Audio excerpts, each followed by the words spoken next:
Antalya Kumluca.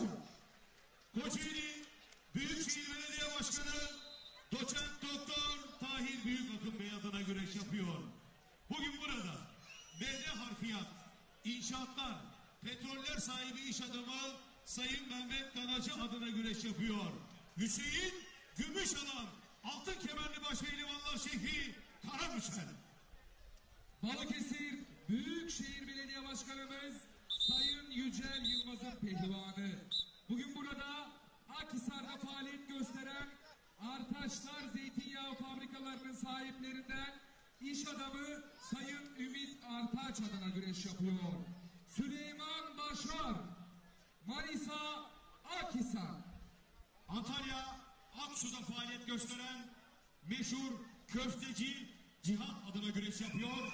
Aynı zamanda köfteci Cihat'ın eski çırağı. Yine bugün burada Çetin Tur, Çetin taşımacılıkların sahibi iş adamları Sayın İrfan Çetin ve İlhan Çetin adına güreş yapıyor. Mustafa Kemal Karabağ, Antalya Büyükşehir Belediyesi. Kocaeli Büyükşehir Belediye Başkanımız Doçent Doktor Sayın Tahir Büyükakın'ın pehlivanı.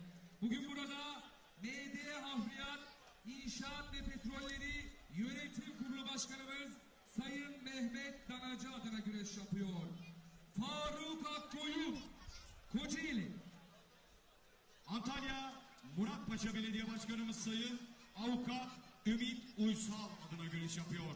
Yine bugün burada Finike'de faaliyet gösteren Erdoğan İnşaatları Yönetim Kurulu Başkanı Sayın Emrah Erdoğan adına güreş yapıyor.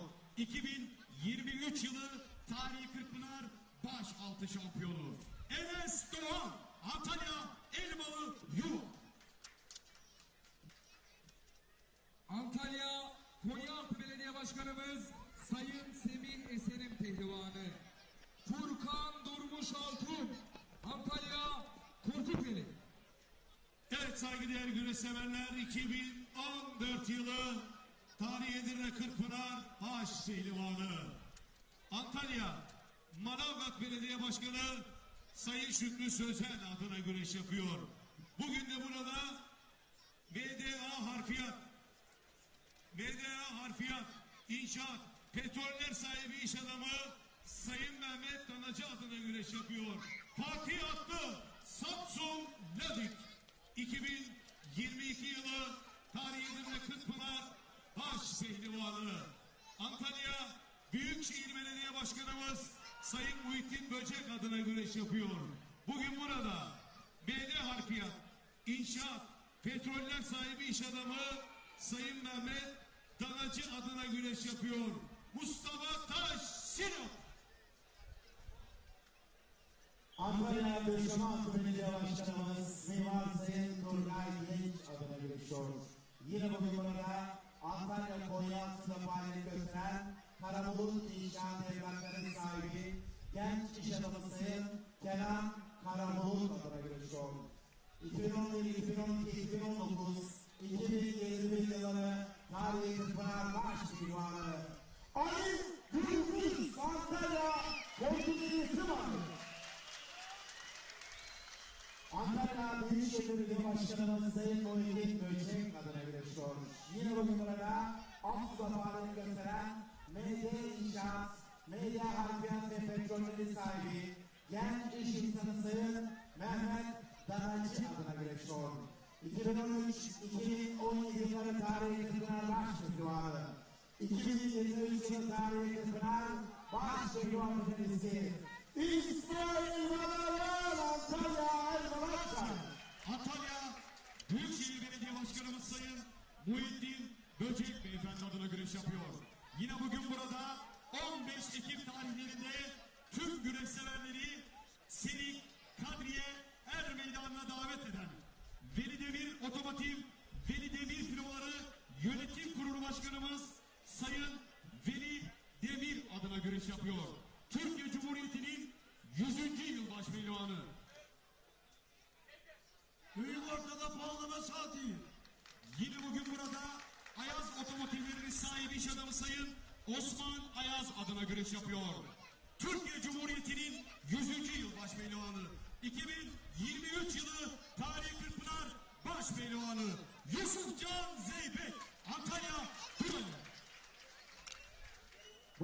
Balıkesir Büyükşehir Belediye Başkanımız Sayın Yücel Yılmaz adına görüşüyor. Yine bugün burada 15 Ekim tarihlerinde Türk güreşçiler halkımızı Pehlivanlar Diyarı Sirik Kadriye Er Meydanı'na davet eden Velilerin Lokomotif Velilerin Kurulları Yönetim Kurulu Başkanı Antalya Sirik Yağlı Pehlivan Güreşçileri Güreş Ağımız Sayın Veli Devir adına görüşüyor. 2009-2010 yılları tarihinde Pınar Baş Pehlivanı, 2023 yılı tarihinde Pınar Baş Pehlivan Üçüncüsü, Aslı Nesli Antalya Aksu Karaözü, Mehmet Yeşil Antalya Aksu Karaözü.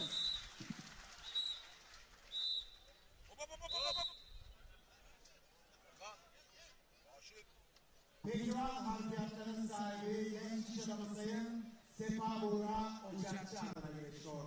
Yine bugün burada ÇTM'den Çetin Madencilik Yönetim Kurulu Başkanı, tarihi Elmalı Güreşleri 672. Rekortman Güreş Ağabey Sayın Hakan Çetin adına görüşüyor. Mustafa Batu Antalya Büyükşehir Belediyesi. Antalya Büyükşehir Belediye Başkanımız Sayın Muhittin Böcek adına görüşüyor. Yine bugün burada Antalya'da faaliyet gösteren Fortis Tarımları Yönetim Kurulu Başkanı İş Adamı Sayın Süleyman Alkan adına görüşüyor. 2006 yılı tarihinde Pınar Baş Pehlivanı Aslı Nesli Aksu Bandırımızın öz evladı. Homanlı Yolu Osman Aynur Antalya Aksu Mandır. Evet değerli güreş severler, kıymetli konuklarımız, görüyorsunuz. Baş pehlivanlarımız inci gibi er meydanına dizildi. Baş pehlivanlarımıza şöyle sizlerden coşkulu bir alkış istiyorum. Konmuşsa dalıma bölücü leş kargaları dal kesilsin. Bölücüler dağdan şehre iniyorsa yol kesilsin. Askerime, polisime, öğretmenime, savcıma silah sıkıyorsa eli kol kesilsin. Ekmek yediği aziz vatana ihanet ediyorsa hain, acımak yok, başı ezilsin. Ezan dinmeyecek, bayrak inmeyecek. Aç kulağını dünya, Türk genci konuşuyor. Bizler, sizler bu pehlivanlar varken bu er meydanında bu vatan asla bölünmeyecek. Tüm dünya bunu böyle bilecek. Allah Allah illallah Muhammedur Resulullah. Haydi aziz seyircim, baş pehlivanlarımız hep beraber alkışlarla diyelim maşallah. Allah karnı versin. Evet değerli güreş severler, baş pehlivanlar özelinde ikinci turda Allah Allah nidaları yükseldi ve Ali Gürbüz İsmail Balaban derbisi birazdan. Yusuf Can Zeybek, Mehmet Yeşil karşılaşması, Fatih Atlı Mustafa Taş karşılaşması, Yusufcan Zeybek Mehmet Yeşil karşılaşması, Orhan Okulu Hüseyin Gümüşalan karşılaşması, Hamza Özkaradeniz Faruk Akkoyun karşılaşması, Mustafa Batu Osman Aynur karşılaşması, Cengiz Han Şimşek Serkan Sertürk kapışması, Kürşat Şevki Korkmaz Turan Balaban, birbirinden önemli kapışmalar güreşin kalbi Ekin Türk TV ekranlarında birazdan değerli güreş severler.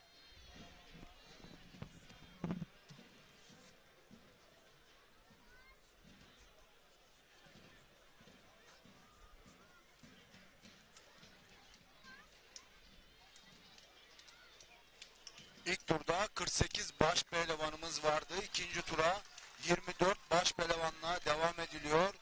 İkinci turda da tüm baş pehlivanlar güreş tutup kol bağlayacaklar. Üçüncü tura toplamda 12 baş pehlivanla devam edilecek. Burada muhtemelen 12 kişi kalınca tur atlama olacak. Dördüncü tura 8 baş pehlivan yani çeyrek finale bırakılacak. Bu arada Balıkesir'den, Gönen'den Canberk Özkurt. İyi yayınlar diliyor. Mustafa Bayram'a selamlar. Yiğitlerimize başarılar. Güreşin kalbi nerede atıyorsa biz de oradayız demiş. Değerli Canberk Özkurt. Tabii ki Ekin Türk TV'de.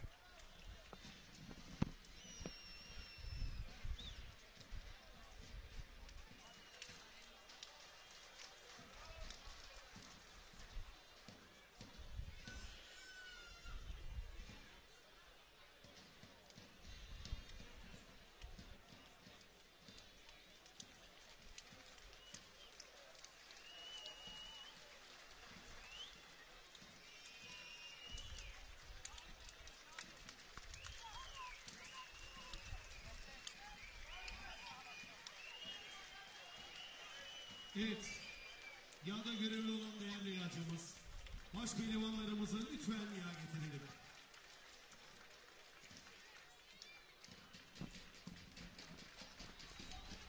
Serkan Sertürk ve Cengizhan Şimşek eşleşmesi. Değerli güreş severler, Ali Gürbüz, İsmail Balaban kapışması birazdan sahne alacak. Bu müthiş mücadeleler Güreşin Kalbi Ekin Türk TV ekranlarında.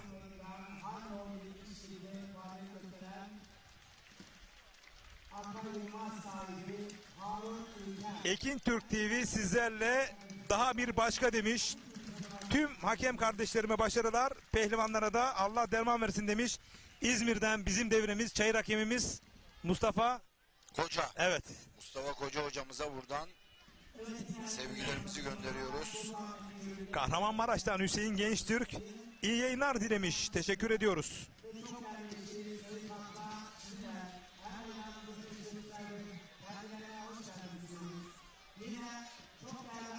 Evet, Burdur Dirmil'den Ramazan Çınar ustamız bizleri izliyormuş. Buradan sevgilerimizi, saygılarımızı gönderiyoruz Ramazan Çınar'a.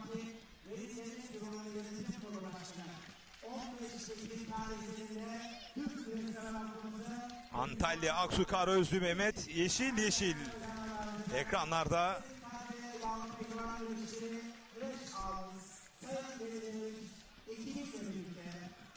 Ve Orhan Okulu Hüseyin Gümüşalan'la kapışacak.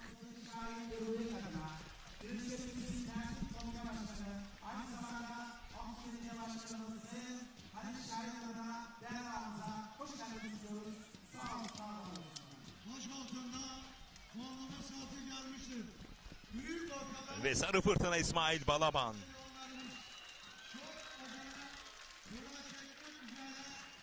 Bu arada Hatay'dan deprem soruşturmalarını yürüten Antalya Korkuteli Komiseri Anıl Bağlar bizleri izliyorlarmış. İyi yayınlar diliyoruz.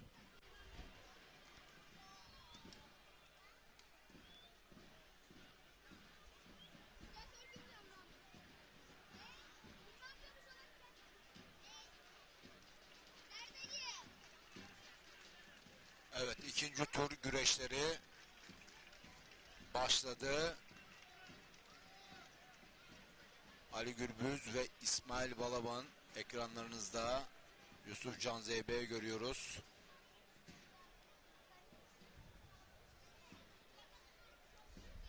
Evet, sağ ekranda, sağ üst ekranda Orhan Okulu, Hüseyin Gümüşalan. Sağ alt ekranda Cengizhan Şimşek, Serkan Sertürk. Sol üst ekranda Ali Gürbüz, İsmail Balaban. Sol alt pencerede de Yusuf Can Zeybek, Mehmet Yeşil Yeşil.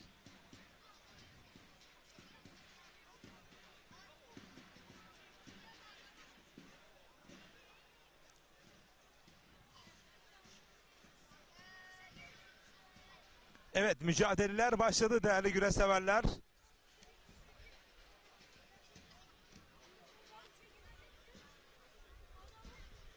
Kadraj dışında kalan önemli isimler var. Fatih Aklı Mustafa Taş karşılaşması da kadraj dışında. Mustafa Batu Osman Aynur karşılaşması kadraj dışında. Bursa Mustafa Kemal Paşa'dan Mehmet Tekeli iyi yayınlar diliyor. Teşekkür ediyoruz. Ve zorlu mücadeleler.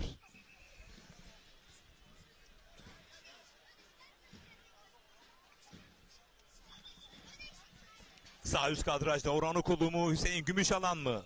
Sol üst kadrajda Ali Gürbüz mü, İsmail Balaban mı? Sol alt kadrajda Yusufcan Zeybek mi, Mehmet Yeşil mi? Sağ alt kadrajda Cengizhan Şimşek mi, Serkan Sertürk mü? Yorumlarınızı, mesajlarınızı Ekin Türk TV Facebook adresine yollayın. Bizler de yer verelim değerli güreş severler.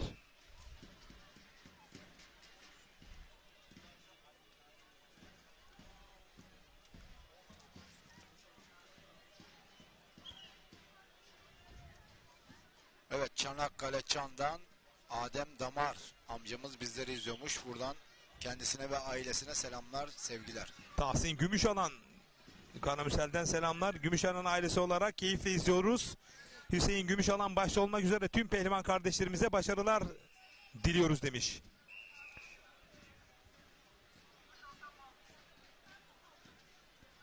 Ramazan Kurka Haydi Sarı Fırtına yazmış. Evet bakalım sol üst kadrajda neler yaşanacak? Büyük ortada. Burasını çek. Aynı zamanda sol üst kadrajda Türkiye Geleneksel Güreşler Federasyonu Başkanımız Sayın İbrahim Türkiş'in pehlivanlara başarı dileklerinde sunmuş olduğu afişte kadraja girdi. İsmail Balaban mı yoksa Ali Gürbüz mü? İkinci turda dev bir randevuya tanıklık ediyorsunuz. Kur'an'ın azizliği, hep yarı final ve finallerde izlemeye alışkın olmuş olduğunuz bu zorlu kapışma ikinci turda bu kez yer buldu. Eyüp Öz Şehzadeler şehri Manisa'dan selamlar. Tüm pehlivanlara başarılar demiş. Çorum'dan güreş hakemi Fevzi Şeker iyi yayınlar diliyor. Kucak dolusu sevgiler yolluyoruz. Megastar'a başarılar demiş Mustafa Çelik.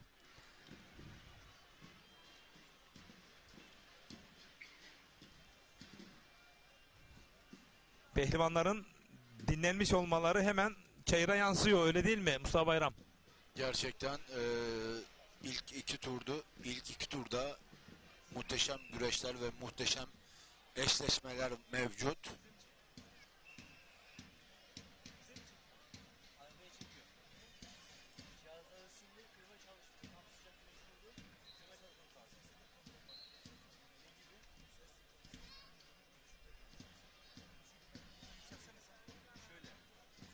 Sağ ekran, üst ekranda Orhan Okulu, Hüseyin Gümüşalan.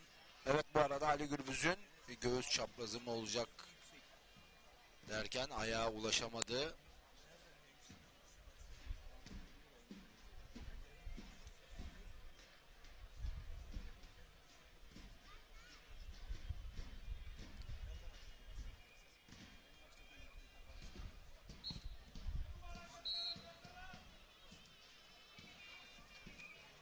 Ali Gürbüz ilk turda Mustafa Doğan Özkaya'yı mağlup etti. İkinci turda rakibi İsmail Balaban oldu. İsmail Balaban da ilk turda Menderes Saltık'ı mağlup etti. Mehmet Yeşil ilk turda İsmail Koç'u mağlup etti. Yusuf Can Zeybek Ali İhsan Batmaz'ı mağlup etti. Cengizhan Şimşek ilk turda Serdar Yıldırım'ı mağlup etti. Hüseyin Gümüşalan da ilk turda Osman Kan'ı mağlup etti. Daha doğrusu Osman Kan sakatlandı. Evet. Büyük ortada. Güzel güreşleri izlettiğiniz için kucak dolusu sevgiler demiş Mustafa Çelik. Artvin, Ardanuç'tan Zafer Yazıcı, Ekin Türkiye teşekkürler güzel güreşleri izlettiğiniz için demiş Zafer Gülünaz Yazıcı. Bizler teşekkür ediyoruz. İsmail Balaban'ın dizleyerek paçaları hamleleri söz konusu sol üst kadrajda. Yusufcan Zeybek, Mehmet Yeşil mücadelesi biraz daha stabil sol alt kadrajda. Sağ üst kadrajda Orhan Okul Hüseyin Gümüşalan mücadelesi de ara ara kasnaklarda Orhan Okulu, ara ara Hüseyin Gümüşalan da elenselerle yokluyor.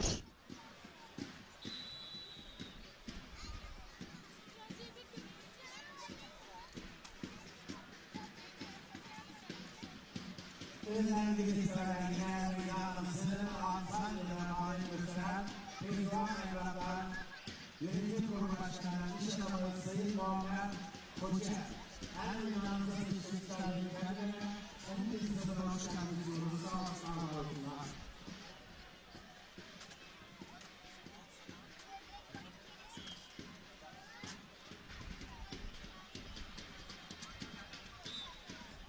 an itibariyle henüz adını 3. tura yazdıran bir baş pehlivan anonsu Şu an için yok. gelmedi. Evet.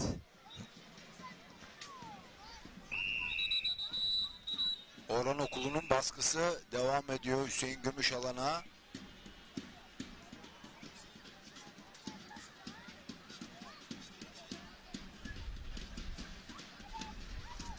Teşvik 1, Teşvik 2 boyunda güreş yapacak pehlivanlarımız sarıvatlanmak üzere, çok acele.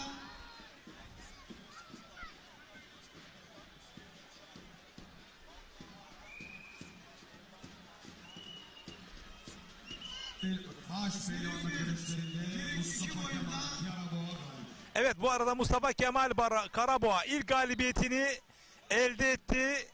Süleyman Başar'ı mağlup ederek değerli güreş severler. Sürpriz bir Selev atlanmak üzere, çok acele. galibiyet değil mi sence? İlk turun ilk galibiyeti de Mustafa Kemal Karaboğa'dan gelmişti Recep Tosun. İkinci turda da aynı olayla karşılaştık. Mustafa Kemal Karaboğa'yı usta baş pehlivanı tebrik ediyoruz, kutluyoruz. Mutlu Sarı, iyi yayınlar diliyorum Antalya'dan bir yörük çocuğu olarak demiş. Ergun Uzun, Erzurum'dan, Dadaşlar'dan izliyoruz. Başarılar demiş Erzurum Pasinler Belediyesi'nden. Orhan Okulu sağ üst kadrajda tek daldı, dış kasnakta, boyundurukta karşılık verdi Hüseyin Gümüşalan.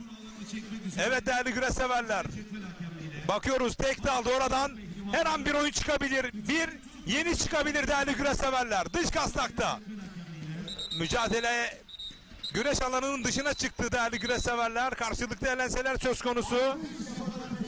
Elbil Başaran Çanakkale'den iyi yayınlar diliyor. Ekin Türk TV'ye Mustafa Bayram'a selamlar. Yiğitlerimizi de kıran kırana güreşiyor. Helal olsun demiş. Erbil Başaran'a ve babası Naci Başaran'a. Naci Başaran geçen hafta kalp krizi geçirdi. Şu an durumu iyi. Naci Başaran'a da buradan sevgi ve saygılarımızı gönderiyoruz. Ellerinizden öpüyoruz. Acil şifalar, dualarınızı eksik etmeyin. Antalya Demre'den Muzaffer İlkdur Danabaş iyi yayınlar diliyor. Elinize emeğinize sağlık Ekin Türk TV demiş. İsmail Yayıkçı nereden mesaj? Ha, Dalaman'dan yollamış, özür diliyorum. Evet, Mustafa Taş rakibi Fatih Atlı'ya galip. Uzak İç kadrajda. başıyla, evet. Uzak kadrajda. İzmir Bayraklı'dan Atilla Sevinç eski Karakucak güreşçi olarak Ekin Türk TV'ye başarılar. Yiğitlerimize de Allah derman versin demiş.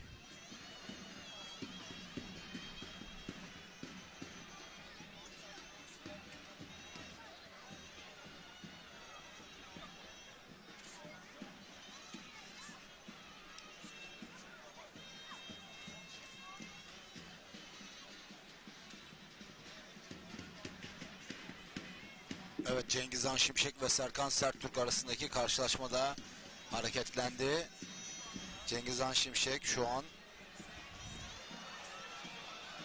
rakibini bastırdı. Bu arada Ali Gürbüz'den bir evet. sakatlık meydana geldi. Evet, tam İsmail Balaban kaçmak isterken sanırım sağ ayak topu ağız çenesine geldi mi yoksa omuzu mu? Omuz ve dirsek bölgesinde bir sıkıntı var. Baş altı pehlivanları. Baş altı İşte tam kaçarken 3. tur kurallarını çekti. sol eliyle yakalamak isterken sanırım omuzunda bir Baş altı pehlivanları. esneme söz konusu olmuş olabilir. Meydan hakemimiz de çok güzel yakalamış. Antalya Kumluca'dan Sait Öztürk iyi yayınlar diliyor değerli büyüğüm, teşekkür ediyoruz. Bir güreş aşığı, güreş fenomeni Sait Öztürk Antalya Kumluca'dan. Sadece atasporumuz yağlı güreş değil, deve güreşi, boğa güreşi hepsinde mutlaka var.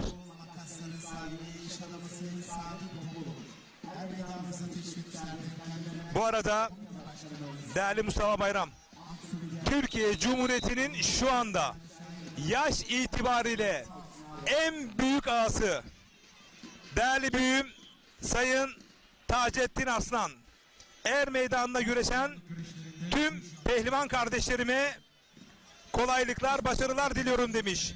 Asmar Holding Yönetim Kurulu Başkanı, Karanüsel güreşlerinin de altın kemerli baş pehlivanlar diyarı olan Karamürsel güreşlerinde güreş ağası bu yıl rekor bir ücretle güreş ağası oldu. Atasporumuz güreşe hizmet etmeye devam edeceğim diyor. Bu arada bir günde bakıyoruz. Furkan Durmuş Altun'dan geldi. Osman Enes Doğan'a. Kan'a. Enes Doğan'a, evet düzeltiyorum. Osman Kan dedim, Enes Doğan'a. Müthiş bir kündeydi yalnız. Soldan attı hem de kündeyi, soldan. Enes Doğan'a soldan bir künde attı. Bu arada kadraj dışında yine Kürşat Şevki Korkmaz Turan Balaban'a galip geldi. Hızır Çelik de iyi yayınlar diliyor değerli dostuma. Kucak dolu sevgiler. Bakın o künde anının son anları ekranlara geliyor. Soldan künde atmak her baba yiğidin harcı değil. Bakın Kafasına doğru atıyor, görüyorsun değil mi? Bak, ve karşıya doğru da yüklenmiş. Bakın çok güzel bir künde. Furkan Durmuş Altın, hep diyoruz ya, çok meziyetli, el becerisi çok yüksek bir baş pehlivan. Bir kez daha Asmar Holding Yönetim Kurulu Başkanı Sayın Taceddin Arslan'a kucak dolu sevgiler yolluyoruz. Bu arada Hürmetle ellerinden öpüyorum. oyunu izledik. Serhat Gökmen'le Şahali Kurt arasındaki karşılaşmada Şahali Kurt bugün gerçekten sürprizler yapıyor. Bu arada Orhan Okulu Hüseyin Gümüşalan mücadele bir çift aldı. Vay. Karşılıklı elenseler, karşılıklı tırpanlar derken bir anda Orhan Okulu öyle bir çift aldı ki paçaya. Hüseyin Gümüşalan ancak sırt aşağı inildiğinde Orhan Okulu'nun o dalışını görebildi. Bakın elenseler bir anda çift aldı. İki ayağını da yerden kesti. Vay. Jeneriklik bir galibiyet Orhan Okulu'dan. Antalya Aksuer Meydanı'nda adını 3. tura yazdırdı. Bakın karşılıklı elenseler atılırken Orhan Okulu Enes atacağını düşünüyordu Hüseyin Gümüşalan ama oysa ki bir anda çift paçaya yüklendi.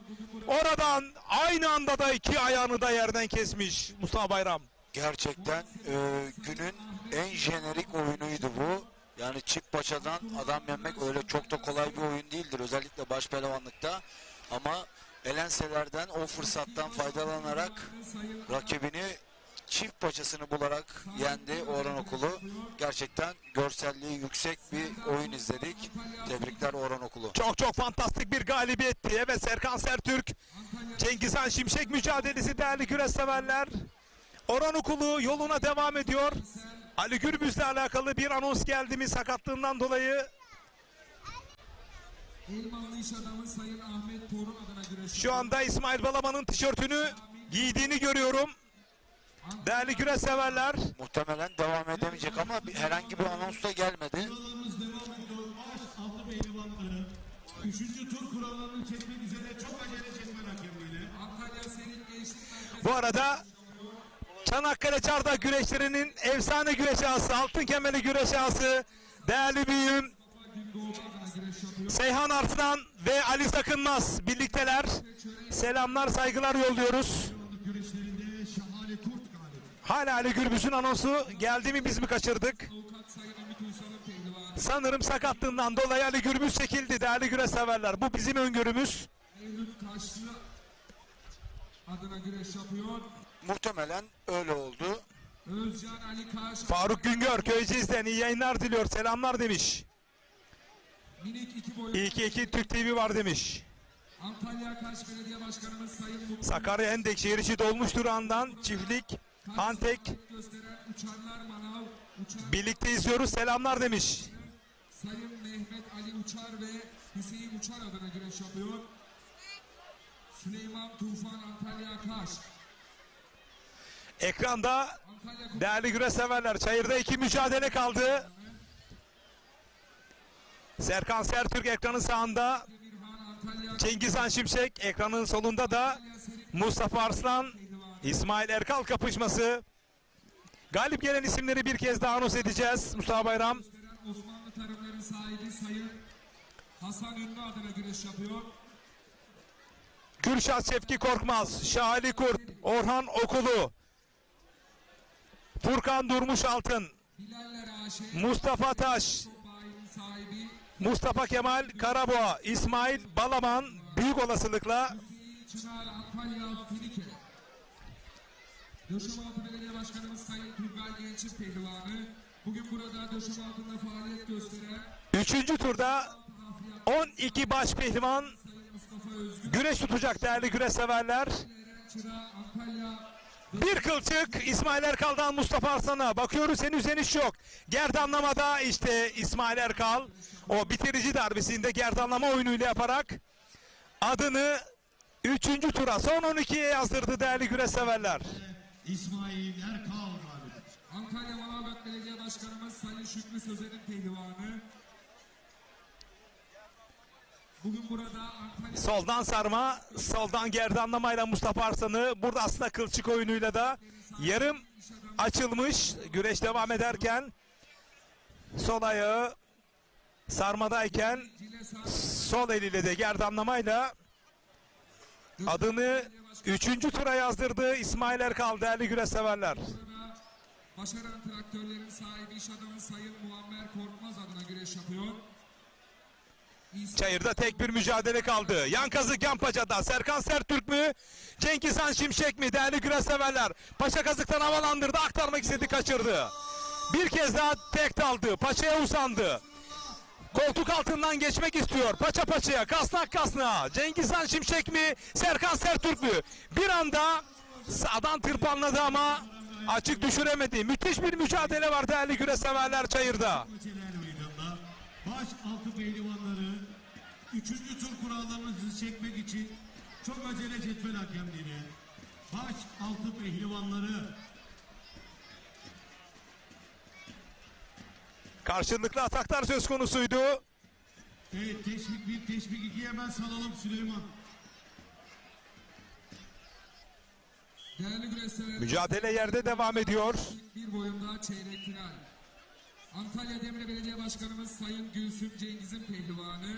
Bugün burada Demre'de faaliyet gösteren Tarfen Tarım Bölge Müdürü Sayın Ali Dulluç adına güreş yapıyor. Yiğit Dulluç Antalya... Çayırda tek bir çift kaldı. 11 isim belli oldu. Birazdan Mustafa Bayram bu 11 ismi sizlere anons edecek. Başkanımız Sayın Cevdet Girgin adına güreş yapıyor. Mert Karakaya Antalya Kumluca. Ali Gürbüz'ün sol omuzundan Kayaoğlu İnşaat sakatlanmış olduğunu gözlemledik ama bir anons gelmedi. Tabii ki bununla alakalı bir açıklama gelecek. Uçar Enver Güler, Ekin Türk TV ve pehlivanlarımıza başarılar dileklerinde bulunuyoruz demiş. UBA Ulusal Basın Ajansı Genel Yayın Müdürü Enver Güler, kucak dolu sevgiler değerli büyüme. Sait Öztürk, yeni kanalınız hayırlı olsun demiş. Teşekkür ediyorum değerli büyüm.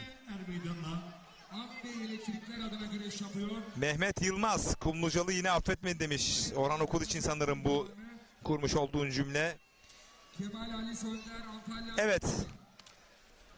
Tek bir mücadele kaldı çayırda. Serkan Sertürk mü?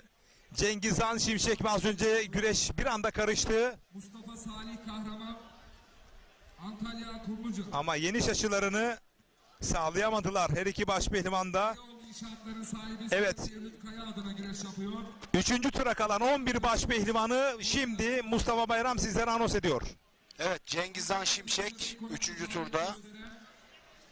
İsmail Erkal 3. turda. Reşit Siyah Koç adına güreş yapıyor. Şahali Kurt 3. turda. Orhan Okulu 3. turda. Hamza Özkaradeniz 3. turda. Mustafa Kemal Karaboğa 3. turda. Furkan Durmuş Altın 3. turda. Mustafa Taş 3. turda. İsmail Balaban 3. turda. Mehmet Yeşil 3. turda. Osman Aynur 3. turda. Hasan Közü adına güreş yapıyor. Teşekkür ediyorum değerli dostum Mustafa Bayram, değerli yorumcum. Katkılarından dolayı. Teşvik 2 boyunda çeyrek final. Antalya Serik Belediye Başkanımız Sayın Bu arada mücadeleler devam ederken önümüzdeki hafta içerisinde uluslararası alanda güreş yapıyor. çok ciddi bir organizasyon olacak. Mustafa Bayram onun bilgisini verecek. Turgay Tosun, değerli dostum, soyadışıyız ama akraba değiliz ama iki eski dostuz. 40 yıllık tanışıklığımız söz konusu. İyi yayınlar diliyorum. Yeni kanalınıza başarılar diliyorum demiş Turgay Tosun. O da bir güreş neferi ve güreş aşığıdır. Güreş yapıyor. Efe Yakar, görüntü kalitesi mükemmel demiş. Süper bir karar verdin, helal olsun demiş. güreşin Ercan Taner'i, Efe Yakar. Estağfurullah, teşekkür ediyorum. Sizlerin gönlünüzde yer bulmak benim için paha biçilmez değerli güreş severler. Biz dün olduğu gibi bugün de yarın da Ataspor'umuza koşulsuz olarak hizmet etmeye devam edeceğiz. Biz bir güreş neferiyiz. Ben 36 yıl, Mustafa Bayram da 32 yıldır bu er meydanlarında. Dolayısıyla bizi biz yapan bu değere borcumuzu ödeyeceğiz. Mustafa Bayram, önümüzdeki hafta uluslararası alanında çok ciddi bir organizasyon var ve sen de katılım sağlayacaksın. Pehlivanlar soluklanırken hemen o bilgileri aktarır mısın? Kimler kafilede var? Evet, öncelikle teşekkür ediyorum. İnşallah 16 Ekim 22 Ekim tarihleri arasında Yunanistan'ın başkenti Atina'da Veteranlar Dünya Şampiyonası'na biz Kocaeli Büyükşehir Belediyesi olarak ve de Türk milli takımı olarak inşallah iştirak edeceğiz. Kocaeli'den Mustafa Bayram, Nazmi Kahveciler, Serdar Doruk, Başpehlivan Faruk Akkoyun, ondan sonra Abdülhamit Altun, Ali İmamoğlu, Abdullah Kaçmazoğlu, Ergün Berdan gibi isimler katılacak. Veteranlar Dünya Şampiyonası, yani güreşi normal standartlarda bırakmış olan eski sporcular, yani veteran demek usta demek, tecrübeli demek. Fakat güreşten, spordan kopmamaları için FİLA'nın düzenlemiş olduğu Bir etkinlik, organizasyon. Evet. bu. Dünya şampiyonası. Sonuçta orada şampiyon olduğun zaman bayrağını göndere çektirebiliyorsun. Kürsü var, kürsüye çıkıyorsun. İstiklal Marşı'nı veya diğer marşlar okunuyor. Yani ciddi anlamda yapılan bir organizasyon ve inan olun Avrupa şampiyonları, geçmişte Avrupa şampiyonu olmuş olan sporcular, dünya şampiyonu, olimpiyat şampiyonu olmuş sporcular da bu organizasyona eşlik ediyorlar, katılıyorlar. İnşallah 16-22 Ekim tarihleri arasında Yunanistan'ın başkenti Atina'da Veteranlar Dünya Şampiyonası'na gideceğiz. Evet, bu arada Salih Kaya güreşin hakkını verenler sosyal medya portalında Orhan Okulu ve Hüseyin Gümüşalan'ın jeneriklik galibiyetini ve Furkan Durmuşaltın Enes Doğan mücadelesinin o son anları şu anda güreşin hakkını verenler sosyal medya portalından an ve an takip edebilirsiniz. Çayır'da tek bir mücadele kaldı değerli güreş severler. Mustafa Bayram, başarılar diliyoruz gidecek olan milli takım kafilesine. İnşallah. Geçen sene 2012'de ben Macaristan Budapeşte'de dünya şampiyonu oldum 130 kiloda. Geçen sene de 2022 yılında Bulgaristan'ın Plovdiv kentinde dünya ikincisi oldum. Allah nasip ederse bu sene de inşallah madalya almak istiyorum.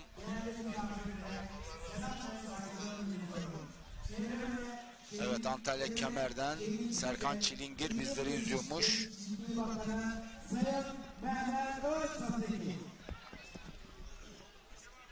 Antalya Kemer'den Serkan Çilingir. Teşekkür ediyoruz.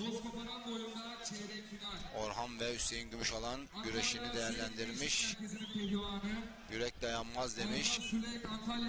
Sadi Çilingir de bizleri izliyormuş. Selamlar.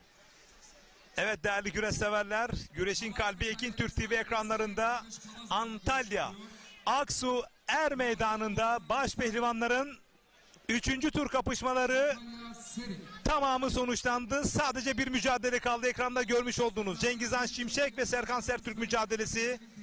Serkan Sertürk daha aktif güreşiyor ama Cengizhan Şimşek yakalayabileceği açıyı bulursa kündeler, süpleksler, her an her şey olabilir.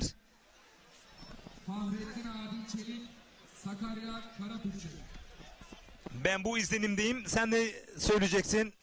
Evet. Mustafa Bayram. Evet, Cengizhan Şimşek'in patlayıcı kuvveti olan bir baş pehlivanımız.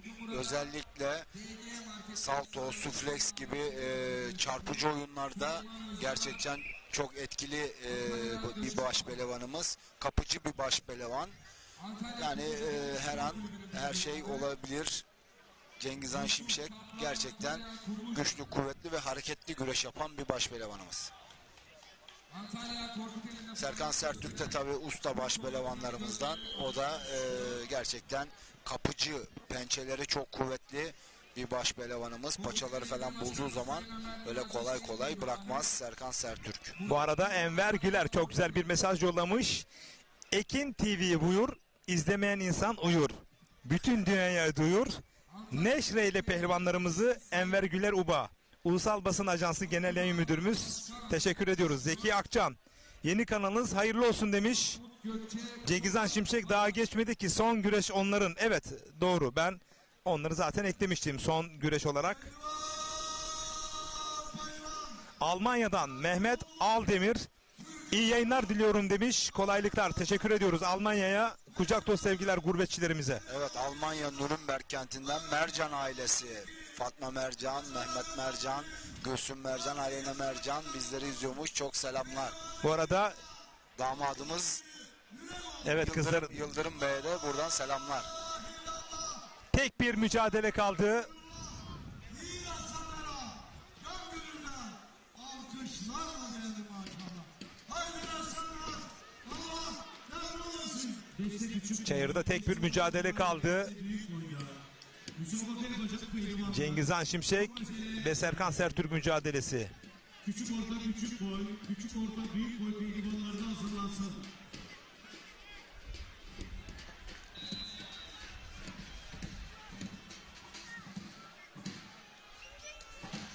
Deste küçük boy, deste orta boy, deste büyük boy pehlivanları selev atlanmak üzere her meydandaki yerlerinizi alınız. Bu arada iç kazıktan bir anda bir yüklendi.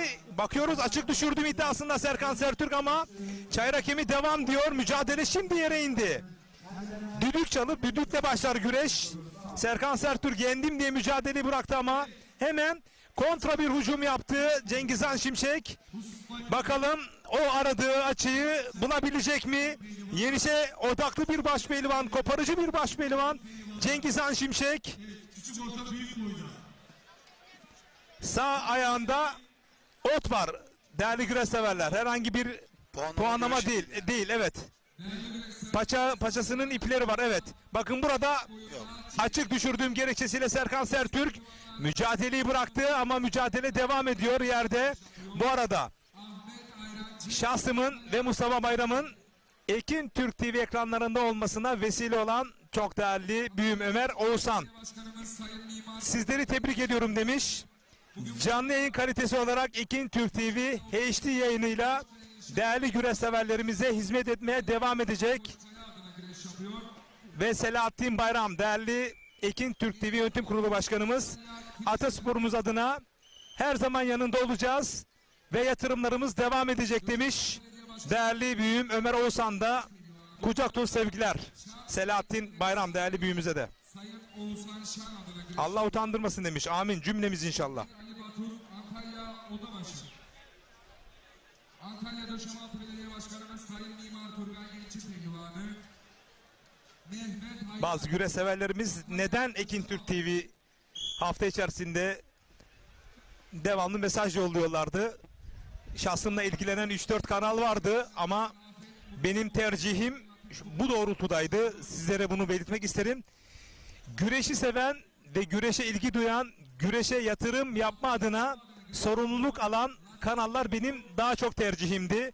Ve Ekin Türk TV'yi bu konuda daha iştahlı, daha istekli ve daha arzulu gördüğüm için siz çok değerli güreş severlerimiz adına Ekin Türk TV ile yoluma devam etme kararı aldım. Değerli Mustafa Bayram tabii istişare ettik birlikte. O da aynı duygu ve düşüncede bu doğrultuda güreşin kalbi bundan sonra Ekin Türk TV ekranlarında atacak. Ta ki 12 Kasım'a kadar son olarak Muğla, Fethiye yağlı pehlivan güreşleriyle sizlere veda edeceğiz değerli güreş severler.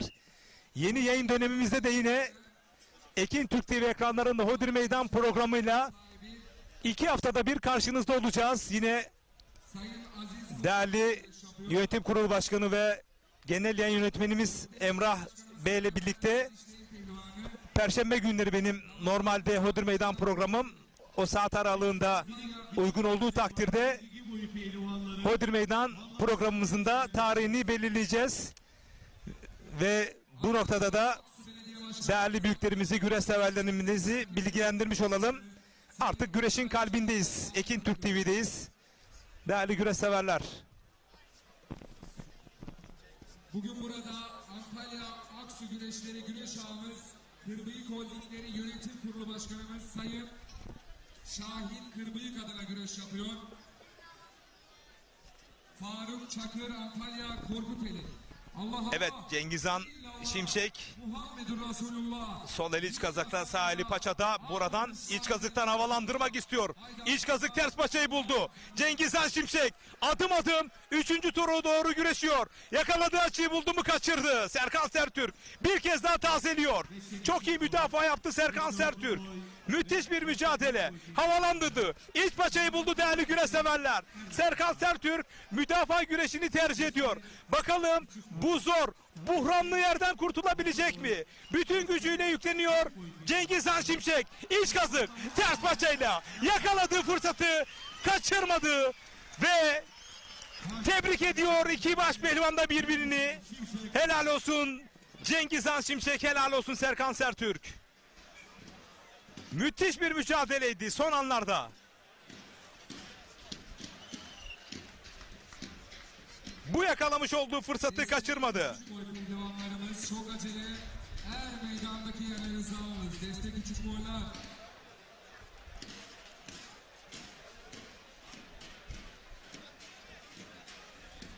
Destek küçük boy, destek orta boy, destek büyük boy. Bu size yapılan son anonstur. Son anlarını bir kez daha ekranlara getiriyoruz değerli güreş severler. Küçük orta büyük boy pehlivanları da selavatlanmak üzere her meydanda. Siz tekrarını izlerken canlı yayın kabinime Türk güreşinin geleceği umudu geldi. Ama önce babanı alacağım. Raşit Aysel, hoş geldin. Hoş bulduk, teşekkür ederim. Hemen heyecanını alalım. Yanında mahtumum var. Evet, ben Hamza, oğlum Cahit Hamza Aysel. 11 yaşında minik bir boyunda güreşiyor. Bu sene bu 6. turnuvası. 3 tane yağlı itmanla 6. turnuvada, 5. turnuvada Elmalı'da çeyrek final yaptı. Bugün yarı final yaptı Aksu'da. Elmalı'da çeyrek final yaptı. Baba ben bu işi yapacağım, ben bu altın kemeri alacağım diye bana söz verdi. Ben çok mutluyum. Bugün ilk madalyasını aldı. Allah izin verirse oğlum çok iddialı. Çok Hemen o zaman mikrofonunu uzatalım. Seni bir tanıyalım bakalım. Adım Cahit Hamza Aysel, Denizliliyim. Allah izin verirse babamın peşinden gideceğim. Baş pehlivan olacağım. Peki bu da bizim için milat olsun. Hangi boyda güreşiyordun? Minik bir. Minik bir. Kimin gibi olmak istiyorsun büyüdüğünde? Babamın gibi. Baban gibi pehlivan olacaksın. Peki Ali Gürbüz gibi, Orhan Okulu gibi isimler var. Orhan abi iyi. En iyi yaptığın oyun hangisi? Kasnakları tutup çok kasnak iyi oynuyor. Peki sana başarılar Hamza. Başarılar Raşit. teşekkür ederim. Biliyorsunuz ben İzmit'ten evliyim. Evet. Kayınbiraderim Samet Özdemir. Buradan Özdemirler aile çiftliğine buradan kucak dolusu selam ediyorum. Babam Cahit Özdemir'e çok kucak dolusu selamlar gönderiyorum. Peki çıkmış olduğun bu yolda başarılar Hamza ile sana. Teşekkür ederim. Allah razı olsun. Görüşmek üzere. Saygılar, selamlar. Eyvallah, teşekkür ediyoruz. Teşekkür ediyorum bu arada Ekin TV'ye. Ben teşekkür ederim. Sporumuzun yeni yüzü. Evet. Recep Tosun farkı diyorum ben. Allah'ın izniyle Ekin TV'de şu an Türkiye'de herkes tanıyacak Allah izin verirse. İnşallah Raşit Aysel. Denizli'ye selamlar. Edelim aleyküm selam. Evet. Değerli güreş severler, kısa bir reklam arası veriyoruz. Daha sonra tekrar Antalya Aksuer Meydanı'nda baş pehlivanların son 12 yani 3. tur kurallarıyla birlikte olacağız. Bizden ayrılmayın. Muhammed Can, Karakuş, Korkuteli, Taşkesiği Köyü.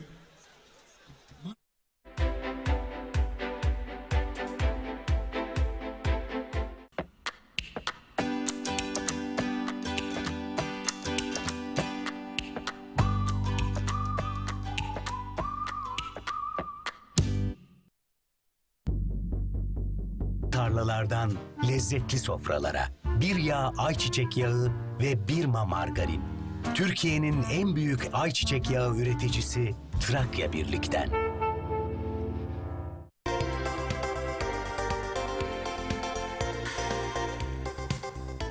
Sevgili izleyenler, herkese merhabalar. Emrah Binici ben, Ekin Grup Genel Müdürü. Şu anda Çanakkale, Gelibolu, Bolayır'dayız.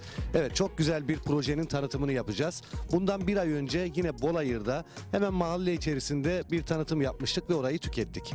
Herkes çok güzel beğendi, talebi çok iyiydi ve o yüzden çok kısa bir zamanda bitti. Şimdi yine Bolayır'dayız. Yine ikinci projemiz ve bu projede de elektrik mevcut, su mevcut, kanalizasyon mevcut ve ana yolun hemen kenarında kenarında.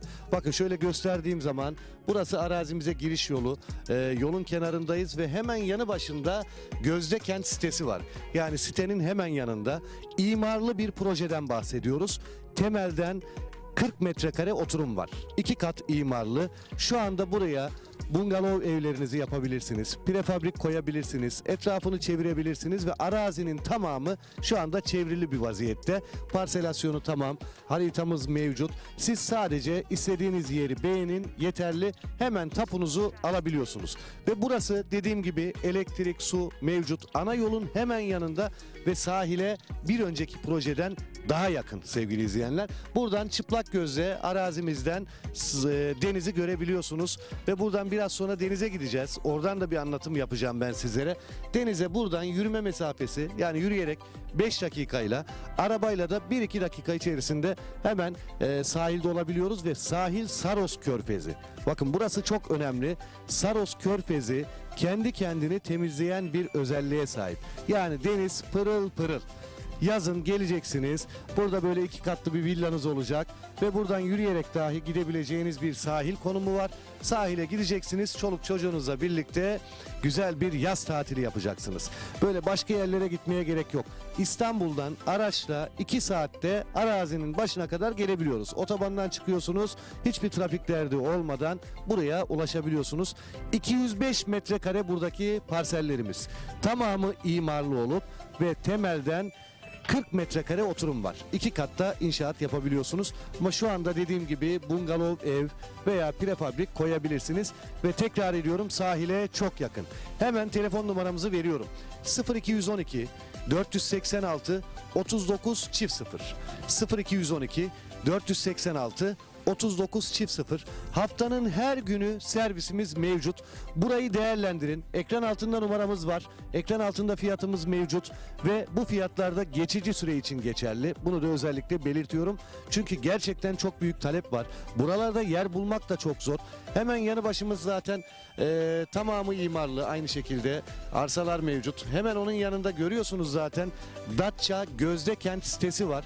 Burada yaz kış oturanlar var. Burası çok değerli, güzel bir yer. Ana yolun kenarında, hiçbir şekilde ulaşım zorluğunuz yok. Aracınızla geldiğiniz takdirde hiçbir şekilde, dediğim gibi, otobandan çıkıyorsunuz. Hemen otobandan çıktıktan sonra 2-3 dakika içerisinde arazinin başında oluyorsunuz. Güzel bir konum, güzel bir yer, güzel bir fırsat sunuyoruz sizlere. 0212 486 39 0 telefon numaramız.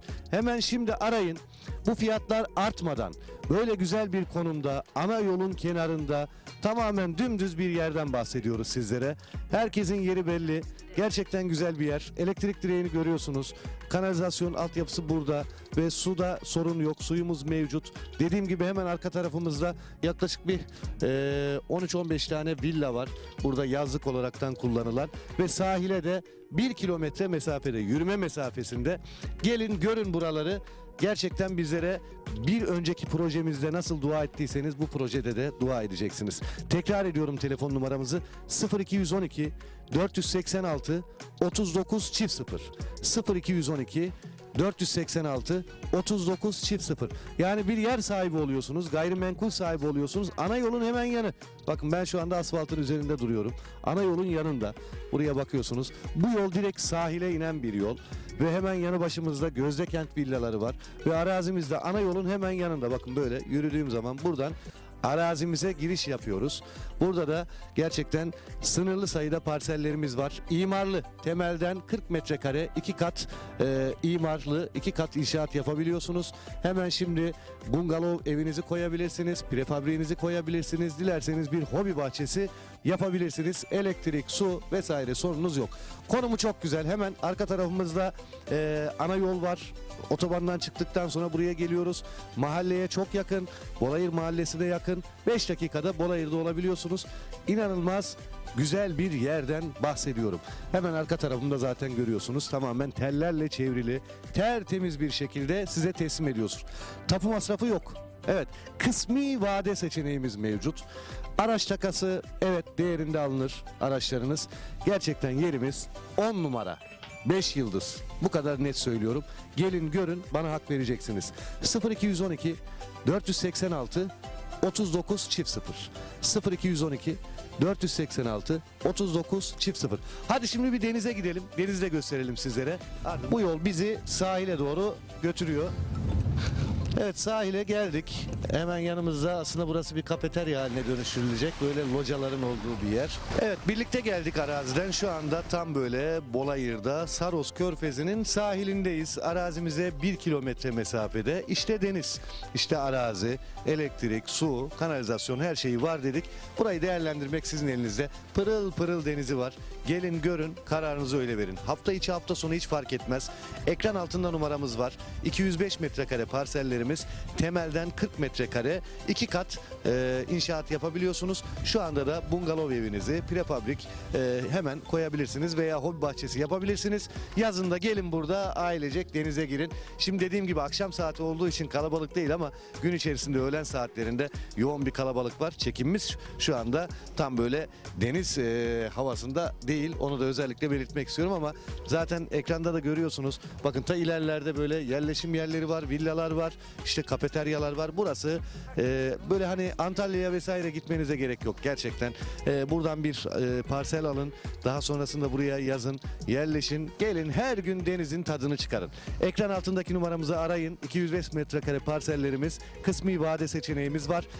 0212 486 39 çift 0. 0212 486 39 çift 0'a çağrı atmanız yeterli. Hafta içi ve hafta sonu olmak kaydıyla ne zaman müsaitseniz bize onu söylemeniz yeterli. Sizleri buraya getiriyoruz, gösteriyoruz. Anlattığımız gibi zaten geldiğiniz zaman göreceksiniz. Arazimiz ana yolun hemen kenarında. Kendi içerisinde yollara ayrılmış. Sahile, yani yüzmeye, sahile 1 kilometre mesafede. Hemen yanında Gözdekent sitesi villaları var. Gerçekten muhteşem bir yer. Son kez tekrar ediyorum telefon numaramızı.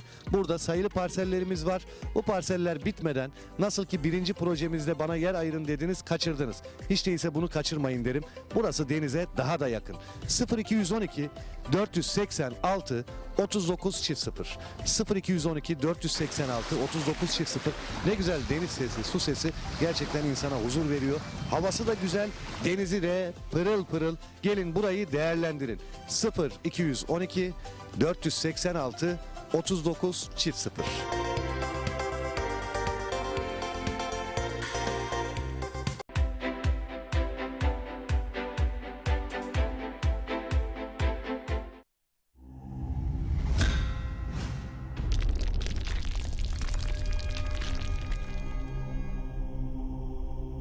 Bizi izlemeye devam edin. Yeni er meydanımızı Ayaz Otomatik Yönetim Kurulu Başkanı İş İnsanı namıyla maruf Çakal Osman, Sayın Osman Ayaz. Er meydanımızın geçmişlerinin kendilerine komite hizmetine hoş geldiniz diyoruz. Sağ olsunlar. Evet değerli küre severler, Antalya Aksu Er Meydanı'nda baş pehlivanların birazdan 3. tur kuralları çekilmek üzere. Şu anda kura çekimi için fanuslar getirildi. 12 baş pehlivan kura çekecekler Antalya Aksu Er Meydanı'nda. Hemen kura çekecek olan baş pehlivanları Mustafa Bayram anons edecek. Güreşin kalbindesiniz. Ekin Türk TV ekranlarındasınız. Şimdi söz sende Mustafa Bayram. Teşekkür ediyorum. 3. tura kalan baş pehlivanlarımız şöyle: Cengizhan Şimşek 3. turda, İsmail Erkal, Kürşat Şevki Korkmaz, Şahali Kurt, Orhan Okulu, Hamza Özkaradeniz, Mustafa Kemal Karaboğa, Furkan Durmuş Altın, Mustafa Taş, İsmail Balaban, Mehmet Yeşileşil, Osman Aynur olmak üzere toplamda 12 baş pehlivanımız birazdan 3. tur kurallarını çekecekler ve 3. turda 8 baş pehlivanımız güreş yapıp 4 baş pehlivanımız tur atlayacaklar. 4. turda da yani çeyrek finalde toplam 8 baş pehlivanımız güreş tutacak. Bu arada Bursa Pınarcık Süs Bitkileri Tarımsal Kalkınma Kooperatif Başkanı Bursa Keles'ten Mehmet Sakarya iyi yayınlar diliyor. Tüm pehlivan kardeşlerime başarı dileklerinde bulunuyorum demiş Mehmet Sakarya. Evet, yorumlarınızı, mesajlarınızı Ekin Türk TV Facebook adresine yollayın. Ayrıca Ekin Türk TV Facebook adresinde beğenerek oraya yorum yapın. Bizler de Mustafa Bayram ile birlikte yer verelim. Mustafa, evet, Evet, Çanakkale Çan'dan demin Naci Başaran amcamıza geçmiş olsun dileklerimizi ilettik. O da bize tekrardan teşekkürlerini sunmuş. Daimi izleyicimiz Naci Başaran'a buradan selamlar. Burhan Kızıltaş iyi yayınlar diliyorum Bartın'dan demiş. Halit Güneş Almanya Dirsburg'dan iyi yayınlar demiş. Teşekkür ediyoruz. Gurbetçi büyüğümüze Murat Çetin iyi yayınlar diliyor. Pehlivanlarımıza başarılar demiş. Halil Şahin adına güreş yapıyor.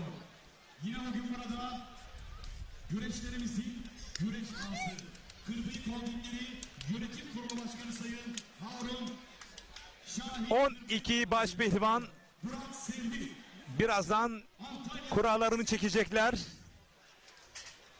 Antalya 4 çift 8 baş pehlivan güreş yapıyor. Yine bugün burada Aksu Cumhuriyet Mahallesi Muhtarı Sayın Mustafa direkt güreşecek. 4 baş pehlivan da direkt tur atlayacaklar. Değerli güreş severler, yeni kanalınız sizlere ve tüm güreş camiasına hayırlı uğurlu olsun. Sizin gibi güreşi seven ve sevdiren güreş aşıklarına kocaman tebrikler demiş Mustafa Büyükçayır, Balıkesir'den Mustafa Bayram. Teşekkür ediyoruz. Mustafa Büyükçayır'a. Gerçekten Balıkesir, özellikle Balıkesir bölgesi güreşi çok iyi bilen bir seyirciye sahip.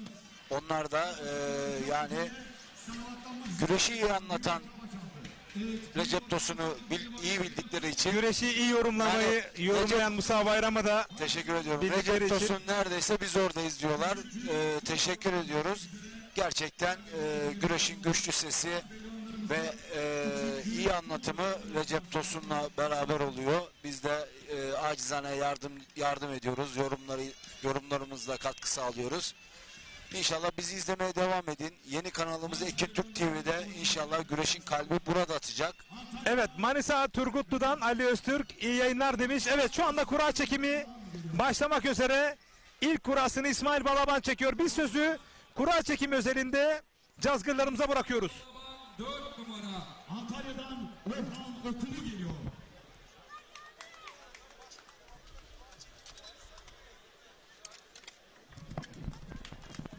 İsmail Balaban 4 numara kura çekti. İsmail Balaban bu turda tur atlayamadı. Orhan Okulu 3 numara. Orhan Okulu İsmail Balaban eşleşmesi. Vay vay vay.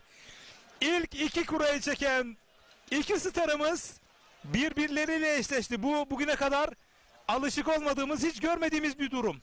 Furkan Durmuşaltın 5 numara. 5 numara Furkan Durmuşaltın.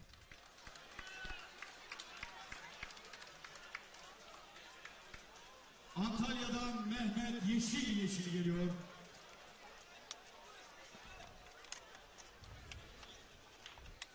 Antalya'dan Kürşat Şevki Korkmaz geliyor. Mehmet Yeşil 8 numara. Antalya'dan Şahane Kurt geliyor.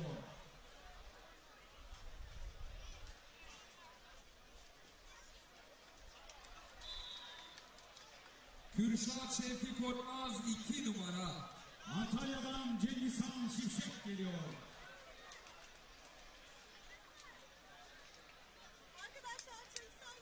Kocaeli'den Hamza Özkaradeniz geliyor. Şahane Kurt 10 numara. Antalya'dan Mustafa Kemal Karaboğa geliyor. Cengizhan Şimşek 12 numara. Antalya'dan İsmail Hamza Erdoğan geliyor. Özkaradeniz 7 numara.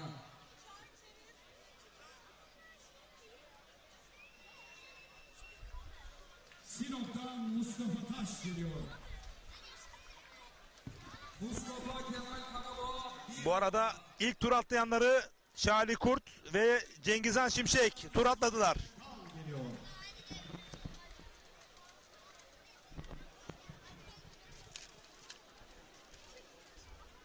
İstanbul Ataşehir'den Yüksel Atmaca iyi yayınlar diliyor. Taş 9 numara.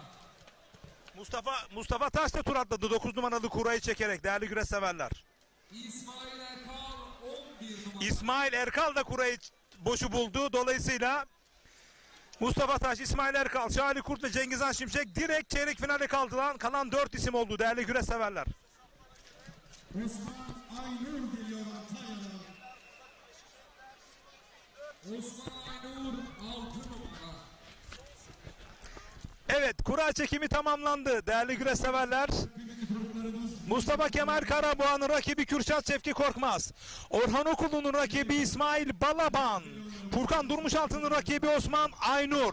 Hamza Özkaradeniz'in rakibi Mehmet Yeşil. Mustafa Taş, Şahali Kurt, İsmail Erkal, Cengizhan Şimşek direkt tur atladılar değerli güreş severler.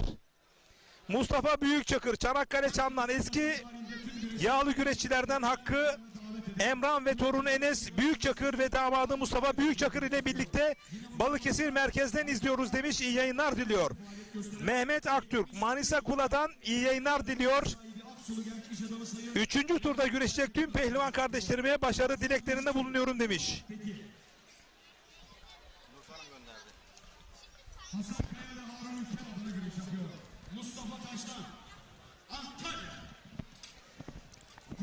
Evet, Mustafa Kemal Karaboğa ekranlarda. Hemen eşleşmeler özelinde ben sözü Mustafa Bayram'a bırakmak istiyorum.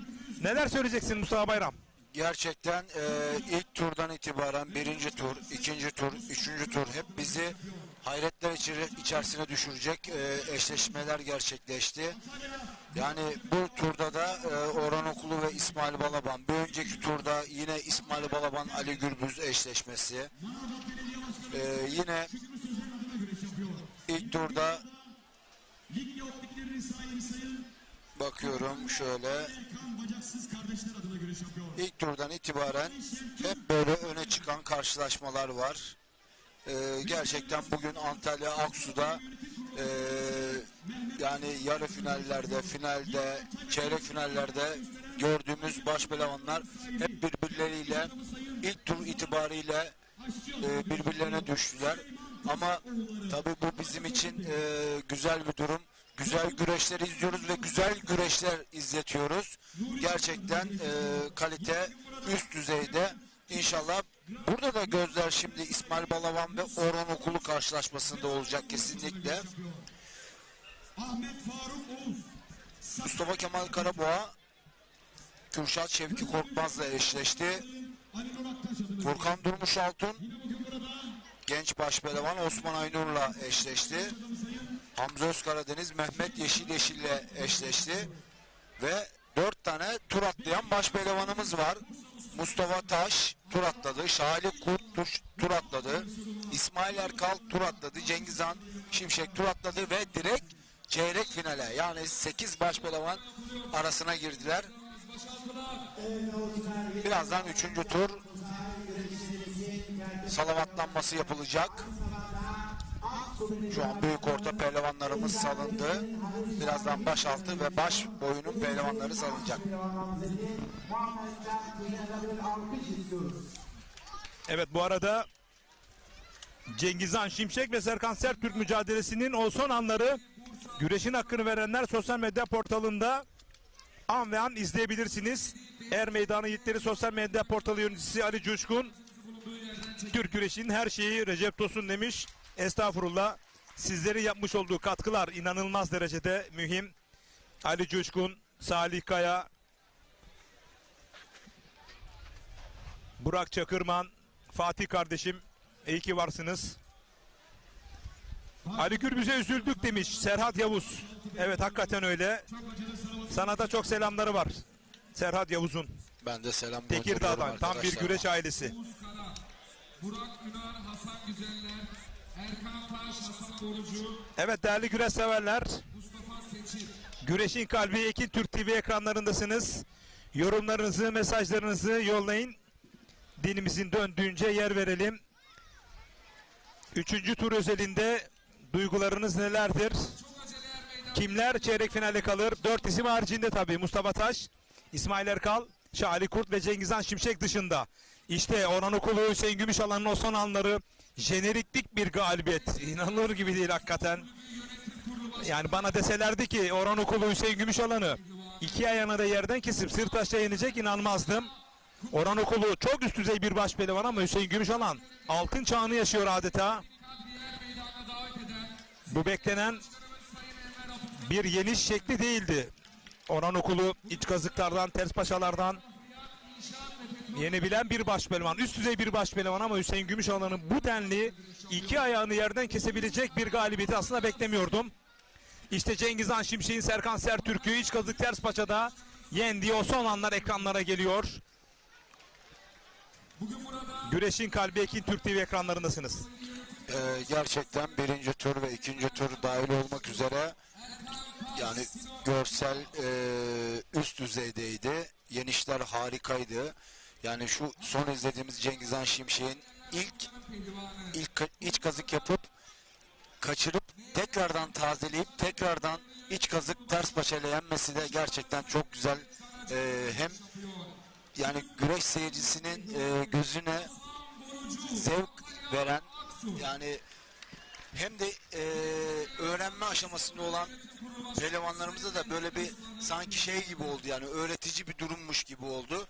Gerçekten çok güzel yenişler var bugün burada. Orhan Okulu'nun tabii ki Hüseyin Gümüşalan'ı çift paçayla yenmesi gerçekten hakikaten fantastik bir galibiyetti. Harika bir yenişti. Bunlar gerçekten çok güzel yenişler. Aksu Er Meydanı'nda bugün hakikaten çok güzel güreşler izliyoruz ve izletiyoruz.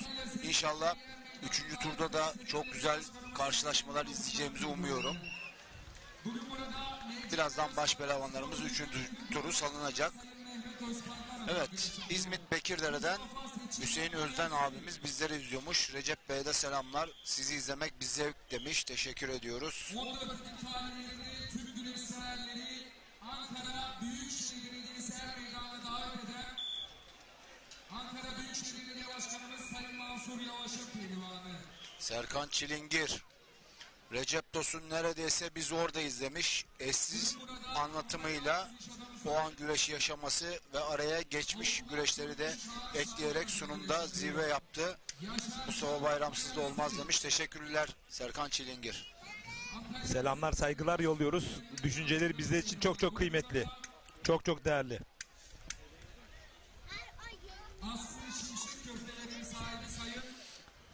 Evet, başaltı pehlivanları şu anda salınıyorlar değerli güreş severler. Hemen ardından da baş pehlivanlar çayıra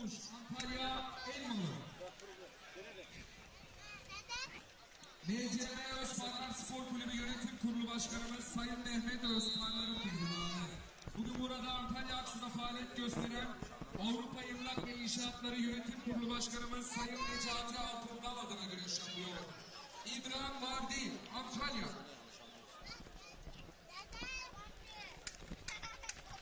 şu anda başaltı pehlivanları salınıyorlar. Hemen ardından da baş pehlivanlarımız sıralanacaklar. Gözlerinizi kırpmayın. Başaltı pehlivanı Burak Üner son çare. Başaltı pehlivanlarımız toplamda 12 pehlivan, kurallar gereği 8 pehlivan güreş yapacaktır. Arz olunur. Allah Allah, illallah, Muhammed Resulullah. Başaltı pehlivanlarımıza 3. turda alkışlarla diyelim maşallah. Haydi aslanlar, Allah devam versin.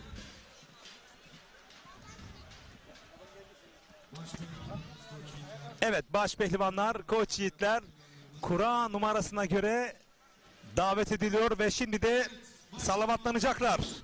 3. tur eşleşmelerini okuyorum. 1 numara Mustafa Kemal Karaboğa, 2 numara Şevki Korkmaz, 3 numara Orhan Okulu, 4 numara İsmail Balaban, 5 numara Furkan Durmuş Altın, 6 numara Osman Aynur, 7 numara Hamza Özkaradeniz, 8 numara Mehmet Yeşil Yeşil, 9 numara Mustafa Taş, 10 numara Şahane Kurt, 11 numara İsmail Erkan, 12 numara Cengiz Han Şimşek. Evet. Yaşa bin, yaşa 2 boyunda puanlama saati gelmiştir.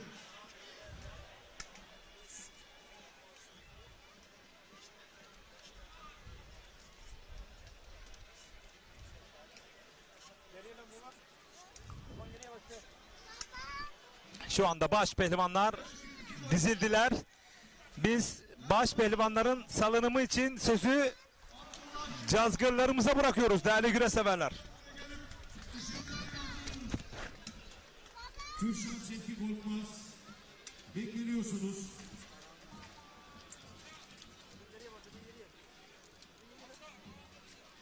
Evet, başpehlivanlarımız kural numarasına göre meydanda kendilerimizi alıyor. Evet, başpehlivanlarımız 1 numara Mustafa Kemal Karaboğa, 2 numara Şevki Kürşat Korkmaz, 3 numara Orhan Okulu, 4 numara İsmail Talaba, 5 numara Kurban Durmuş Altın, 6 numara Osman Aydın, 7 numara Hamza Özkan'ı, 8 numara Mehmet Yeşil, 9 numara Mustafa Taş, 10 numara Şahali Kurt, 11 numara İsmail Erkan ve 12 numara Cengiz Han Şimşek.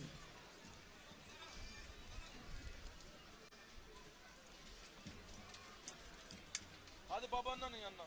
Abi çok yorma. Emin yola çık öyle. Uğur bakmıyor mu lan biraz? Dönsün arkadaş ol. Bir önce gidiyor.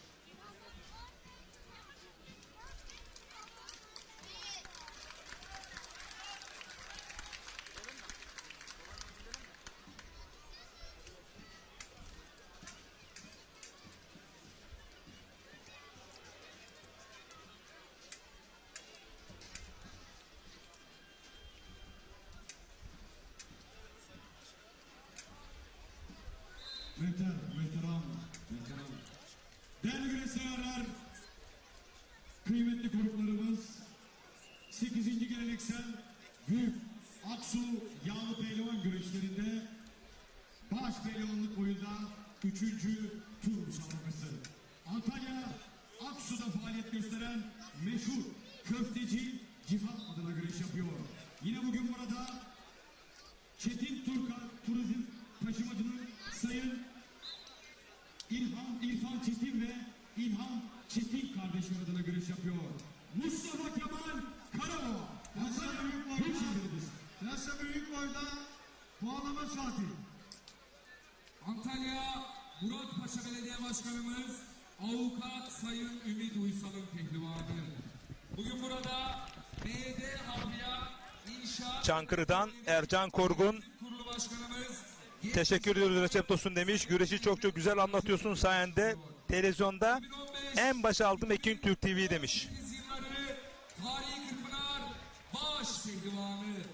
CV Enerji Türkiye Yağlı Güreş Ligi lig şampiyonu.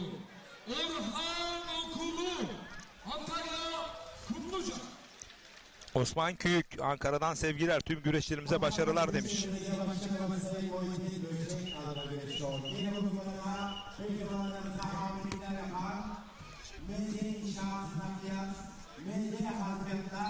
Yönetim Kurulu Başkanı Genç İş İnsanı Sayın Mehmet Danacı adına görüşüyor. 2013-2017 yılları tarihinde Fenerbahçe doğaları. 2023 yılı tarihinde Fenerbahçe Fenerbahçe'si İsmail Alarım Antalya Emrahçı.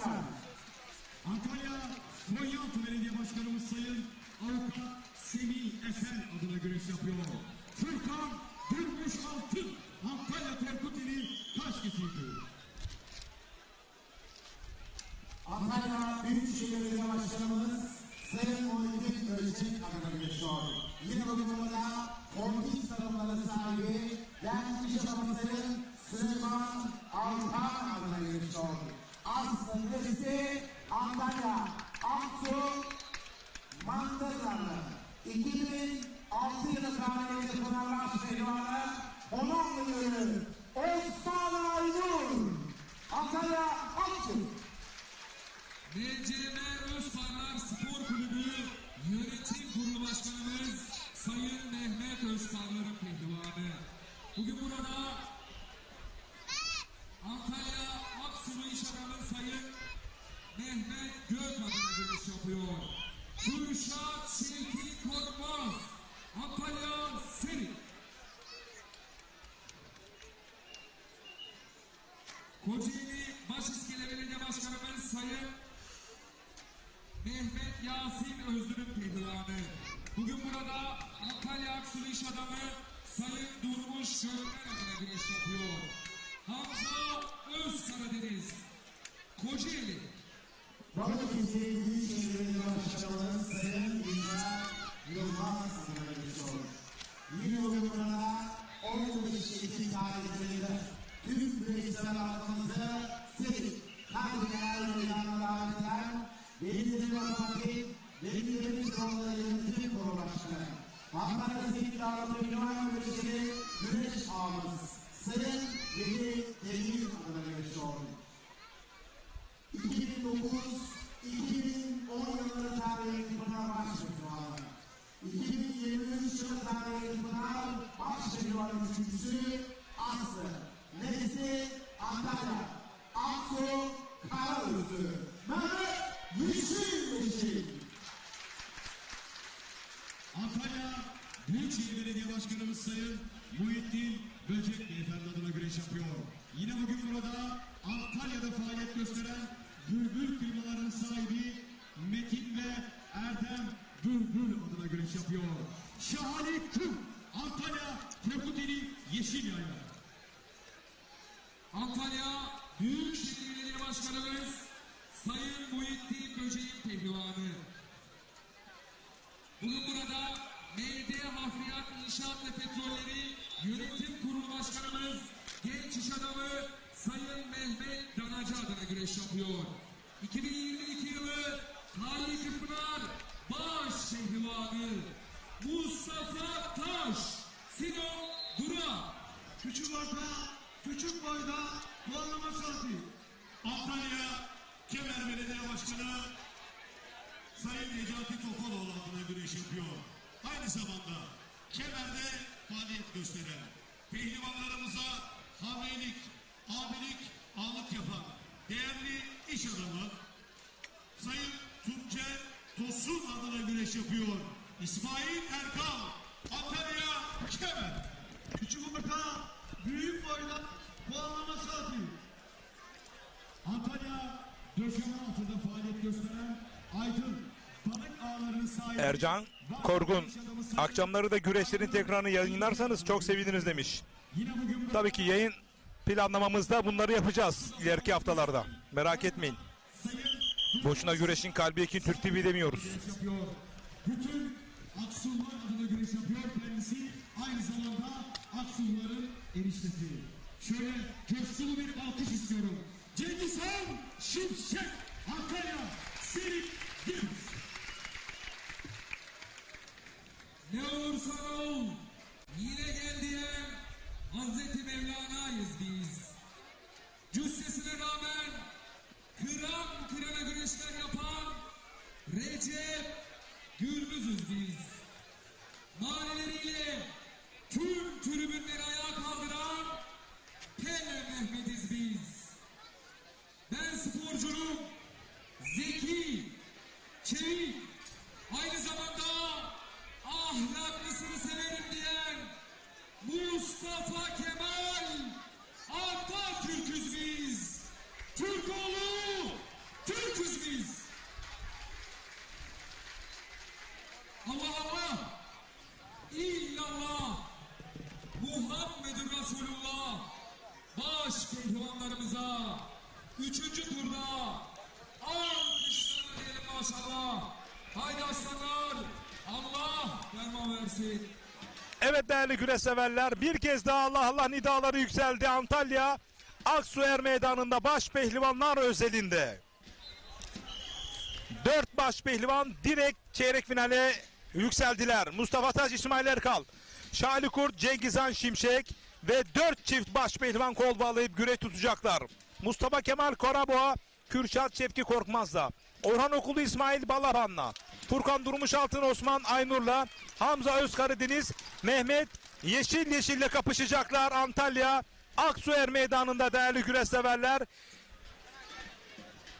Mustafa Bayram, hemen eşleşmeler özelinde öne çıkan bir karşılaşma var mı? Favoriler hanesinde ya da bir sürpriz çıkar mı? Neler söyleyeceksin? Bu arada babam Veli Küyük ile birlikte izliyoruz. Babam İsmail Balaban hayranıdır. İyi yayınlar demiş. Evet, söz sende. Evet, 3. tur baş pehlivanlık kuralları çekildi. Baş pehlivanlarımız kol bağlayıp şu an peşrev çekiyorlar. Tabii ki burada tüm gözler, dikkat çeken karşılaşma elbette ki İsmail Balaban ve Orhan Okulu karşılaşması. Kesinlikle.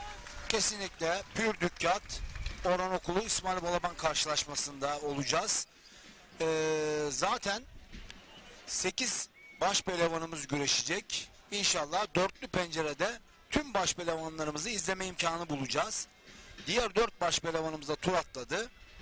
Burada Orhan Okulu ve İsmail Balaban dışında Furkan Durmuşaltın ve Osman Aynur karşılaşması da gerçekten dikkat çekiyor. Genç baş pehlivan Furkan Durmuşaltın, tecrübeli altın kemer kuşanmış Osman Aynur karşısında nasıl bir performans sergileyecek? Hamza Özkaradeniz. Bence bu turun merak konusu olan karşılaşma Hamza Özkaradeniz ve Mehmet Yeşileşil. Hamza Özkaradeniz Çiçeğiburnunda yeni baş pehlivanımız. Minder altyapısıyla tanıyoruz. Avrupa şampiyonu, dünya üçüncüsü. Karşısında usta altın kemerli baş pehlivan Mehmet Yeşileşil var.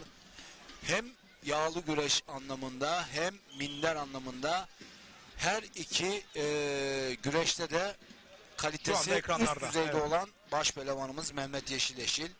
Bu karşılaşmada senin dediğin gibi Hamza Özkaradeniz'le Mehmet Yeşileşil arasındaki karşılaşma, o da dikkat çekiyor.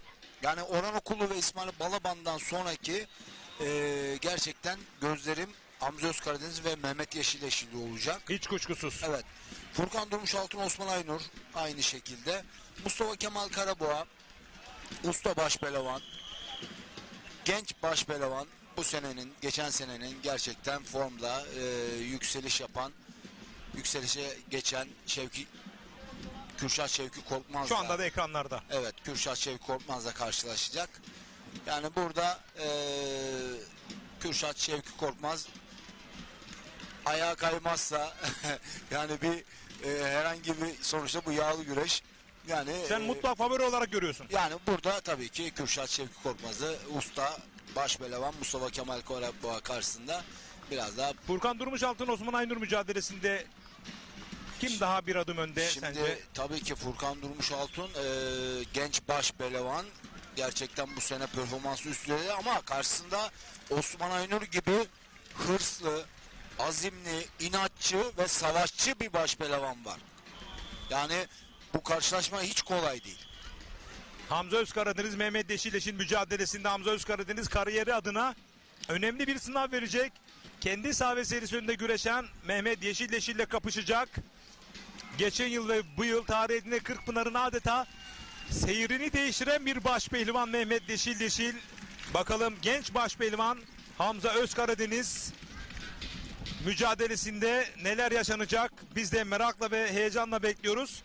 Tekrar etmek isterim ki Hamza Özkaradeniz benim kayınbiraderim, Kocaeli Başiskele Eski Bahçecik Damlar'dan.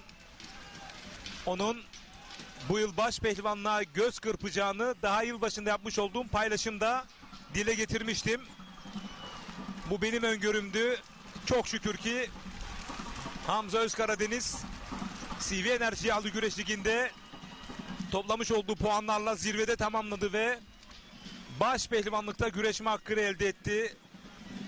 Rabbim mahcup etmesin, yar ve yardımcısı olsun. Rabbim sakatlıksız bir baş pehlivanlık serüveni nasip etsin dileklerinde bulunuyorum Mustafa Bayram. Evet, gerçekten Hamza Özkaradeniz yani baş pehlivanlığı hak eden bir sporcu. Çünkü defalarca çeyrek finalde elendi. Ama nasip bu seneymiş ve yani seni de mahcup etmedi sezonun başında yapmış olduğun paylaşımla. Gerçekten Kocaeli bir baş pehlivanlığa kazanmış oldu. İnşallah Allah yolunu açık etsin. Amin. Başarılar diliyoruz. Amin. Evet, baş pehlivanlar huzur peşrevini tamamladılar. Ve 4 çift kıran kırana mücadeleye tutuşacaklar derken Mustafa Kemal Karaboğa ve Kürşat Şevki Korkmaz sağ üst kadrajda mücadeleye başladı. Sağ alt kadrajda Hamza Özkaradeniz Mehmet Yeşileşil. Sol alt kadrajda Osman Aynur Furkan Durmuşaltın. Sol üst kadrajda da Orhan Okulu İsmail Balaban kapışması an itibariyle başladı. Bizler de kronometrelerimizi tuttuk. 16-16 olarak. AK Parti Antalya İl Başkanımız yaptı. Bakalım çeyrek finale kalacak diğer 4 isim kimler olacak? Mustafa Taş, İsmail Erkal, Şahri Kurt ve Cengizhan Şimşek'ten sonra. Bizleri o her organlarında hiçbir zaman yalnız bırakmayan AK Parti Antalya Milletvekilimiz Sayın Avukat İsmail Taş ön meydanımızda. Yine biz geceye katıldığımızda huzurla uyurken o 7-24 görev yaptı. Evet. Emniyet Genel Müdürlüğümüz yaptı. Antalya AK Parti Milletvekilimiz kıymetli müdürümüz Sayın Kemal Çelik ön meydanımızda.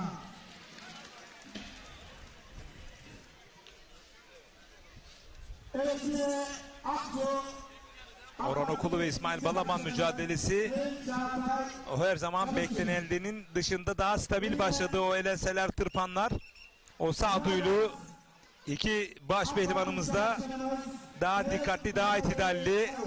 Küçük bir çarpışma söz konusu. İkisi de Türkiye Halk Güreşi'nin güzide, gözde baş pehlivanları. Hem Orhan Okulu hem İsmail Balaban. Ama bu turda biri veda edecek.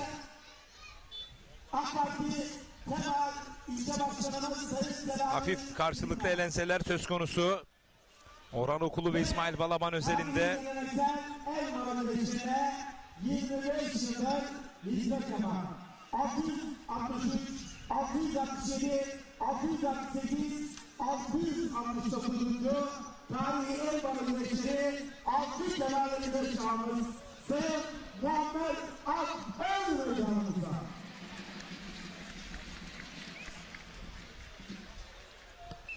Evet yine 28. dönem AK Parti Antalya 14. sıra milletvekili adayımız Sayın Özcan Yıldırım'la birlikte AK Parti Antalya İl Başkanımız Sayın Ali Çetin'e, milletvekillerimize ve il yönetimiyle birlikte değerli protokolümüze Aksu Belediye Başkanımız Eczacı Sayın Halil Şahin adına en meydanımıza hoş geldiniz, şerefler verdiniz diyoruz. İsmail Balaban'ın sol üst kasnakta güçlü hamlelerini izliyorsunuz kasnaklardan. Elense ve boyundurukla karşılık verdi Orhan Okulu. Ve ayak boyu pehlivanlarımız saralatlanmak üzere er meydanındaki yerlerinizi alırız. Minik 1, minik 2, teşvik 1, teşvik 2, toz koparan ve ayak boyu pehlivanlarımız çok acele saralatlanmak üzere. Burası Antalya Aksu Er Meydanı değerli güreş severler.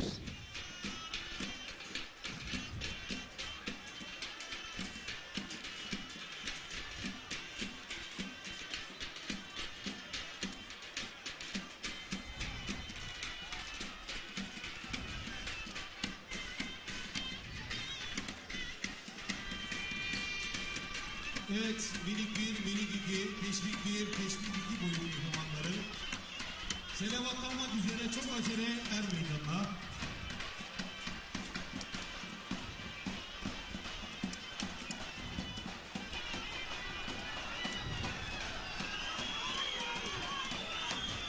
Çok sert elenseler söz konusu. İki tarafta düdük çaldı çayır hakemleri.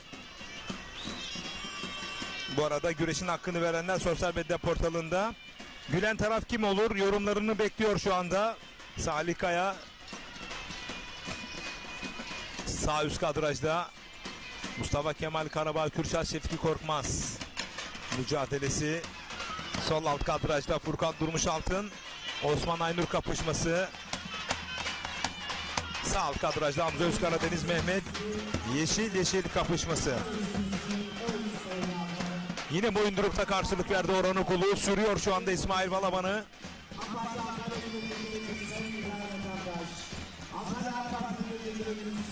Bu kez kasnaklardan bir anda hareketlendirdi İsmail Balaban atak güreşini. Paçaya uzandı. Yine boyundurukta Orhan Okulu. Ben İsmail Balaban'ı çok daha arzulu, çok daha istekli görüyorum. Bu dakikalarda çeyrek finale %51 İsmail Balaban, %49 Orhanokulu diyebilirim. Tabii güreş gidişatı özelinde bu oran yükselebilir de düşebilir de. Kurallarınızı çekmek üzere çok acele cetvel hakemliğine gidiyoruz.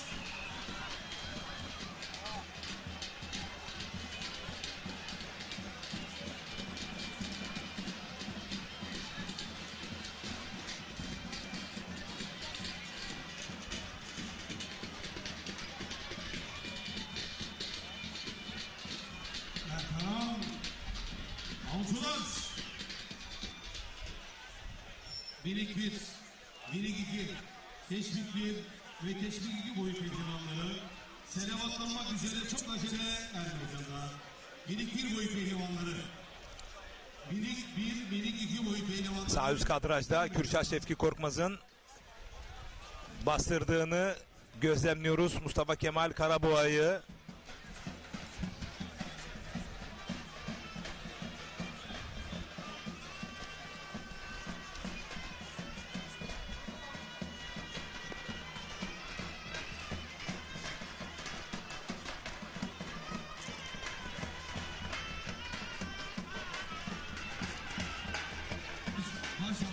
Bu arada Furkan Durmuşaltın sol alt kadrajda Osman Aynur'u bastırdı.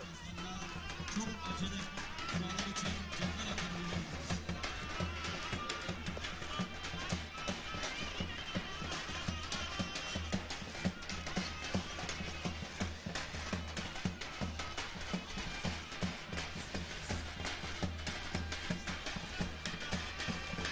Orhanokulu İsmail Balaban sol üst kadrajdaki mücadelede ara tansiyon yükseliyor, düşüyor.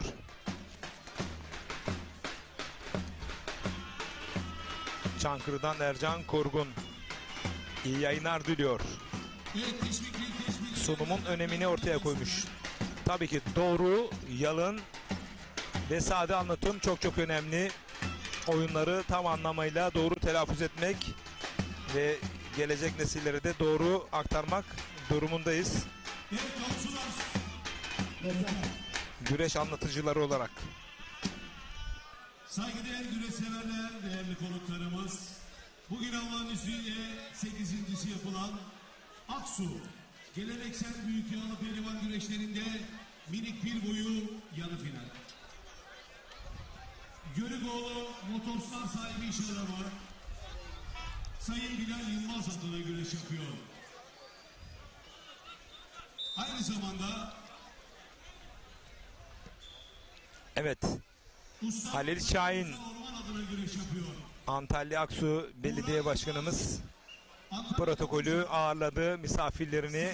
Bu arada Orhanokulu ilk kez Güreş yapıyor.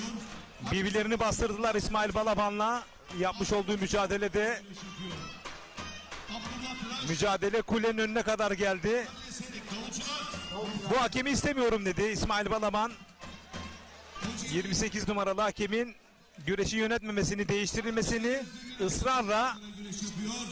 kuleye Aynı zamanda Antalyalı itirazda bulundu. Bu onun hakkı. Sayın Ömer Bozkurt adına güreş yapıyor. Pehlivanlarımız Cahit Hamza kendilerini yöneten çayır hakemlerinin değiştirilmesi, bir kez de olsa değiştirilmesini arzu ve talep edebiliyorlar. Belediyesi adına güreş yapıyor. 28 numaralı hakemin Değerli belediye başkanımız avukat İsmail Balaban Pehlivanı. Ayrıca değiştirilmesi konusunda bir talebi söz konusuydu. Bakalım kule bu konuda bir tasarruf ortaya koyacak mı? Sayın Mevlüt Kaşlı Bey adına güreş yapıyor. Özcan Efe Kaş, Kaşlı, Antalya Korkuteli, 1-2 yarı final.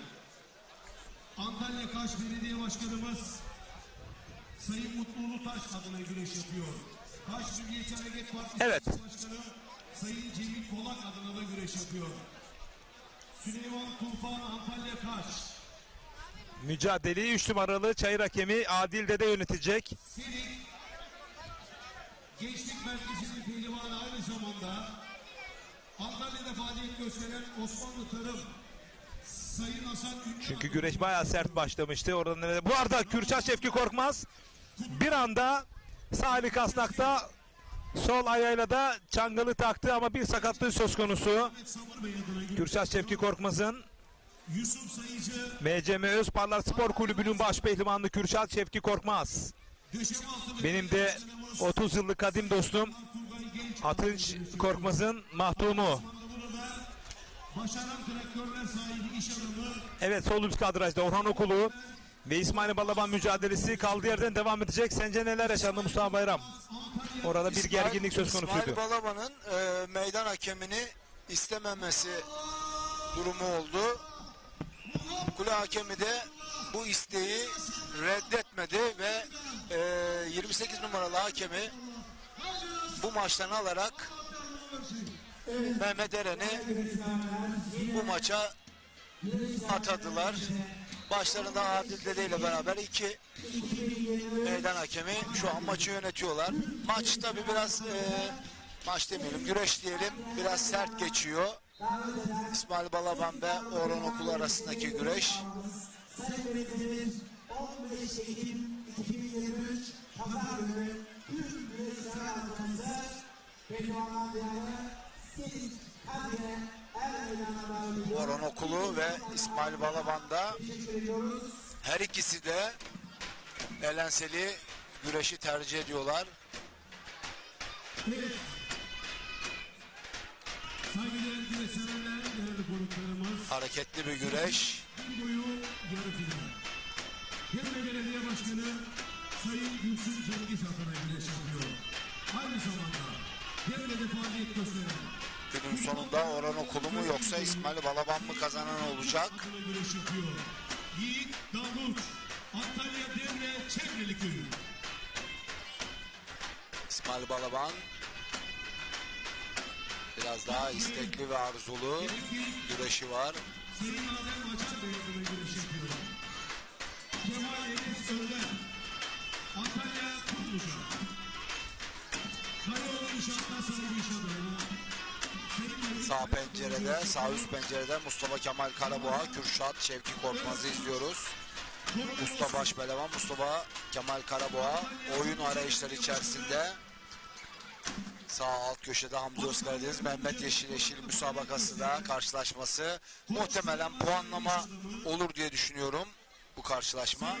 Osman Aynur, Furkan Durmuş Altun karşılaşması da, bu karşılaşmada her an her şey olabilir diye düşünüyorum ama yine de puanlamaya gidecek bir güreş izlenimi veriyor. İsmail Balaban'ın bir koltuk altı arayışı içerisinde olduğunu gözlemledik az önce. Mücadele ara ara sertleniyor. Normal sürede bir yeniş çıkabilir mi? Pek tabii ki de çıkabilir. Güreş ara ara sertleniyor çünkü risk alabilir. İki baş pehlivandan biri. Ben bu öngörüdeyim. Siz çok değerli güreş severlerimiz ne düşünüyor bilmiyorum. Yorumlarınızı Ekin Türk TV Facebook adresine yollayın. Yer verelim. Bu dörtlü ekranda çeyrek finale kim ya da kimler kalır? Soru bu. Yorumlar, mesajlar sizlerden. sahibi iş adamı Sayın Ramazan Akar Bey adına güreş yapıyor. Erdoğan Akman, Senik Gibiz.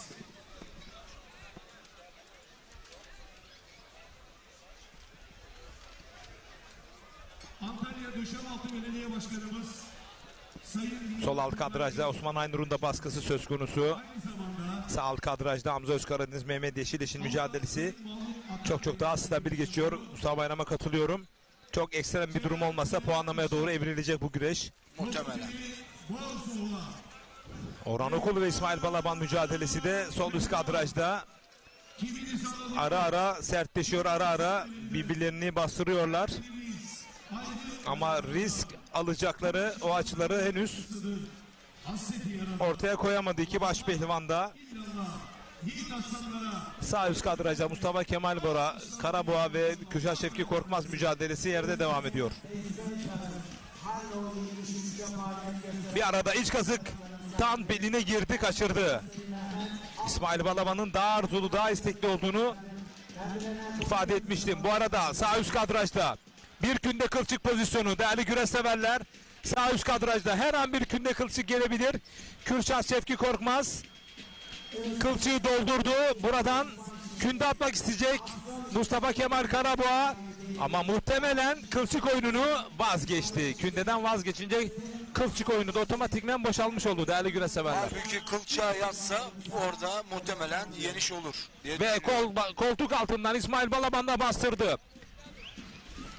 İç kazık ters bacadan sağ üst kadrajda Kürşat Şevki Korkmaz adını çeyrek finale doğru yazdırabilir. İç paçayı aldı. Dış kasnakta sağ üst kadrajda Kürşat Şevki Korkmaz oradan yüklenirse sırt aşağı inerek adını çeyrek finale yazdıran 5. isim olabilir değerli güreş severler. İç paçayı aldı. Dış kasnakta yükleniyor. Toparlanmak istiyor. Henüz yeniş yok değerli güreş severler. İç kazığa yöneldi. Artık buradan futbol tabiriyle penaltı noktasında basketbol tabiriyle de tam atış çizgisinde kaldırdı, havalandırdı, yüklendi sırt aşağı inerek Kürşat Şevki Korkmaz adını çeyrek finale yazdıran 5. baş pehlivan oldu Antalya Aksoyer Meydanı'nda. Yoluna dolu dizgin devam ediyor. Türk güreşinin parlayan yıldızı Kürşat Şevki Korkmaz. Bir kez daha tekrarını izliyorsunuz. Çok güçlü bir şekilde yüklendi. Sırt aşağı inerek adını çeyrek finale yazdırdı değerli güreş severler. 3 çift kaldı çayırda. İsmail Balaban Orhan Okulu mücadelesinde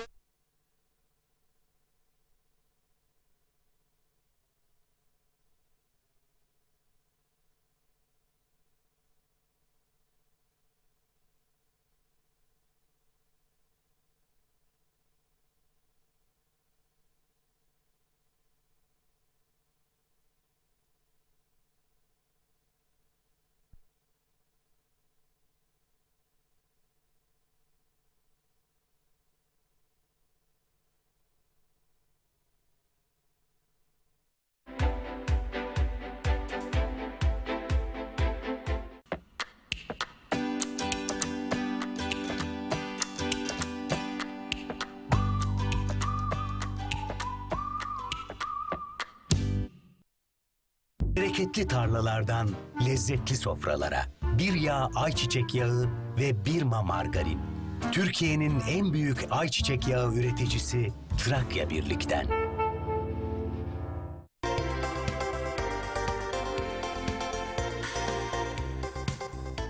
Sevgili izleyenler herkese merhabalar. Emrah Binici ben, Ekin Grup Genel Müdürü. Şu anda Çanakkale, Gelibolu, Bolayır'dayız. Evet, çok güzel bir projenin tanıtımını yapacağız. Bundan bir ay önce yine Bolayır'da hemen mahalle içerisinde bir tanıtım yapmıştık ve orayı tükettik.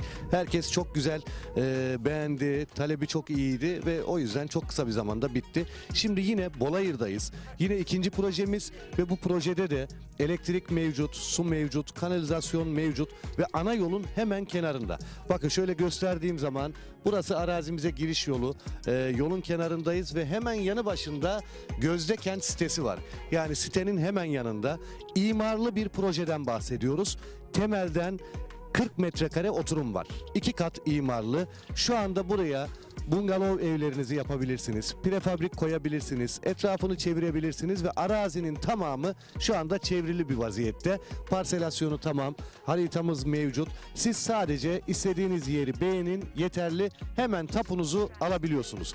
Ve burası dediğim gibi elektrik, su mevcut. Ana yolun hemen yanında ve sahile bir önceki projeden daha yakın sevgili izleyenler.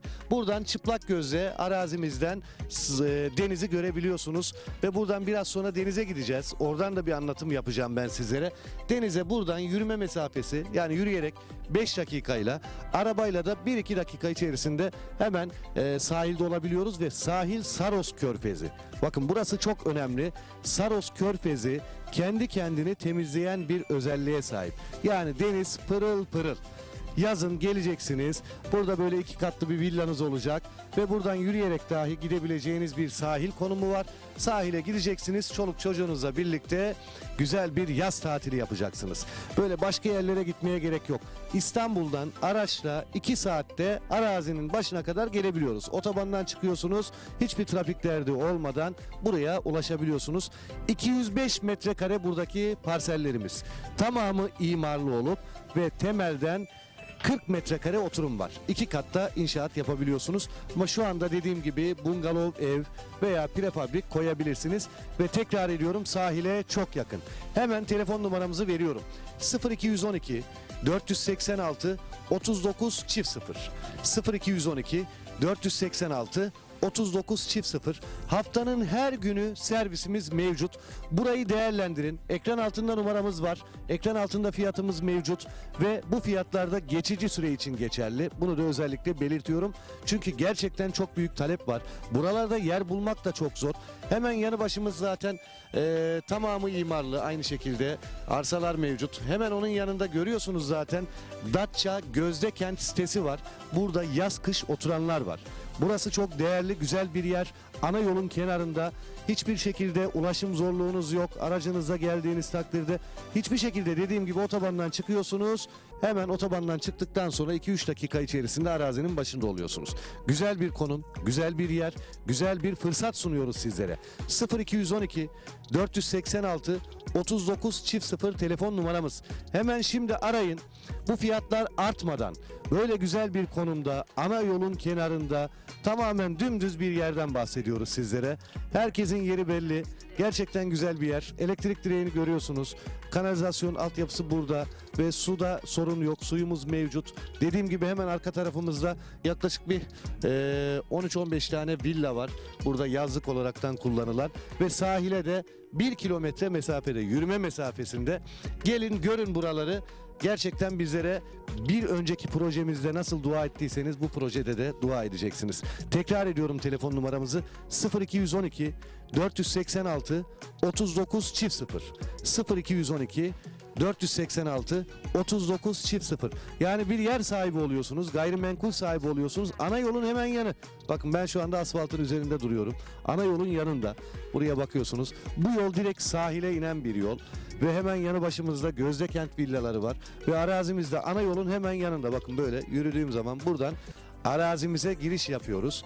Burada da gerçekten sınırlı sayıda parsellerimiz var. İmarlı, temelden 40 metrekare 2 kat imarlı, 2 kat inşaat yapabiliyorsunuz. Hemen şimdi bungalov evinizi koyabilirsiniz, prefabriğinizi koyabilirsiniz. Dilerseniz bir hobi bahçesi yapabilirsiniz. Elektrik, su vesaire sorunuz yok. Konumu çok güzel. Hemen arka tarafımızda ana yol var. Otobandan çıktıktan sonra buraya geliyoruz. Mahalleye çok yakın. Bolayır Mahallesi'ne yakın. 5 dakikada Bolayır'da olabiliyorsunuz. İnanılmaz güzel bir yerden bahsediyorum. Hemen arka tarafımda zaten görüyorsunuz. Tamamen tellerle çevrili, tertemiz bir şekilde size teslim ediyoruz. Tapu masrafı yok. Evet, kısmi vade seçeneğimiz mevcut. Araç takası evet değerinde alınır araçlarınız. Gerçekten yerimiz 10 numara. 5 yıldız. Bu kadar net söylüyorum. Gelin görün, bana hak vereceksiniz. 0212 486 39 0 0212 486 39 0. Hadi şimdi bir denize gidelim. Denizde gösterelim sizlere. Bu yol bizi sahile doğru götürüyor. Evet, sahile geldik. Hemen yanımızda, aslında burası bir kafeterya haline dönüştürülecek. Böyle locaların olduğu bir yer. Evet, birlikte geldik araziden. Şu anda tam böyle Bolayır'da Saros Körfezi'nin sahilindeyiz. Arazimize 1 kilometre mesafede. İşte deniz, işte arazi, elektrik, su, kanalizasyon, her şeyi var dedik. Burayı değerlendirmek sizin elinizde. Pırıl pırıl denizi var. Gelin görün, kararınızı öyle verin. Hafta içi hafta sonu hiç fark etmez. Ekran altında numaramız var. 205 metrekare parsellerimiz. Temelden 40 metrekare 2 kat inşaat yapabiliyorsunuz. Şu anda da bungalov evinizi prefabrik hemen koyabilirsiniz veya hobi bahçesi yapabilirsiniz. Yazında gelin burada ailecek denize girin. Şimdi dediğim gibi akşam saati olduğu için kalabalık değil ama gün içerisinde öğlen saati.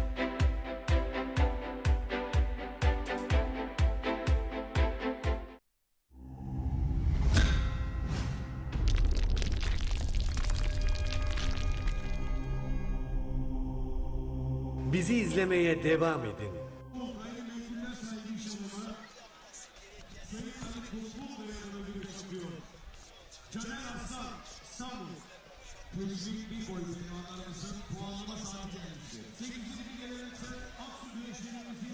Evet değerli güreş severler, ortak canlı yayın ağında bir teknik arıza nedeniyle tüm kanallar yayından düştü. Elektrikten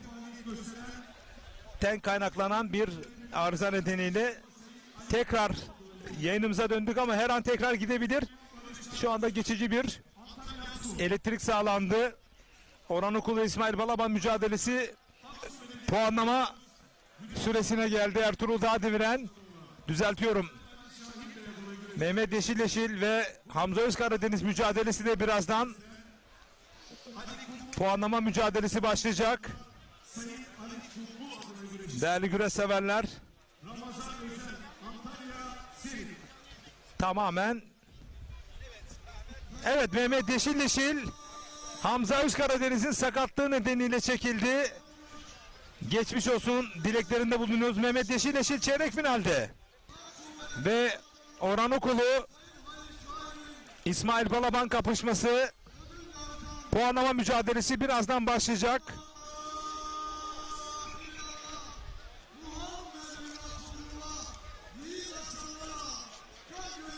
Evet, şu anda Orhanokulu da ortaya doğru geliyor. İsmail Balaban da değerli yönetmenim ekranlara getirecek o mücadeleyi. Furkan Durmuş Altın ve Osman Aynur mücadelesi de puanlama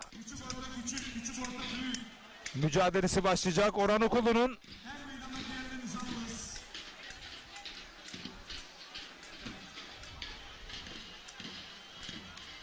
evet, puanlama mücadelesi şu anda ekranlara geldi.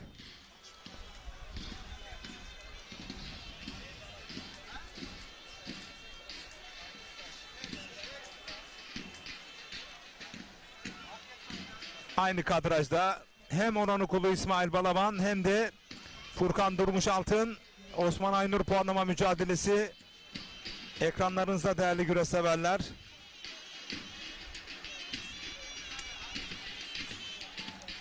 Evet, Deste Büyük Boy yarı final. Antalya Taksim Belediye Başkanımız, güreşlerimizin tertip komite başkanı olan Sayın Eczacı Ali Şahit Beyazı'nın eşliğinde. Yine bugün burada Elektrikler kesilince zaruri bir reklam arası verdik değerli güreş severler. Bizden kaynaklanan bir durum değil, affınıza sığınıyoruz. Canlı yayınlarda bu tür aksaklıklar söz konusu olabiliyor. Sağduyunuza her zamanki gibi ihtiyacımız var bu süreçte. Evet, aynı kadrajda hem Osman Aynur hem Furkan Durmuş Altın hem İsmail Balaban hem Orhanokulu puanlama mücadelesi. Evet, Osman Aynur, Furkan Durmuş Altun karşılaşmasında puanlama sürecinde genç başpehlivan Furkan Durmuş Altun. Bakalım usta başpehlivan. Kocaeli'den Rahmi Kaya'nın sana çok selamı var. Özkaya Traktör, Rahmi Kaya değerli büyüme, kucak dolu sevgiler yolluyoruz. Antalya Aksu'dan. Ben de selamlar gönderiyorum Rahmi abime. Güreşçinin dostudur, güreşçi babasıdır. Buradan selamlar. Evet, çayırda 2 çift kaldı. 6 çeyrek finalist belli oldu Mustafa Bayram. Evet. Kürşat Şevki Korkmaz, Mehmet Yeşilleşil, Mustafa Taş, İsmail Erkal, Şahali Kurt, Cengizhan Şimşek, 6 isim çeyrek finalde.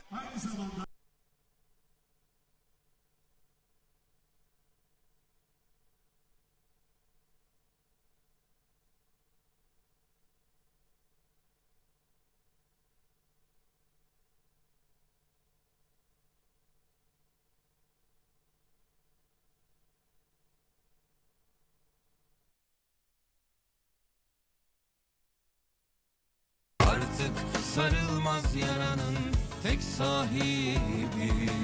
Benim neler çektiğimi Anlaturnam ne gezersin.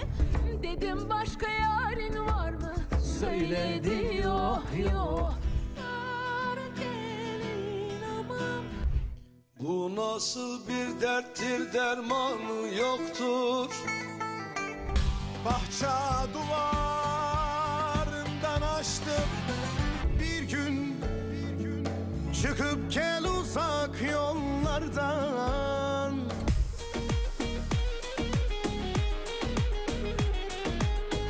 Gitme benim telli durnam, ağla kalbim. Canın olayım gülüm. Aşk ile canlar aşk ile. Bu dağlar kömürdendir. Ağlayan dilber senin elinden hasretim var. Kliplerinizin tüm dünyada izlenme rekoru kırmasını ister misiniz? O zaman doğru kanaldasınız. Bilgi almak için 0212 485 3901 0212 485 3901.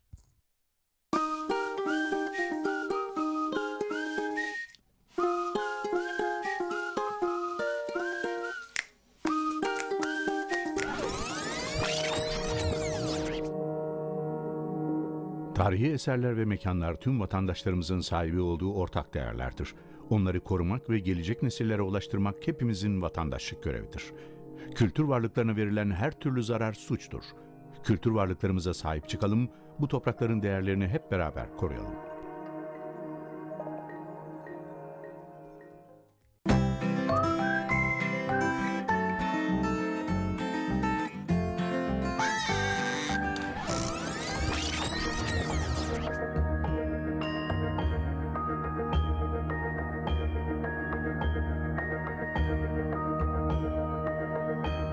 Tarihi eserler ve mekanlar tüm vatandaşlarımızın sahibi olduğu ortak değerlerdir.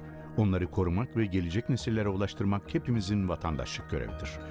Kültür varlıklarına verilen her türlü zarar suçtur. Kültür varlıklarımıza sahip çıkalım, bu toprakların değerlerini hep beraber koruyalım.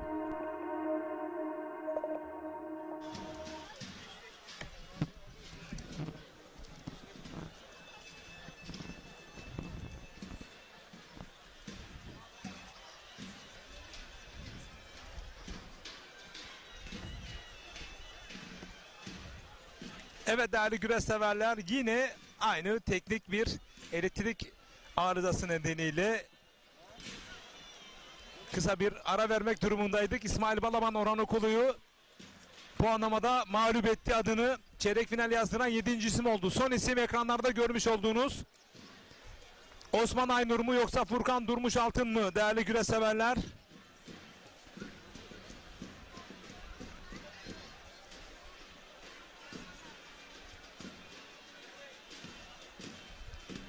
Küçük orta, büyük boy, küçük orta, küçük boy, küçük orta, büyük boy, büyük orta ve baş altı pehlivanlarımız. Haydastanlar çok acele, salavatlanmak üzere meydanındaki yerlerinizi. 7 isim çeyrek finalde. Kürşat Şevki Korkmaz, İsmail Balaban, Mehmet Yeşil, Şali Kurt, Cengizhan Şimşek, Mustafa Taş, İsmail Erkal. Son isim Osman Aynur mu yoksa Furkan Durmuş Altın mı?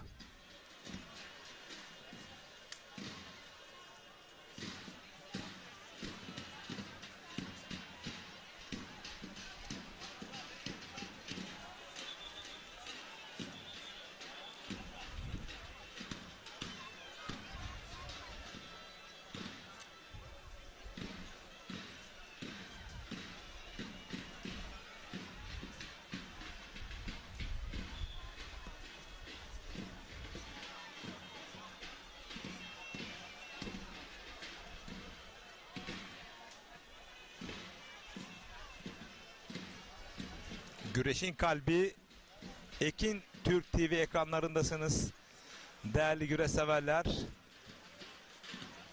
Önümüzdeki haftalarda yapılacak olan organizasyonları da sizlere anons etmek isterim.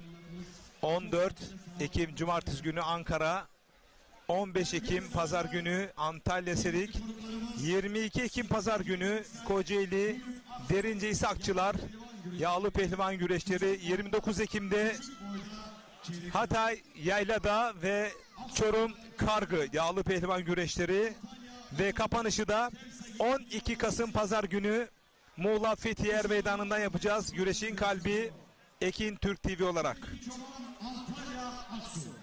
Başpehlivan güreşlerinde Osman Aynur ve Furkan Durmuş Altun başpehlivanların birer ihtarları vardır. Arz olunur. İstanbul Çatalca Belediye Başkanımız Sayın Mesut Ünar adına giriş yapıyor.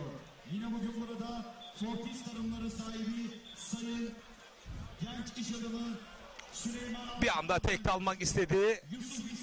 Furkan Durmuş Altın uzak kaldı.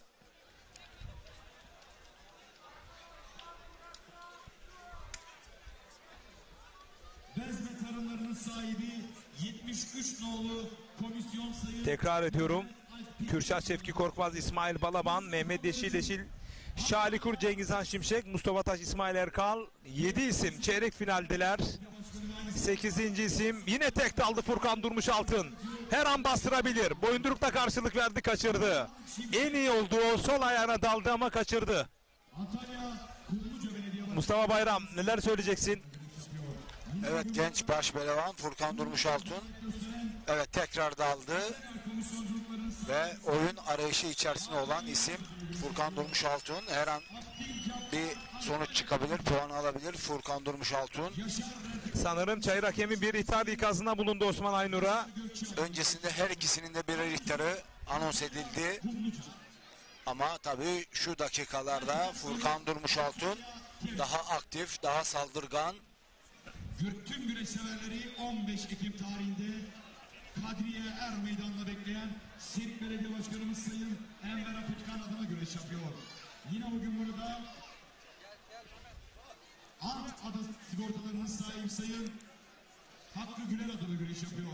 7 isim belli. 8. isim bakalım. Osman Aynur mu yoksa Furkan Durmuş Altın mı olacak? Muhammed Resulullah yiğit aslanlara alkışlarla diyelim maşallah. Allah selam versin. Çayırda tek bir baş pehlivanın mücadelesi kaldı.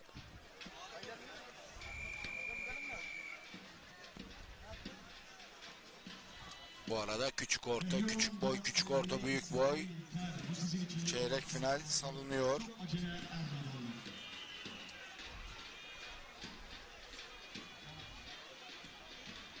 Değerli güreşçiler, kıymetli konuklarımız, 8. geleneksel duymak Evet, Furkan Durmuş Altun tekrar tek daldı. Bakalım oradan sonuca gidebilecek mi? Evet. Üzerinden Evet, atladı. Tekrar Kas kanadından kündeye dolanmak istiyor. Paşadan yakalamak istedi. Toparlanmak istiyor. Osman Aynur, yine puan yok. Müthiş bir mücadele var. Çayırda çeyrek finale kalma özelinde değerli güreş severler. Başkanımız Sayın Enver Aputkan adına güreş yapıyor. Evet, elimi ısırdı diyor Furkan Durmuş Altun. Bakalım nasıl, Başkanımız Sayın Mehmet Danacı adına güreş dişi de geçmiş olabilir. Aynen, yani Osman Aynur çok tecrübeli ve hırslı bir baş pehlivan. Orada çenezin üzerinden eğer boyunduru vurduysa ağız dişleri mutlaka boyundura takılmış olabilir. Mücadele tekrar kaldığı yerden devam edecek. Burak Sevgi, Antalya Sirit. Antalya Sirit Belediye Başkanımız Sayın Enver Aputkan adına güreş yapıyor. Yine bugün burada Aksu İş Adamı Sayın Pehlivan Harfiyatların sahibi Sefa Buğra Ocakçılar adına güreş yapıyor. Furkan Durmuş Altun, Antalya Sirit. Osman Aynur. Evet, büyük orta başaltı pehlivanları selavatlanmak üzere. Bakalım hangi isim Büyük orta baş... çeyrek finale ismini yazdıracak. Batı Ege Mermerleri Müdürü Sayın Fatih Eser adına güreş yapıyor. Yine bugün burada başaltıcı merhum Furkan Durmuş Altun, pehlivan adına güreş yapıyor. Bayraklı pehlivan adına güreş genç baş pehlivan. Hasan Ersoy El 2006 yılı Kırkpınar baş pehlivanı Osman Aynur karşısında puan alabilecek mi Furkan Durmuş Altun? İsa Albayrak, Antalya. Evet, mücadele devam ederken elektrik sıkıntısı giderilirken rejimizde farklı bir açıya doğru kamera yöneldi. Muharrem Asar adına güreş yapıyor. Yine bugün burada Kemer'de iş adamı sayın Galip Ayaz adına güreş yapıyor. Kemal Berkekaya, Antalya, Kemer. Bura er meydanı derler. Burada söz Evet, küçük orta büyük boy şu an çeyrek finali salınıyor. dile, bele söze ihanet olmaz. Bura er meydanı derler. 26 yıl tarihi Kırkpınar'da ve baş pehlivanlık yapmış Kel Aliço'nun kemanesi ciğer sökerdi. Ta okyanustan gelir muhteşem dev o koca Yusuf'un sesi. Kırklareli Mehmet Pehlivanıma da sorarsan vatanıma, milletime, bayrağıma mal olmuş pehlivanlık efendisi. Allah Allah, illallah, Muhammedur Resulullah. Kulu Hakem heyeti Furkan Durmuş altına ikinci ihtarı verdi.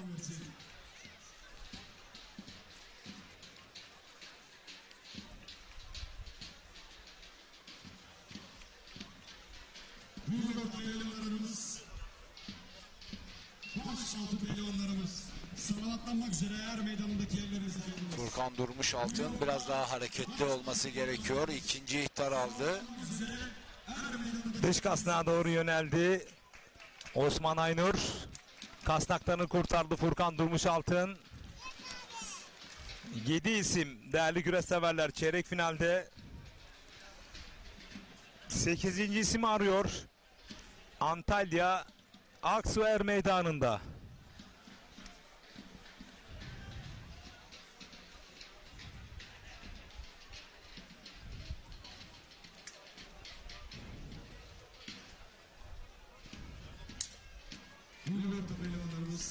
Az önce çok yaklaşmışlardı puan almaya iki baş pehlimanda ama birbirlerini kaçırdılar. Evet, Furkan Durmuş altın paçalara indi tekrardan. Ama usta baş pehlivan paradını aldı. Pehlivan Muhammed Can Güzel çok acele ermedi. Puan alan güreşçi Tekrar adını... daldı ve bastırdı. Evet, Furkan Durmuşaltın. Evet.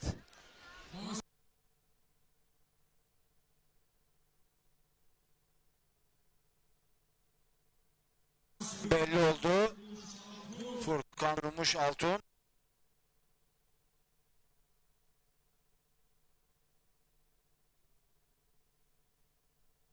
Mustafa Taş, Şali Kurt, İsmail Erkal, Cengizhan Şimşek olmak üzere toplamda 8 baş pehlivan 4. tura yani çeyrek finale kalmaya hak kazandılar.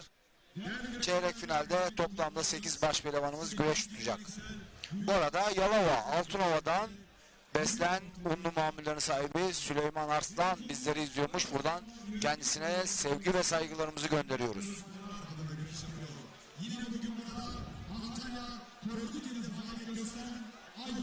Evet, bir reklam arası veriyoruz değerli güreş severler. Daha sonra tekrar Antalya Aksuer Meydanı'nda baş pehlivanların çeyrek final kapışmalarıyla birlikte olacağız. Bizden ayrılmayın. Güreşin kalbi Ekin Türk TV'den.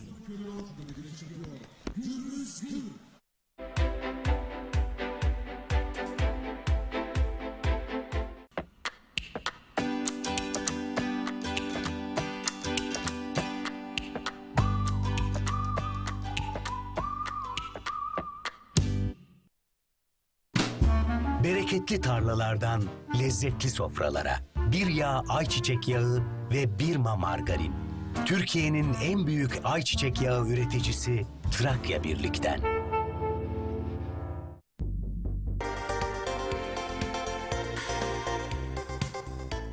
Sevgili izleyenler, herkese merhabalar. Emrah Binici ben, Ekin Grup Genel Müdürü. Şu anda Çanakkale, Gelibolu, Bolayır'dayız. Evet, çok güzel bir projenin tanıtımını yapacağız. Bundan bir ay önce yine Bolayır'da hemen mahalle içerisinde bir tanıtım yapmıştık ve orayı tükettik. Herkes çok güzel beğendi, talebi çok iyiydi ve o yüzden çok kısa bir zamanda bitti. Şimdi yine Bolayır'dayız. Yine ikinci projemiz ve bu projede de elektrik mevcut, su mevcut, kanalizasyon mevcut ve ana yolun hemen kenarında. Bakın şöyle gösterdiğim zaman burası arazimize giriş yolu. Yolun kenarındayız ve hemen yanı başında Gözdekent sitesi var. Yani sitenin hemen yanında imarlı bir projeden bahsediyoruz. Temelden 40 metrekare oturum var. 2 kat imarlı. Şu anda buraya bungalov evlerinizi yapabilirsiniz. Prefabrik koyabilirsiniz. Etrafını çevirebilirsiniz ve arazinin tamamı şu anda çevrili bir vaziyette. Parselasyonu tamam. Haritamız mevcut. Siz sadece istediğiniz yeri beğenin, yeterli. Hemen tapunuzu alabiliyorsunuz. Ve burası dediğim gibi elektrik, su mevcut. Ana yolun hemen yanında ve sahile bir önceki projeden daha yakın sevgili izleyenler. Buradan çıplak gözle arazimizden denizi görebiliyorsunuz ve buradan biraz sonra denize gideceğiz. Oradan da bir anlatım yapacağım ben sizlere. Denize buradan yürüme mesafesi, yani yürüyerek 5 dakikayla, arabayla da 1-2 dakika içerisinde hemen sahilde olabiliyoruz ve sahil Saros Körfezi. Bakın burası çok önemli. Saros Körfezi kendi kendini temizleyen bir özelliğe sahip. Yani deniz pırıl pırıl. Yazın geleceksiniz. Burada böyle 2 katlı bir villanız olacak ve buradan yürüyerek dahi gidebileceğiniz bir sahil konumu var. Sahile gideceksiniz. Çoluk çocuğunuzla birlikte güzel bir yaz tatili yapacaksınız. Böyle başka yerlere gitmeye gerek yok. İstanbul'dan araçla 2 saatte arazinin başına kadar gelebiliyoruz. Otobandan çıkıyorsunuz. Hiçbir trafik derdi olmadan buraya ulaşabiliyorsunuz. 205 metrekare buradaki parsellerimiz. Tamamı imarlı olup ve temelden 40 metrekare oturum var. 2 katta inşaat yapabiliyorsunuz. Ama şu anda dediğim gibi bungalov ev veya prefabrik koyabilirsiniz. Ve tekrar ediyorum, sahile çok yakın. Hemen telefon numaramızı veriyorum. 0212 486 39 00 0212 486 39 Haftanın her günü servisimiz mevcut. Burayı değerlendirin. Ekran altında numaramız var. Ekran altında fiyatımız mevcut ve bu fiyatlarda geçici süre için geçerli. Bunu da özellikle belirtiyorum. Çünkü gerçekten çok büyük talep var. Buralarda yer bulmak da çok zor. Hemen yanı başımız zaten tamamı imarlı, aynı şekilde arsalar mevcut. Hemen onun yanında görüyorsunuz zaten Datça Gözdekent sitesi var. Burada yaz kış oturanlar var. Burası çok değerli, güzel bir yer. Ana yolun kenarında, hiçbir şekilde ulaşım zorluğunuz yok. Aracınızla geldiğiniz takdirde hiçbir şekilde, dediğim gibi, otobandan çıkıyorsunuz. Hemen otobandan çıktıktan sonra 2-3 dakika içerisinde arazinin başında oluyorsunuz. Güzel bir konum, güzel bir yer, güzel bir fırsat sunuyoruz sizlere. 0212 486 39 00 telefon numaramız. Hemen şimdi arayın. Bu fiyatlar artmadan böyle güzel bir konumda, ana yolun kenarında, tamamen dümdüz bir yerden bahsediyoruz sizlere. Herkesin yeri belli. Gerçekten güzel bir yer. Elektrik direğini görüyorsunuz. Kanalizasyon altyapısı burada ve suda sorun yok. Suyumuz mevcut. Dediğim gibi hemen arka tarafımızda yaklaşık bir 13-15 tane villa var. Burada yazlık olaraktan kullanılan ve sahile de 1 kilometre mesafede, yürüme mesafesinde. Gelin görün buraları. Gerçekten bizlere bir önceki projemizde nasıl dua ettiyseniz bu projede de dua edeceksiniz. Tekrar ediyorum telefon numaramızı: 0212 486 39 00 0212 486 39 00. Yani bir yer sahibi oluyorsunuz, gayrimenkul sahibi oluyorsunuz. Ana yolun hemen yanı. Bakın ben şu anda asfaltın üzerinde duruyorum. Ana yolun yanında. Buraya bakıyorsunuz. Bu yol direkt sahile inen bir yol. Ve hemen yanı başımızda Gözdekent villaları var. Ve arazimizde ana yolun hemen yanında. Bakın böyle yürüdüğüm zaman buradan arazimize giriş yapıyoruz. Burada da gerçekten sınırlı sayıda parsellerimiz var. İmarlı, temelden 40 metrekare 2 kat imarlı, 2 kat inşaat yapabiliyorsunuz. Hemen şimdi bungalov evinizi koyabilirsiniz, prefabriğinizi koyabilirsiniz. Dilerseniz bir hobi bahçesi yapabilirsiniz. Elektrik, su vesaire sorunuz yok. Konumu çok güzel. Hemen arka tarafımızda ana yol var. Otobandan çıktıktan sonra buraya geliyoruz. Mahalleye çok yakın. Bolayır Mahallesi de yakın. Bakın 5 dakikada Bolayır'da olabiliyorsunuz. İnanılmaz güzel bir yerden bahsediyorum. Hemen arka tarafımda zaten görüyorsunuz. Tamamen tellerle çevrili, tertemiz bir şekilde size teslim ediyoruz.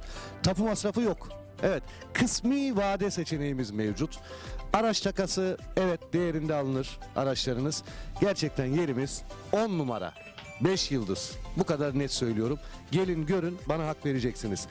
0212 486 39 çift 0. 0212 486 39 çift 0. Hadi şimdi bir denize gidelim. Denizde gösterelim sizlere. Bu yol bizi sahile doğru götürüyor. Evet, sahile geldik. Hemen yanımızda aslında burası bir kafeterya haline dönüştürülecek. Böyle locaların olduğu bir yer. Evet, birlikte geldik araziden. Şu anda tam böyle Bolayır'da Saros Körfezi'nin sahilindeyiz. Arazimize 1 kilometre mesafede. İşte deniz, işte arazi, elektrik, su, kanalizasyon her şeyi var dedik. Burayı değerlendirmek sizin elinizde. Pırıl pırıl denizi var. Gelin görün, kararınızı öyle verin. Hafta içi hafta sonu hiç fark etmez. Ekran altında numaramız var. 205 metrekare parsellerimiz. Temelden 40 metrekare 2 kat inşaat yapabiliyorsunuz. Şu anda da bungalov evinizi prefabrik hemen koyabilirsiniz veya hobi bahçesi yapabilirsiniz. Yazında gelin burada ailecek denize girin. Şimdi dediğim gibi akşam saati olduğu için kalabalık değil ama gün içerisinde öğlen saatlerinde yoğun bir kalabalık var. Çekimimiz şu anda tam böyle deniz havasında değil. Onu da özellikle belirtmek istiyorum ama zaten ekranda da görüyorsunuz. Bakın ta ilerlerde böyle yerleşim yerleri var, villalar var, işte kafeteryalar var. Burası böyle hani Antalya'ya vesaire gitmenize gerek yok gerçekten. Buradan bir parsel alın. Daha sonrasında buraya yazın, yerleşin. Gelin her gün denizin tadını çıkarın. Ekran altındaki numaramızı arayın. 205 metrekare parsellerimiz, kısmi vade seçeneğimiz var. 0212 486 39 çift 0. 0212 486 39 çift 0'a çağrı atmanız yeterli. Hafta içi ve hafta sonu olmak kaydıyla ne zaman müsaitseniz bize onu söylemeniz yeterli. Sizleri buraya getiriyoruz, gösteriyoruz. Anlattığımız gibi zaten geldiğiniz zaman göreceksiniz. Arazimiz ana yolun hemen kenarında. Kendi içerisinde yollara ayrılmış. Sahile, yani yüzmeye, sahile 1 kilometre mesafede. Hemen yanında Gözdekent sitesi villaları var. Gerçekten muhteşem bir yer. Son kez tekrar ediyorum telefon numaramızı. Burada sayılı parsellerimiz var. Bu parseller bitmeden, nasıl ki birinci projemizde bana yer ayırın dediniz, kaçırdınız. Hiç değilse bunu kaçırmayın derim. Burası denize daha da yakın. 0212 486 39 çift 0. 0212 486 39 çift 0. Ne güzel deniz sesi, su sesi gerçekten insana huzur veriyor. Havası da güzel, denizi de pırıl pırıl. Gelin burayı değerlendirin. 0212 486 39 çift 0.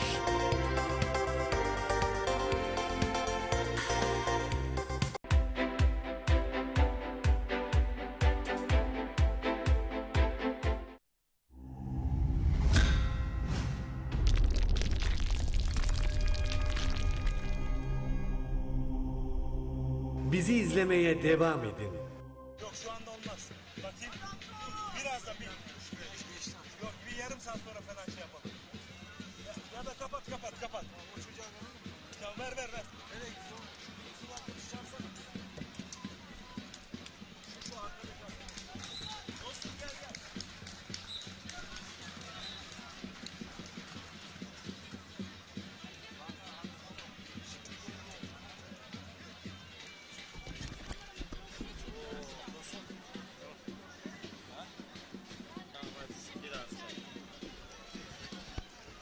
Evet değerli güreş severler. Burası Antalya Aksu Er Meydanı. Alt boylarda kıran kırana mücadeleler devam ediyor.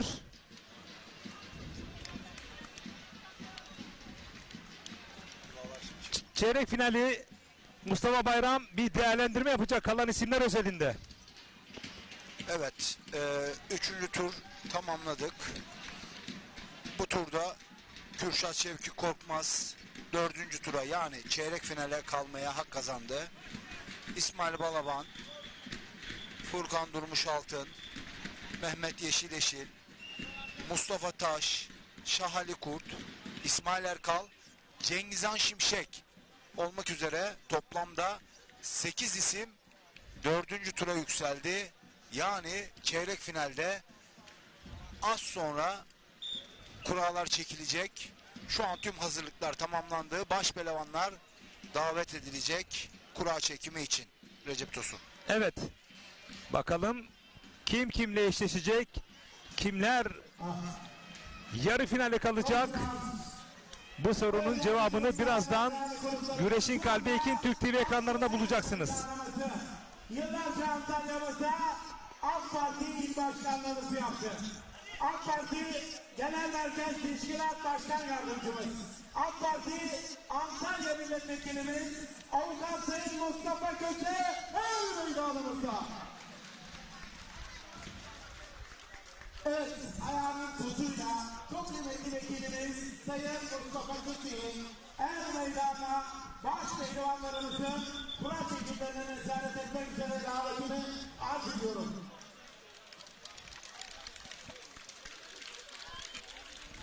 Yine baş pehlivanlarımızın kura çekimlerine nezaret etmek üzere Şu anda baş pehlivanlarımız kura çekimini yapmak üzere. Fanuslar kuruldu. Haydi bakalım kimler kimlerle eşleşecek? AK Parti Antalya Milletvekilimiz Avukat Sayın İbrahim Edentaş'ı. Yine AK Parti Antalya Milletvekilimiz Sayın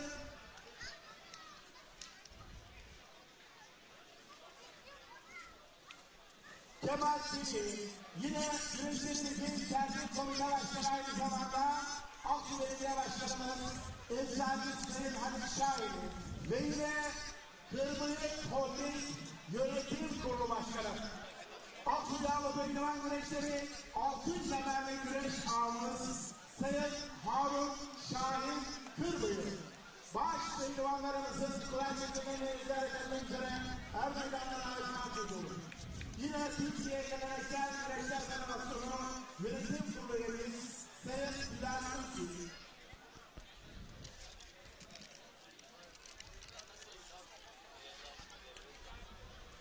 Evet, kura çekimi başlıyor değerli güreş severler. Güreşin Kalbi Ekin Türk TV ekranlarındasınız.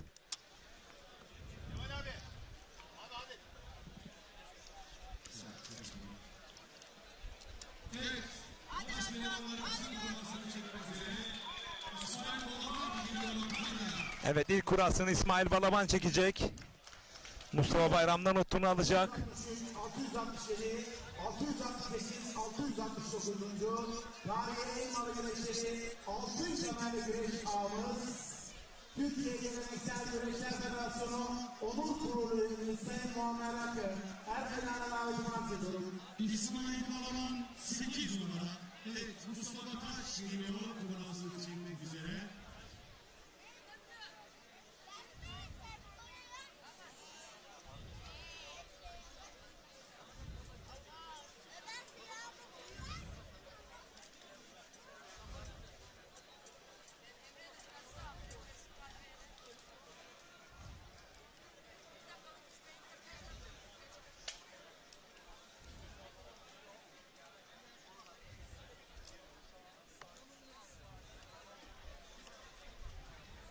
Evet, Mustafa Taş geliyor kurasını çekmek üzere.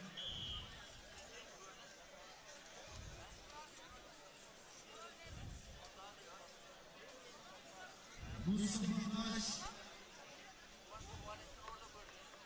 bir numara. Mehmet Yeşil geliyor kurasını çekmek üzere.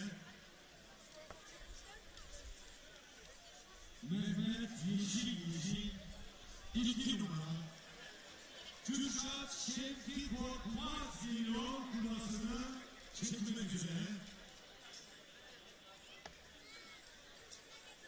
Kürşat Şevki Korkmaz 5 numara. İsmail Erkan geliyor kurasını çekmek üzere. İsmail Erkan 4 numara. Şah Ali Kurt geliyor kurasını çekmek üzere. Şah Kurt 7 numara. Furkan Durmuş Altun geliyor kurasını çekmek üzere.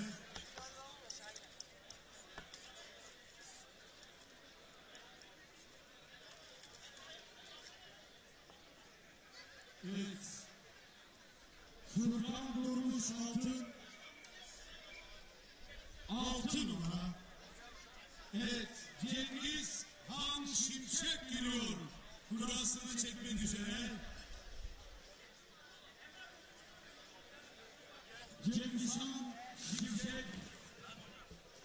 Kılıçdaroğlu. Evet, puanlamalar bitti. Kura çekimi de bitti. Çeyrek finalde Mustafa Bayram, hemen eşleşmeleri alabiliriz. Evet, 4. tur baş pehlivanlık kuralları çekildi. Toplamda 8 baş pehlivan kaldı. Bu ne demek? Çeyrek final demek.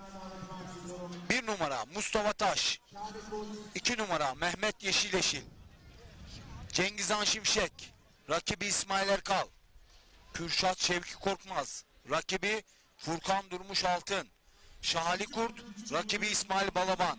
Evet. Eşleşmeler bu şekilde oldu Recep Tosun. Bu eşleşmeler özelinde kimler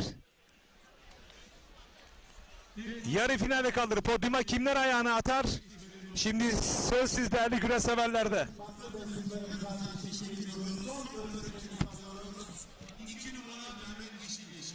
Evet, Yalova, Altınova'dan beslen unlu mamullerin sahibi Süleyman Arslan bizleri izliyormuş. Selamlar. Mustafa Taş ve Mehmet Yeşileşil eşleşti. Cengizhan Şimşek ve İsmail Erkal eşleşti. Kürşat Şevki Korkmaz ve Furkan Durmuş Altın, iki genç baş pehlivan eşleşti. Şahali Kurt ve İsmail Balaban eşleşti. Toplamda 8 baş pehlivan çeyrek finali yapacaklar. Bu turdan sonra 4 baş pehlivan kalacak. Yani yarı final, sonrasında final, günün son güreşi olacak.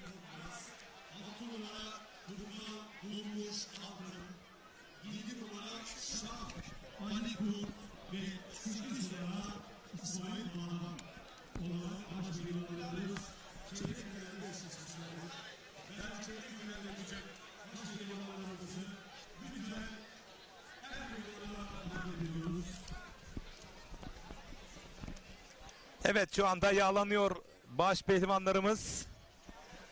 Değerli güreş severler. Çeyrek final kapışmalarında birazdan başlayacak.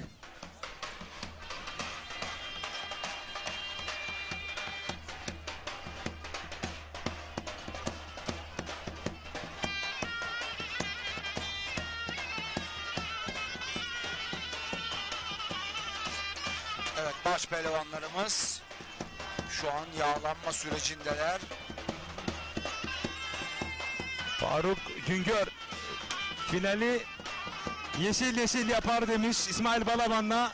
Bu arada er meydanlarının 40 yıldır SEK ve idaresinde hem kol balayıp hem güreş tutmuş hem de MHK'de üst düzey görevler yapmış Sayın Tevfik Korkmaz. Bugünkü organizasyonda yine Gözlemciler Kurulu üyesi olarak SEK ve idare ediyor. Gönülden kendisini tebrik ediyoruz. Bugün Allah'ın izniyle 8.'si yapılan geleneksel Aksu Belediyesi Büyük Yağlı Pehlivan güreşlerinde baş pehlivanlı çeyrek final. Çeyrek finalinin baş pehlivanlarımıza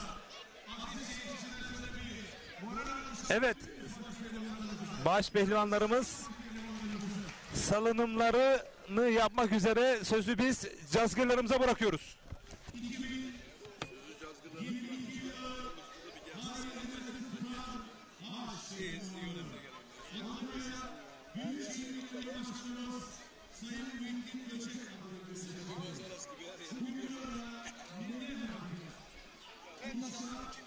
Mustafa sen de gözüme geçen hocama dedim çok iyi gözüküyor gözüme dedim. Ama bugün öyle değil. Bugün gördüm mü beni? Ama seni biraz tosun gördüm. Dünya şampiyonası mı gidiyor? Resim gördüm. Hayırlı olsun.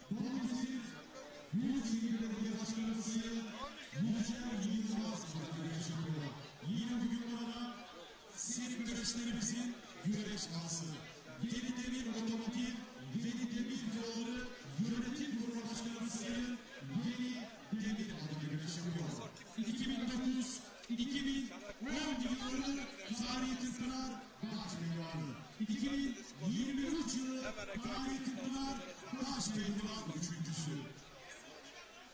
Aslı Nesil Antalya Aksu Karaözgür, Mehmet Yeşilgil, Antalya Aksu Karaözgür. Müsaitsen 2 dakika hemen şey yapalım mı? Bir 10 dakika önümüzdeki haftaki güreşin şeyini yapalım. Antalya Köşkü Altınbay'ı gösteren Aydın Dolman'ın sahibi genç işçileri Sayın Aydın İlke adlı güreş yapıyor. Bugün burada Aksıbay'ı gösteren Avukat Durmuş Kağan Şahidi Bey'le güreş yapıyor. Kendisi Çiftçe Antalya. Antalya Kemer Belediye Başkanı Sayın Necati Topaloğlu güreş yapıyor. Yine bugün burada Antalya Kemer Belediye gösteren Öyle mi geçecek? Sayın Türkçe Tosun güreş yapıyor. İsmail Erdoğan Antalya Kemer. Mehmet Öztürk Yönetim Kurulu Başkanı Sayın Mehmet Öztürk Evet değerli güreş severler, baş pehlivanlarımız şu anda salavatlanırken gün başından beri hep anons ediyorduk ya, önümüzdeki hafta Pehlivanlar Diyarı dedik Antalya'da, Serik'te. Orada güreş futbolunda birçok spor branşının da çok önünde. Serik güreşlerinin güreş ağası Veli Demir Otomotiv Yönetim Kurulu Başkanı Sayın Veli Demir canlı yayın konumuz. Hoş geldiniz efendim. Hoş bulduk. Yine bir mabette birlikteyiz. Çok şükür. Olmak istediğimiz yerdeyiz. Er Meydanı'ndayız. Yiğitlerimiz burada, pehlivanlarımız burada ama büyük bir heyecana sahne alıyor. Önümüzdeki hafta ev sahipliği yapacaksınız. Antalya Serik Belediye Başkanı Sayın Enver Aputkan himayelerinde tertip edilecek Serik Yağlı Pehlivan güreşlerinde hazırlıklar ve çalışmalar ne aşamada efendim? Öncelikle hoş geldiniz Aksu'muza. Ev sahibi saydınız burada da.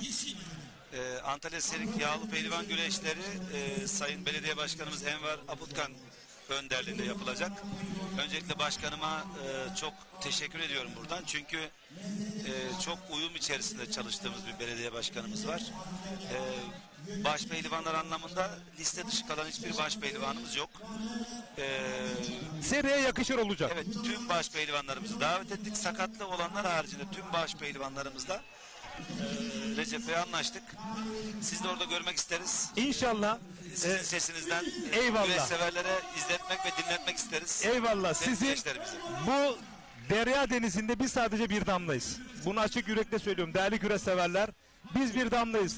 İşte ağalarımız, iş adamlarımız ciddi manada kazanımlarını Ataspor'umuz güreşe kaynak olarak aktarıyor. İşte belediye başkanımız Sayın Enver Aputkan tüm spor branşları olduğu gibi Ataspor'umuz güreşe de omuz veriyor Antalya Serik'te ve hiçbir baş pehlivanı dışarıda bırakmıyor sakatlar haricinde. Bir nevi Akdeniz'in son Kırkpınar provası diyebilir miyiz? Kesinlikle. Yağmurdan dolayı biliyorsunuz iptal etmek durumunda kaldık. Ama güzel bir hazırlık yapmıştık. Türkiye'de ilk kadınlar tribününü oluşturduk. Bütün baş pehlivanlarımızın annelerini, eşlerini, çocuklarını davet ettik. Onlara özel bir tribün hazırladık. Buradan bütün güreş sever kadınlarımıza seslenmek isterim. Onlara öyle güzel bir ev sahipliği yapacağız ki artık erkeklerin egemen olduğu değil, kadınların, çünkü baş pehlivanlarımızı yetiştirenler annelerimiz, evet, annelerimiz, onların arkasında duran eşleri, kadınlarımız, bu çok kıymetli, çok önemli. Şimdiden davet ediyoruz. Hava 15'inde çok güzel gözüküyor. Buradan Yağlı Güreşler Federasyonu Başkanımız, gerçekten geleneksel güreşlere destek veren federasyon başkanımıza Sayın İbrahim Türkiş'e çok teşekkür ediyorum. Lig güreşlerinde hep yanındaydık. Bir güreş haricinde ben diğerlerine katılma fırsatı buldum çok şükür. Onun emeği yadsınamaz. Çok uğraşıyor, çok emek veriyor. İnşallah gelecek sene daha güzel olur. Hem pehlivanlarımız için, hem güreş camiası için, hem de güreş severler için son turnuva diyebileceğimiz Serik güreşlerimize, bütün seyircilerimize, bütün şehir dışından gelecek olan misafirlerimizi ağırlamak isteriz. Güzel bir ev sahipliği yapacağımıza inanıyorum. Hiç kuşkumuz yok. Bu bağlamda da bu cümleden olmak üzere Sayın Veli Demir, Sayın İbrahim Türkiş kurmuş olduğu bir cümlede sizinle alakalı şöyle bir paragrafta yer verdi. Ağa dediğiniz Veli Demir gibi olmalı. herhalde bu söylemin içeriğini dolduracak yapmış olduğunuz pehlivanların özellikle iyi gününde cemiyetinde, kötü gününde cenazesinde, depremde nerede olursa olsun orada olmanızdan dolayı mı efendim? Çok şükür, çok şükür. Şimdi burada öncelikle şunu ifade etmek isterim.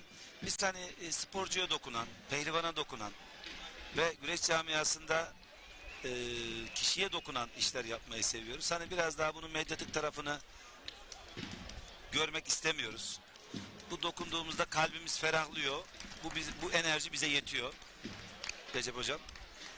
Burada diğer güreş ağalarımızı tabii ki tenzih ederim. Tabii ki de. Zaten yıllardır emeğini veren gerçekten ağaların ağası Kırkpınar ağamız Sayın Seyfettin Seyfettin Selim'e hakikaten hürmetlerimi sunuyorum. Bizim daha yaşımız genç. Biz 2 yıldır emek veriyoruz bu camiada.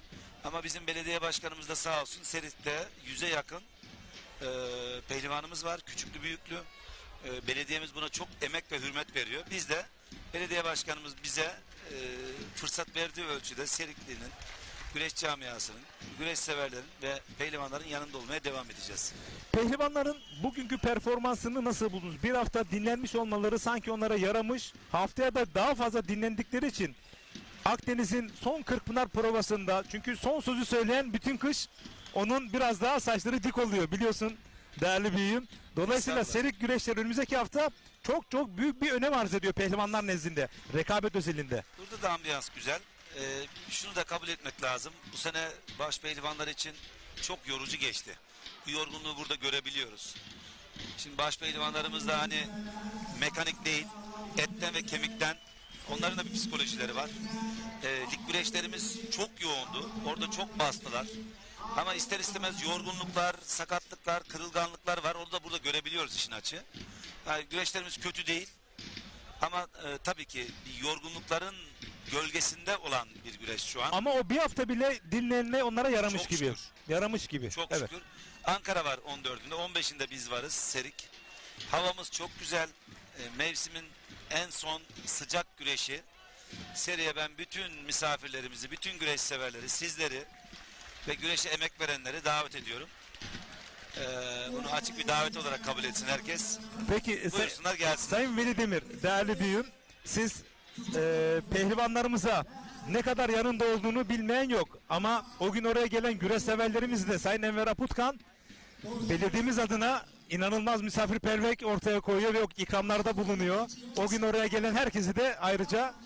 Ya bizim amacımız bütün güreş severlerin, bütün seyircilerinin çayını içmediği, kahvesini içmediği, yemeğini yemediği... Orada hiçbir ayrıcalık yok. Protokol ne yiyorsa evet. Seyirciler de onu gerçekleştireceğiz. Herkes buyursun gelsin. Beklerim. Harika. Yüreğine sağlık. Bu arada ağalık da başladı. Bize özel Ekin Türk TV'de mi? Recep Tosun'a özel bir önümüzdeki hafta yine ağalığın büyük adayı olarak çıkacak mısınız efendim? Son olarak böyle veda edelim. Tabii ki. Bu görevi bırakmak olmaz. Bir defa da bırakmak olmaz. Bize yakışmaz. Biz orada genç çocuklarımız var, pehlivan olan.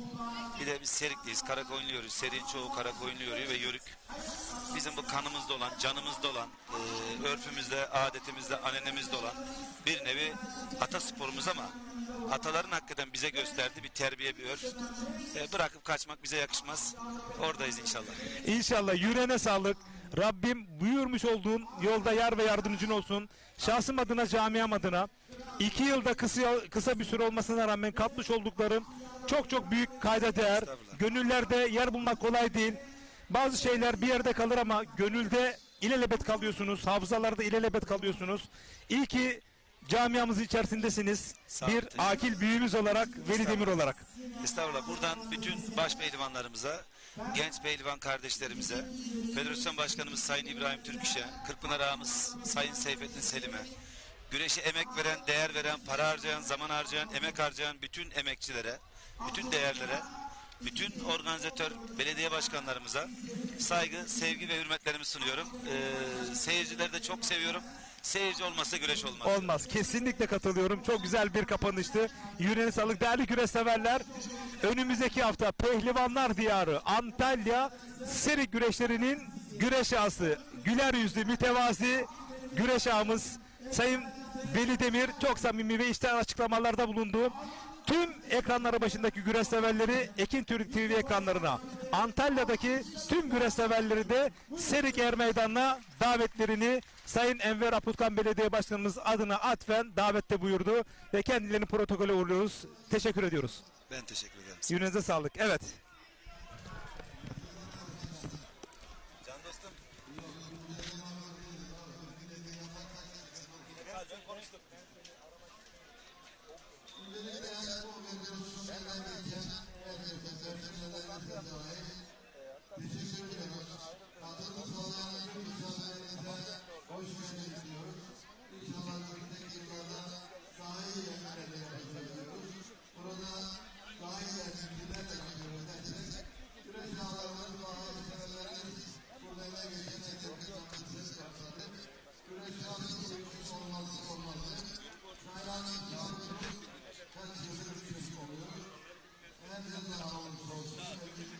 Başpehlivanlık çeyrek final müsabakaları başladı. Aynı zamanda ağırlık. Evet, ağırlık ihalesi öncesi Sayın Halil Şahin Aksu Belediye Başkanımız.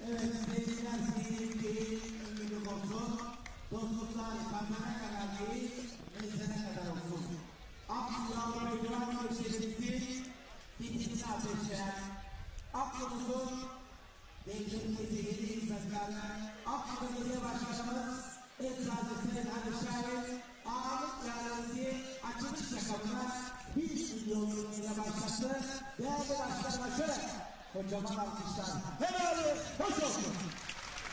Evet, 1 milyon Türk lirasıyla açılışı yaptı. Siz güreşleri izlerken biz ağırlığında burada zaten tek aday olarak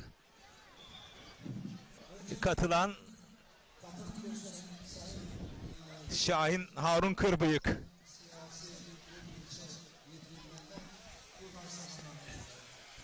Şu anda o da konuşmalarını yapıyor. Sağ üst kadrajda Cengizhan Şimşek, İsmail Erkal. Sol üst kadrajda Mustafa Taş, Mehmet Yeşil. Sol alt kadrajda Kürşat Şevki Korkmaz, Furkan Durmuş Altın. Sağ alt kadrajda da Şali Kurt, İsmail Balaban eşleşmesi değerli güreş severler.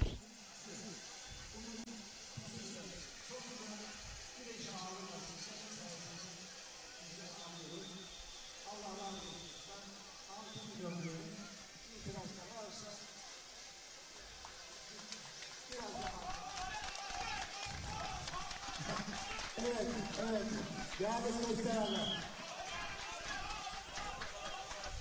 Tamam, almıyorum.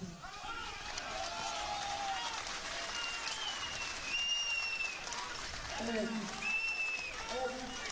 cazdırız. Ağırlık işte bu. Ağırlık bu. Değerli göstererler. Az önce benim anonsumda da söylediğim Aksu'ya çok büyük bir cami yapılıyor. Okul yapılıyor. Hamamlar yapılıyor. Caminin yapım bedeli 20 milyon. Bu alanda giyilmesini bilenlere giysiyenmişim. Onlara bakmaya gözler kamaşır.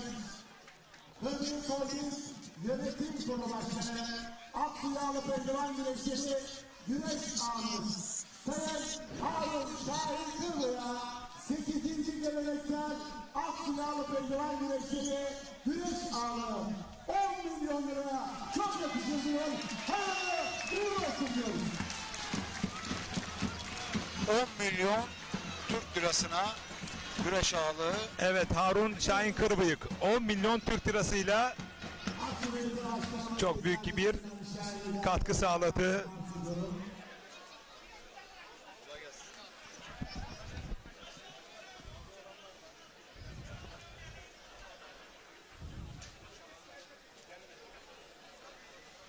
Evet, artık ağırlık bittiğine göre mücadelelere dönebiliriz çeyrek final özelinde. Mustafa Bayram.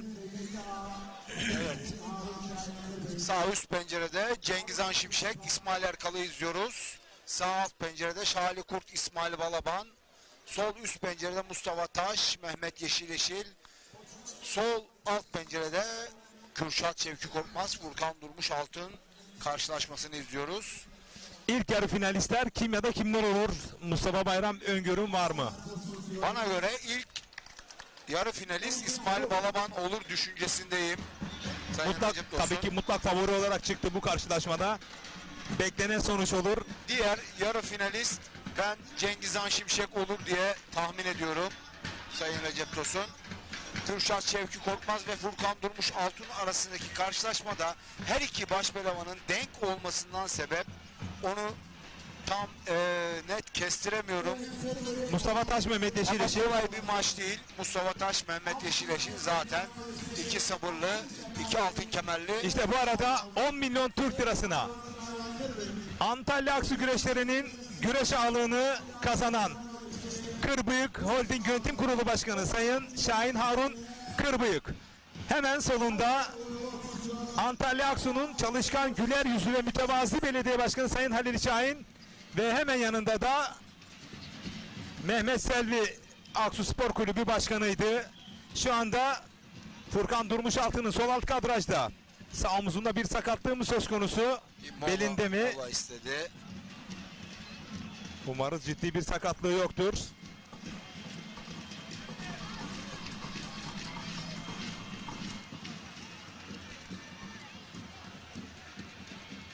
Bu arada Şali Kurt Paşakazık'tan sağ alt kadrajda İsmail Balaban'ı havalandırmak istedi. Bir kılçık oyunu da kontra bir kılçık oyunu gelebilir. İsmail Balaban oralarda çok atik. Paşakazık'tan havalandırdı Şali Kurt. Sağ alt kadrajda neler oluyor değerli güreş severler? Günün sürprizini imza atabilir mi? Şali Kurt derken toparlandı İsmail Balaban. Dış kasnakta bekliyor. Sağ alt kadrajda. Paşakazık'tan vazgeçip kündeye dolanırsa bir kılçık oyunu gelebilir. Paça paçaya gelirse ters çangal gelebilir.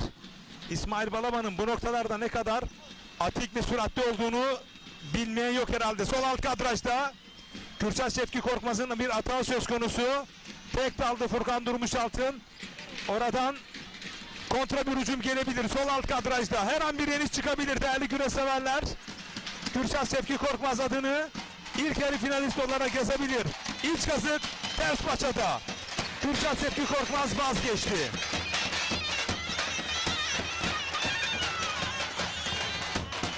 Şali Kurt sağ alt kadrajda, o da Paçakazık'ta havalandırıyor.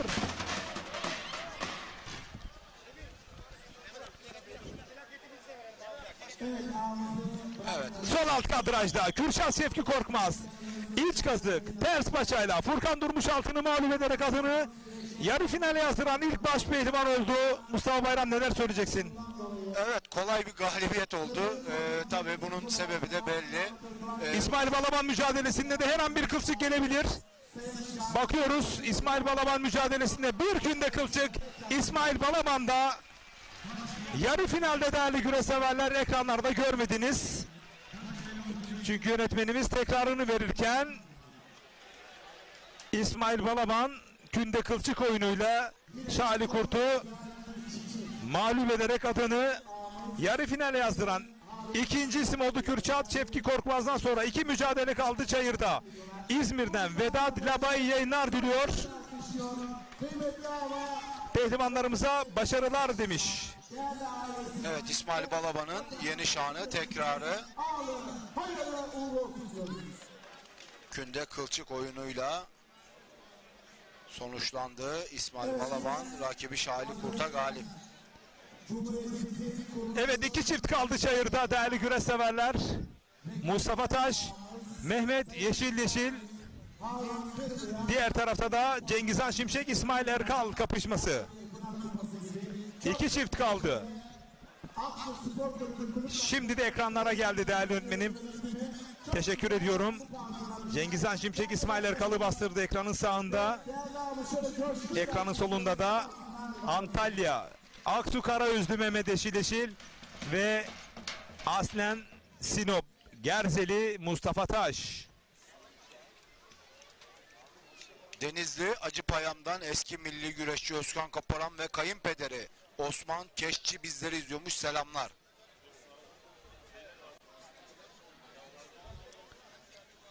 Önümüzdeki hafta Pazar günü Antalya Sirik Er Meydanı'nda olacağız. Akdeniz'in son Kırkpınar kapanış provasında Ekin Türk TV olarak birlikte olacağız değerli güreş severler. Güreş ağası Sayın Veli Demir az önce canlı yayında açıklamalarda bulundu. Hafta sonu, önümüzdeki hafta herkes çıksın gelsin Sirik Er Meydanı'na dedi. Çayır'da 2 mücadele kaldı değerli yönetmenim. 2 mücadele kaldı.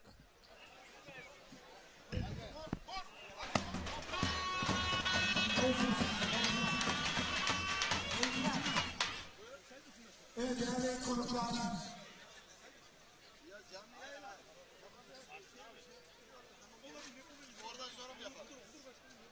Değerli gösteriler, saygıdeğer konuklar, minik ring boyunlarında Antalya Sirik Gelişim Merkezi'nin bugün burada muhasebeci Ahmet Çetinoğlu adına güreş yapıyor. Abdullah Güraş, Antalya Sirik. Cengizhan Şimşek, İsmail Erkal karşılaşması da ayakta devam ediyor. 2 yarı finalist belli oldu Mustafa Bayram. Evet, 2 yarı finalist İsmail Balaban ve Kürşat Şevki Korkmaz belli oldu. Diğer yarı finalistler bakalım kim olacak? Cengizhan Şimşek, İsmail Erkal, Mustafa Taş, Mehmet Yeşileşil arasındaki karşılaşma.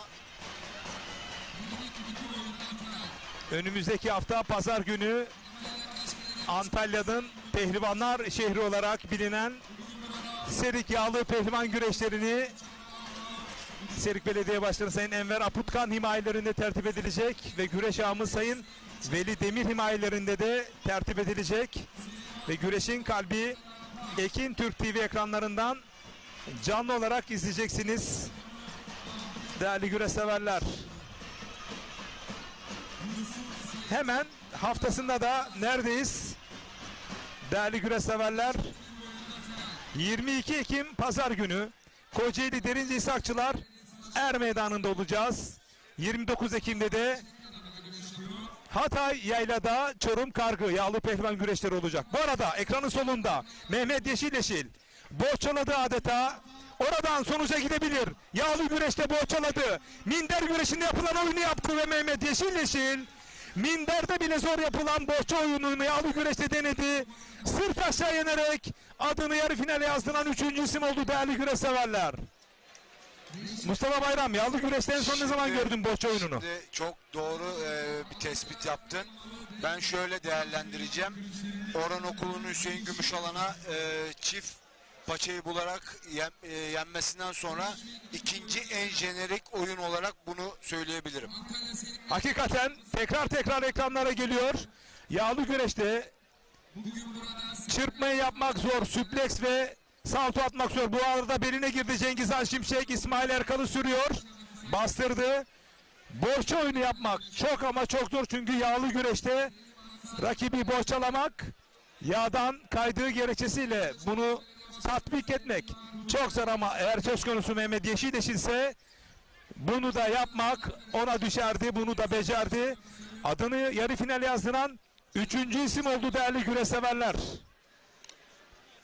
Kürşat Şevki Korkmaz, İsmail Balaban, Mehmet Yeşileşil. Son yarı finalist Cengizhan Şimşek mi, İsmail Erkal mı? Ben Cengizhan Şimşek'i sanki %51, %49 olarak öngörüm.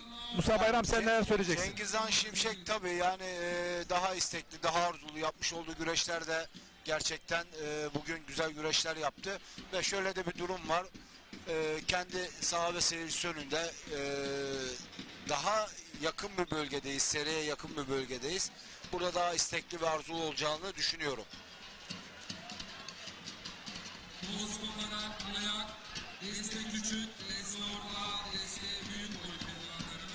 Yarı finale Mehmet Yeşileşil, İsmail Balaban, Kürşat Şevki Korkmaz'dan sonra Cengizhan Şimşek mi yoksa İsmail Erkal mı 4. isim olacak? Hep beraber birazdan göreceğiz. Burada soldan bir sarma vurdu. Hem de baldırdan. Bu sarma değerli güreş severler merhum Toros kaplanı Cengiz Elbiye'nin vurmuş olduğu sarmadır. baldırdan sarmayı vurduğunda manda olsa çevirirdi. Ya da kalçasını çıkartırdı ama sarmayı boşalttı Cengizhan Şimşek. Tekrar sarmadan sarmayı boşalttı, evet, vazgeçti. Arap oyununa geçiyor gibi. Evet, iç kepçeden Arap oyunundan vazgeçti. İç kepçeden rakibini İsmail Erkal'ı aktararak adını yarı finale yazan 4. isim oldu. Yarı finalistler sende. Evet, Cengizhan Şimşek, Mehmet Yeşileşil, Kürşat Şevki Korkmaz ve İsmail Balaban Antalya Aksu Belediyesi yağlı pehlivan güreşlerinde yarı finale kalan isimler. Birazdan yarı final kuralları çekilecek. Mehmet Yeşileşil, Cengizhan Şimşek, Kürşat Şevki Korkmaz, İsmail Balaban yarı final kuralları çekecekler.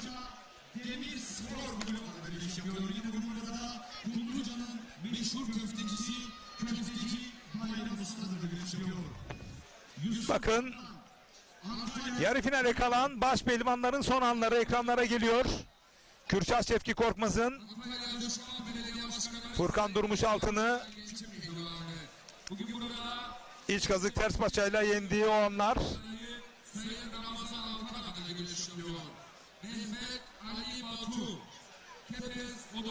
İsmail Balaban'ın Şali Kurt'a kılçık oyunuyla yaptığı o son anlar.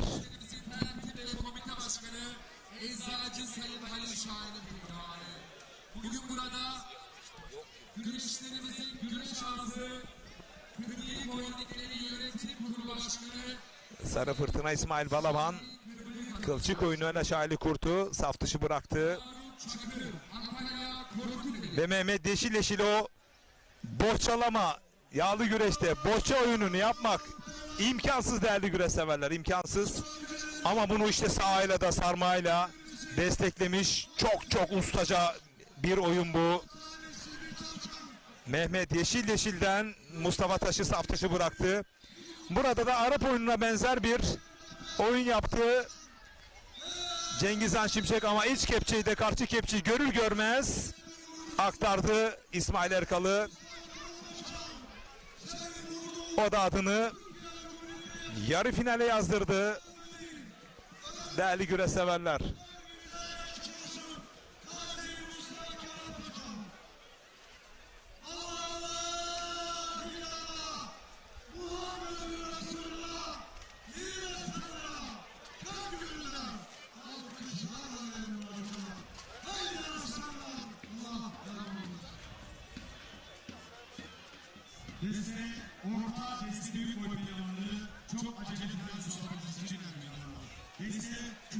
Bu arada Ahmet Hamdi, Ekin Türk TV şu anda Facebook'ta efsane güzel yayın yapıyor. Bu mükemmel yayını ve anlatım için teşekkürler demiş Marmaris'ten. Ahmet Hamdi, Nişantaşılı, Şevket Kök, Mustafa Taş, Sinop Durağanlı, evet. Atasporumuza vermiş olduğunuz emeklerden dolayı teşekkürler demiş Hüseyin Ateş. Güreşin duayeni neredeyse biz oradayız demiş Yunus Boztekin. Eski şampiyon, genç iş adamı Sayın Enver Yürüm adına güreş yapıyor. Mustafa Eser. Antalya Alt boylarda da mücadeleler devam ediyor. Antalya Filik Yöresi hakemlerimizden Arif Cabbar Hoca'nın öğretecekleri arz oluyor. Allah illallah Muhammed Resulullah. Burası Antalya Aksu Er Meydanı.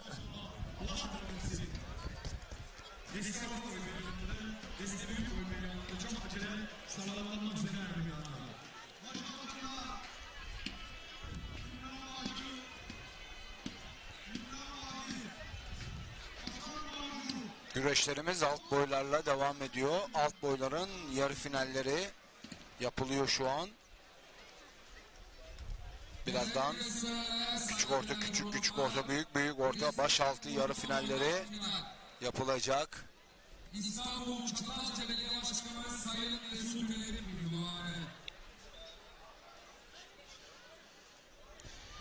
Serhat Yavuz, Mehmet Yeşil ve Cengizhan Şimşek Çok istekliler. Birbirlerine düşmezlerse yarı finalde final yapabilirler demiş.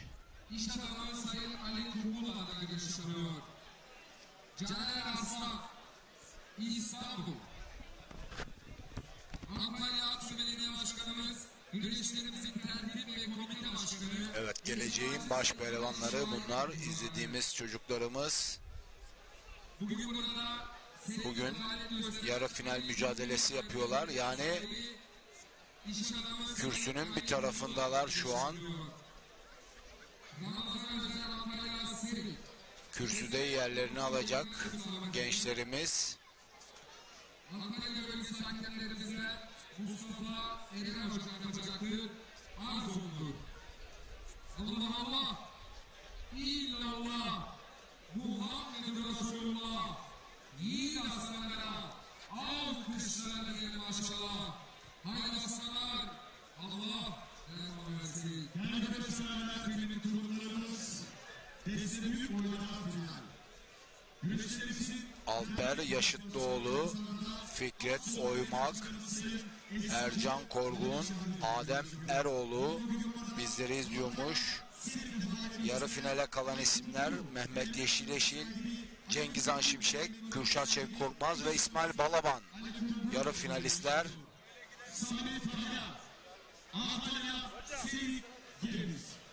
4 baş pehlivan kaldı. Birazdan yarı final kuralları çekilecek. yine bugün burada güreşlerimizin altın kemerli güreş ağası. Kırmızı Holding Yönetim Kurulu Başkanımız Sayın Harun Şahin Kırmızı adına güreş yapıyor. Ziya Alp Selvi, Antalya Serik Games.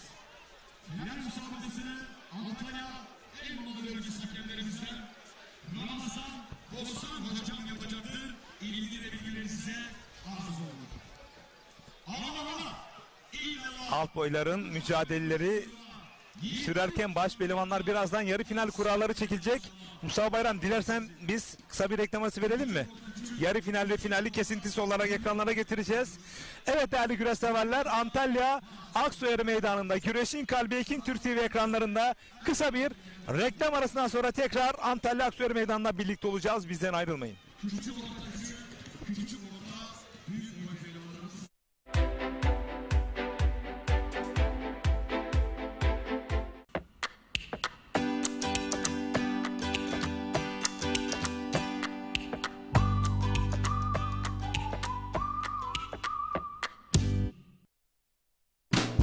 Bereketli tarlalardan lezzetli sofralara bir yağ ayçiçek yağı ve Birma margarin.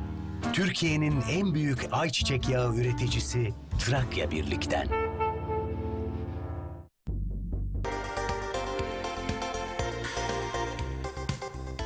Sevgili izleyenler, herkese merhabalar. Emrah Binici ben, Ekin Grup Genel Müdürü. Şu anda Çanakkale, Gelibolu, Bolayır'dayız.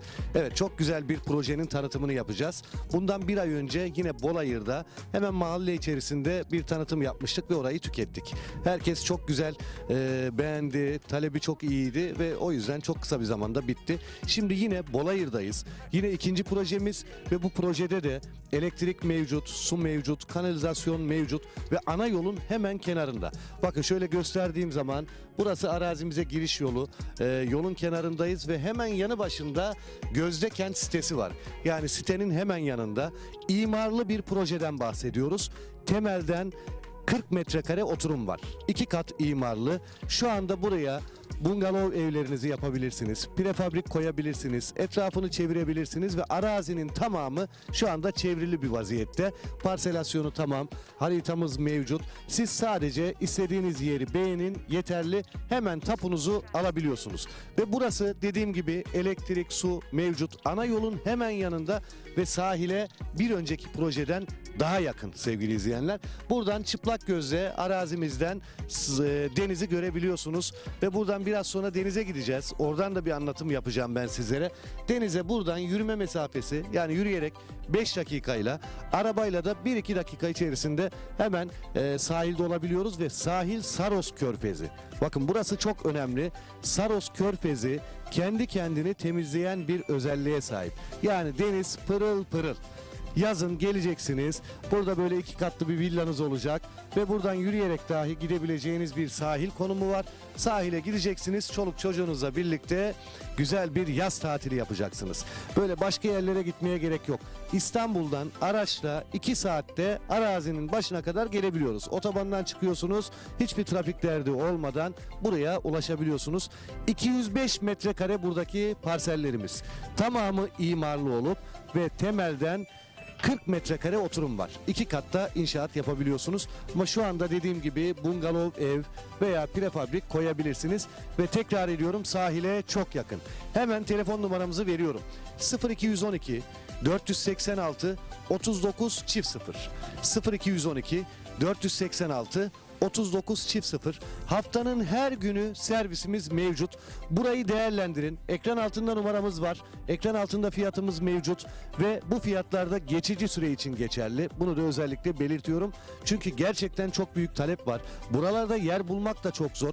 Hemen yanı başımız zaten tamamı imarlı, aynı şekilde arsalar mevcut. Hemen onun yanında görüyorsunuz zaten Datça Gözdekent sitesi var. Burada yaz kış oturanlar var. Burası çok değerli, güzel bir yer. Ana yolun kenarında, hiçbir şekilde ulaşım zorluğunuz yok. Aracınızla geldiğiniz takdirde hiçbir şekilde, dediğim gibi otobandan çıkıyorsunuz. Hemen otobandan çıktıktan sonra 2-3 dakika içerisinde arazinin başında oluyorsunuz. Güzel bir konum, güzel bir yer, güzel bir fırsat sunuyoruz sizlere. 0212 486 39 0 telefon numaramız. Hemen şimdi arayın. Bu fiyatlar artmadan böyle güzel bir konumda, ana yolun kenarında, tamamen dümdüz bir yerden bahsediyoruz sizlere. Herkesin yeri belli. Gerçekten güzel bir yer. Elektrik direğini görüyorsunuz. Kanalizasyon altyapısı burada ve suda sorun yok. Suyumuz mevcut. Dediğim gibi hemen arka tarafımızda yaklaşık bir 13-15 tane villa var. Burada yazlık olaraktan kullanılan ve sahile de 1 kilometre mesafede, yürüme mesafesinde. Gelin görün buraları. Gerçekten bizlere bir önceki projemizde nasıl dua ettiyseniz bu projede de dua edeceksiniz. Tekrar ediyorum telefon numaramızı: 0212 486 39 0 0212 486 39 0. Yani bir yer sahibi oluyorsunuz, gayrimenkul sahibi oluyorsunuz. Ana yolun hemen yanı. Bakın ben şu anda asfaltın üzerinde duruyorum. Ana yolun yanında. Buraya bakıyorsunuz. Bu yol direkt sahile inen bir yol.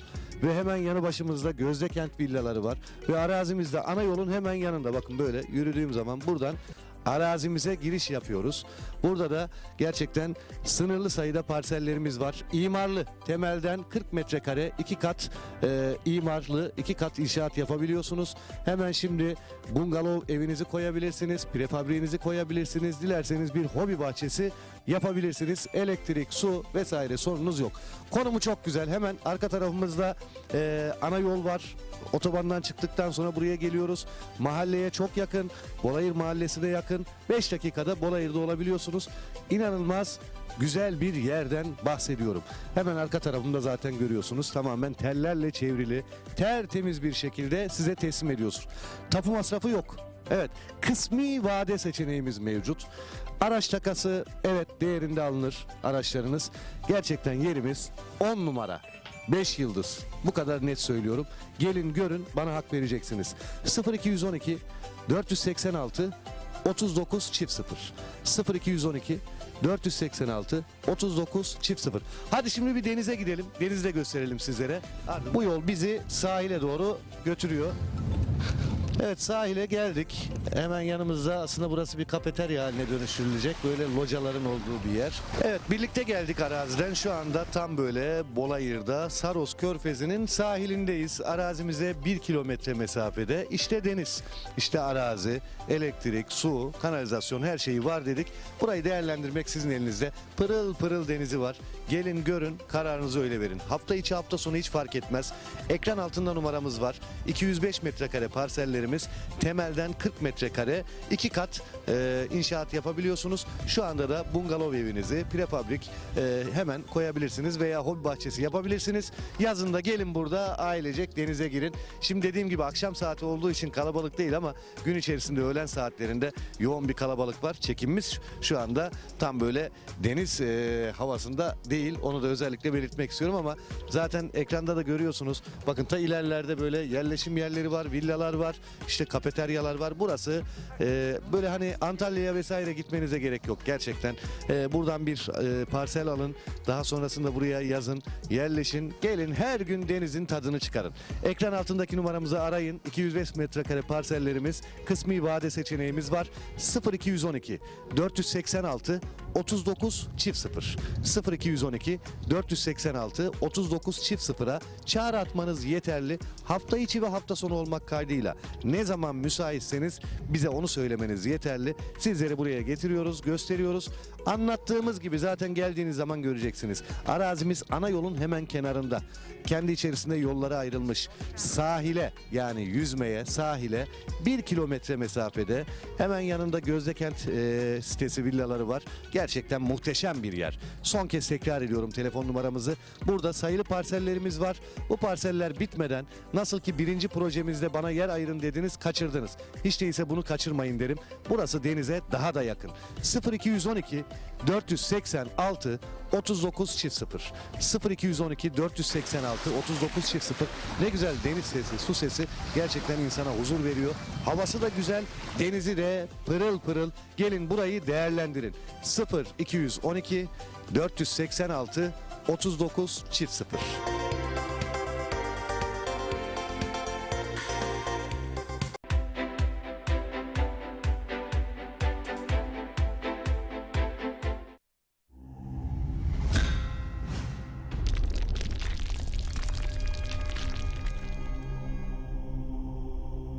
Bizi izlemeye devam edin. Hasan Güzeller, Antalya Kumluca. MCM Özparalar Yönetim Kurulu Başkanımız Sayın Mehmet Özparalar'la güreş yapıyor. Evet değerli güreş severler, burası Antalya Aksu Er Meydanı. Güreşin Kalbi Ekin Türk TV ekranlarındaysınız. Baş pehlivanlar birazdan yarı final salavatlaması üzerine davet edilecek. Ancak canlı yayın kabinime çok özel bir konuğum söz konusu. Gün boyu yollamış olduğunuz mesajlar var ya, bu organizasyona kim omuz verdiyse, muazzam organizasyona kim destek verdiyse Allah razı olsun mesajlarınızı yolladınız. İşte bu organizasyonun baş mimarlarından Antalya Aksu'nun çalışkan, güler yüzlü ve mütevazi belediye başkanı Sayın Halil Şahin canlı yayın konumuz. Efendim hoş geldiniz. Hoş bulduk abi. Başkanım, bu ambiyansa bakıldığında ilk yapıldığı yılla bugüne kıyasladığınızda ne kadar büyük bir ivme kazandığı noktasında duygu ve düşünceleriniz, öngörüleriniz nelerdir efendim? Tabii her şey başlangıçta mükemmel başlamaz. Yani biz 2014'te göreve geldiğimiz zaman güreş organizasyonu yoktu bizde. Ama biz de geldik, ne yaptık biz geleli beri? Önceden derme çatma bir yerimiz vardı. Orada sahayı mesela güreş yapacağımız zaman stadı yeni baştan sağdan soldan toparlayıp öyle kuruyorduk ya. Ondan sonra ne oldu? Hemen ikinci senesinde burayı organize ettik. Yani burayı planladınız. Planladık. Evet. Burada 45 dönüm bir yerdir burası. Burası bataklıktı Sayın Başkanım. Bataklıktı, doldurduk. İşte sadece bu değil, çim sahamız da var. Yan tarafta daha boşluğumuz var. Orada belediyemize ait depoları da yapacağız, oraya ihtiyaç olan. 45 dönüm yeri ilk başta ecrimisiyle devam ediyorduk ama şu an tahsisini de aldık. Her şey başlangıçta mükemmelle başlamamış ama ne oldu? Geldiğimiz noktada yağmur da yağsa şu an burada güreşleri yapabiliyoruz. Yaparız Allah'ın Evet. izniyle. Evet. Ama o ilk başladığımızda yağmur oldu. Buyur ettiğimiz misafirimizin üstünde yağmurluk bile yoktu. Yağmurdan korunacak. Ama şu an geldiğimiz noktada ne oldu? Baktığın zaman işte güreş sahamızda, işte oturacak yerlerimizde hepsi gelen misafirlerimiz birçok yerle kıyaslıyorlar. Belki en iyisi gidiyorlar. Aksu'da da artık yani standartı yüksek sahalarımız da oluyor. Şu an zaten spor kompleksimiz de devam ediyor şu an. O da bitecek inşallah. Sona geldi. Harika. Yani Aksu'da hiç olmayan kapalı spor salonumuzu yaptık. Halı sahalarımız 6 tane yaptık. Kendi öz kaynaklarımıza mı Spor Bakanlığımız burada bütçe ayırdım, destek verdim efendim? Yani bizde şu var, önemli olan bu hizmetleri buraya getirebilmek diyoruz ya. Yoksa biz geldiğimizde Aksu Belediye bütçesi 27 milyondu. Şu an 460 milyona çıktı. Önümüzdeki yıl içinde Allah bereket versin, bereketini verir. 1 milyar 130'a çıkarıyoruz. Bu bütçeyle de bu kadar hizmetler yapılır mı dendiği zaman bu işte hükümetimizden gerekli destekleri almamış olsaydık, Büyükşehir Belediye Başkanımız, Menderes Başkanı burada kulağını çınlatacağım, oradan almış olduğumuz o destekler olmamış olsaydı, işte birkaç sene önce Aksu'da ne yapılmış diye kabaca bir hesap çıkarıyoruz. 5 milyarın üstünde yatırım yapılmış. Tam da sorun bu noktada. 2053-2071 Türkiye'sinde Sayın Cumhurbaşkanımızın altını çizmiş olduğu gibi ihyası ve inşası noktasında Aksu son 10 yılda belki hiç görmediği hizmetleri gördü. Bu bir gecikme olarak mı, şanssızlık olarak mı, nasıl adlandıralım Sayın Halil Şahin Başkanım? Şimdi beni bilenler bizden bir şeyler samimi olarak bekliyorlardı. Bizi bilenler, bilmeyenlere de bilenler referans oldu. 2014'te bizi göreve getirdiler. Hem de yani bu bölgede bir ekibe şey vardı. Öyle sıkıntılı bir süreçte bile bizi görev vermişlerdi. Ama şu var, benim yapım direkt neticeye nasıl ulaşırız? Onun üzerindedir. Yani şöyle derim hep ben, insanların bir kaderi vardır. Orada şans doğar bir, o şansı değerlendirirse ondan sonra rahat ederim. Bu bir milli piyango deriz ya. Milli piyangodan bir bilet çıksa, onu bir değerlendirirse ne olur? Bir görüntü olur. Ekibinizi evet. Ekipten önce şöyle, şehirlerin de bir kaderi vardır. Şehirlerin kaderinde eğer idareci o fırsatı kaçırırsa bir daha dönüp yakalayamayabilirsin. Bana göre biz o kırılma noktalarında kaçırmadık diyorum. Hani piyango meselesi tam tutmaz. Piyangodan alınan paradan da bir halt olmaz. Bir süre sonra kaybolur gider de. Ama şehirlerin kaderini biz öncelikle Aksu Çayı'nın ıslah meselesi, onu kaçırmadık. Eğer onu kaçırsaydık biz Aksu Ovası'nda da hala suyun içinde mücadele ederdik. Bataklıkla mücadele. Expo'yu bataklığın içine koydurduk. Orada bir yörükcesine bir hareket var. O bizim için kırılma noktasıdır. Onun sayesinde raylı sistemi de getirmişiz Aksu'ya. Aksu'da şu an biz ne yaptık dediğin zaman Aksu potansiyeli olan bir ilçe. Bu kadar tarım arazisi var. Burada şu an tarımın başkenti burası. Antalya'daki ilçelerin içerisinde kışın en fazla örtü altı üretim Aksu'da yapılır. Yazın Elmalı'dır. Yazın bizimle onun kulvarı aile. Ama burada örtü altı ziraatın önünü açacaksak ovayı sudan kurtarmamız lazımdı. İşte o kırılma noktaları dediğim bu. İdareci sadece lafla bir şeyler yapıyor olsaydı o zaman bizim geçmişten çok farkımız olmazdı.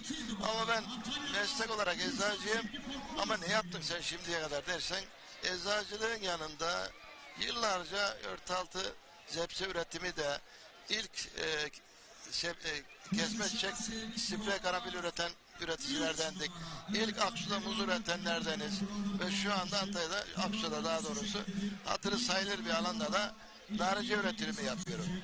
Bu bir hayat tecrübesi deriz ya. Kesinlikle. Bizim ömrümüz direkt neticeye varmayla ilgili. Aksu'da biz eğer neticeye varmayla ilgili hareket etmeseydik Aksu yeni şehir oluşuyor burada. Burada yaşayan insanların her türlü ihtiyacını burada karşılayacak şekilde bir çalışma yapmamış olsaydık hastanesi şu an artık bir yere geldi, devam ediyor. Spor kompleksiyle şu an şehrin merkezi nerede dediğinde hükümet konağını bitirdik. Millet bahçesini bitirdik. Ve kanalizasyonların önünü açtık. Harika. Merkezi bitirdik. Şu an imarla ilgili doğru dürüst yerimiz kalmadı. Merkezde hemen hemen her mahallenin imarını bitirdik. Mülkiyet ilgili sıkıntılarda da ne hallar olsun dedirttik hepsinde. Daha önce bizden önce de bir uygulama olduğunda herkes sokağa dökülürdü. Şu an baktığın zaman Allah'a şükür şu an yaptığımız her icraatta yani dua alıyoruz. Garibanın yanında mıyız? Garibanın her zaman yanında olmaya çalışıyoruz. Duasını alıyor olmamız lazım. Burada da mesela bu gelen misafirlerimiz diyoruz biz bunlara. Sabahtan beri her türlü burada işte meyvesiydi şeydi. Tam da bu noktada araya gireceğim Sayın Başkanım. Değerli güreş severler. Hiç görmediğimiz bir tabloyla karşılaştık. Ne biliyor musunuz? Protokolün tam önünde Sayın Başkanlarımızın, vekillerimizin il başkanlarımızın, belediye başkanımızın oturmuş olduğu protokolün tam önünde kimler oturuyor biliyor musunuz? Engelli güreş severlerimize yer ayırtılmış ve orada oturuyorlar. Bu çok büyük bir gurur verici, mutluluk verici bir tablo. Ekranlara getirdik siz yokken Sayın Başkanım. Bu insani, vicdani, İslami noktada çok önemli bir dokunuştu. Bir belediye başkanı olarak bir şehri imar edebilirsiniz ama o insanların, o şehirdeki insanların eğer gönlüne giremiyorsanız, insani ve vicdani noktada bir dokunuş sergilemiyorsanız bence halkın çok da gözünde yer bulmuyor. Dolayısıyla engelli vatandaşlarımızı bu kadar samimi bir şekilde onlara kucak açtığınız için şahsım adına gönülden teşekkür ederim Sayın Başkanım. Bu çok büyük bir incelikti. Ya bunları zaten yapmamız lazım. Bizim örfümüz, adetimiz, geleneklerimiz, şeyimiz ne var? İşte onlara zaten sahip çıkılıyor olması lazım. Çıkıyoruz da. Ben buradaki bir görüntü tarafında değilim ama onların altındaki araçları var. Dikkat edin, birçoğunu biz almışızdır. İmkanı olmayanlar zaten hiç boş döndürülmemiştir. Bizim bölgede nerede bir afet geçirmiş varsa hepsine yangın olmuş da evini yapmadığımız var mıdır dersen hemen hemen yoktur. Yani burada biz garibanın ya da darda kalmışların her zaman yanında olmaya çalışmışızdır. Belki de onların doğasıyla yani bir şimdiye kadar hamle yapıp da başarıya ulaşamadığımız bir şeyimiz yok. Yeter ki istişareli gidelim. Yani bir iş yapılırken hadi şunu yapın demiyoruz. İstişare, bilenlerle istişare yapıyoruz.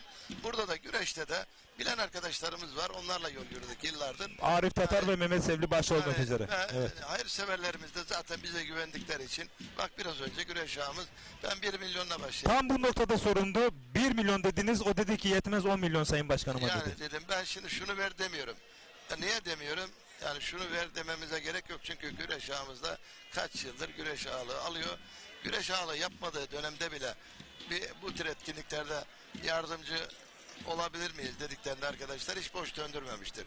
O zaman ne oluyor? Zaten bize güveniyor. Onlar olmasa zaten o güveni almasa biz bu etkinlikleri belediye bütçesiyle de yürütemeyebilirdik. Ama Allah'a şükür geçmişten iyiyiz, daha iyi olacağız. Ama bu iyilik tabii... Allah bereketini veriyor değil mi başkanım? Yani ama bu bereket belki de işte biraz önce dediğiniz gibi o engelli olan vatandaşlar, darda kalan vatandaşlar eğer onların duasını almamış olsak, onların yanında olmamış olsak o zaman ben hep söylemişimdir. Yani biz mesafe alamaz. Evet değerli güreş severler, baş pehlivanlar şimdi yarı final salavatlaması anonsu yapılıyor. Canlı yayın konumuz çok değerli Antalya Aksu Belediye Başkanı Sayın Halil Şahin'di. Çok özel, çok samimi, çok içten açıklamalarda bulundu. Ben bu sabah geldim Aksu'ya. Beni havalandan aldılar, misafir ettiler ve güreş severler burada beni bağrına bastılar.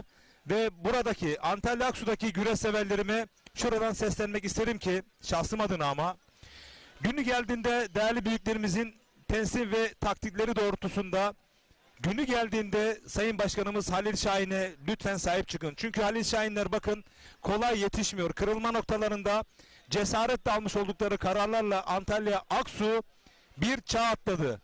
Avrupa'ya açılan bir pencere oldu. Dolayısıyla günü geldiğinde lütfen Başkanımız Halil Şahin'i yalnız bırakmayın. Efendim son sözlerini alın, veda edelim. Başpehlivanlar yarı finale çıkacaklar.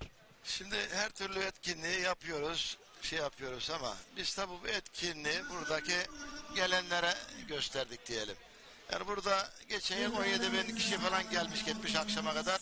Bu yıl 20 bini rahat bulacak gözüküyor. Burada 20 binle mi kalıyor bu diye bakıldığı zaman şu an kaç tane kanalsınız? Türkiye'nin her yerine... 6 tane kanal canlı yayında. Evet. 6 tane kanal şu an canlı yayında. Bu işin biraz da yani biraz da değil belki aslan payı basında sizlerde. Yani burada sizlere de özellikle teşekkür ediyorum. Allah razı olsun. Yani bu geleneksel sporlarımız bizim için yani bunlar çok önemli. Her türlü sporu yapmaya çalışsak da bu sporlar daha farklı bizim şeyimizde. Güreş bizim için olmazsa olmazlardan. Onun için aslan payı biraz da sizlere de teşekkür ederim. Şahsım adına da teşekkür etmesin değerli güreş severler. Çünkü ben yeni bir kanalla anlaştım ama Sayın Başkanımız Recep Tosun güreşe çok hizmet veriyor. O mutlaka burada olacak. Sayın Arif Tatar beni aradığında bunu söyledi. Bu benim için altın kemer değerinde. Yürekten gönülden teşekkür ederim Sayın Başkanım. İyi ki varsınız. Değerli güreş severler, canlı yayın konuğumuz Antalya Aksu'nun çalışkan güler yüzlü ve mütevazı belediye başkanı Sayın Halil Şahin'di. Bizler de sizleri baş pehlivanlarımızın yarı final salavatlamasıyla baş başa bırakıyoruz.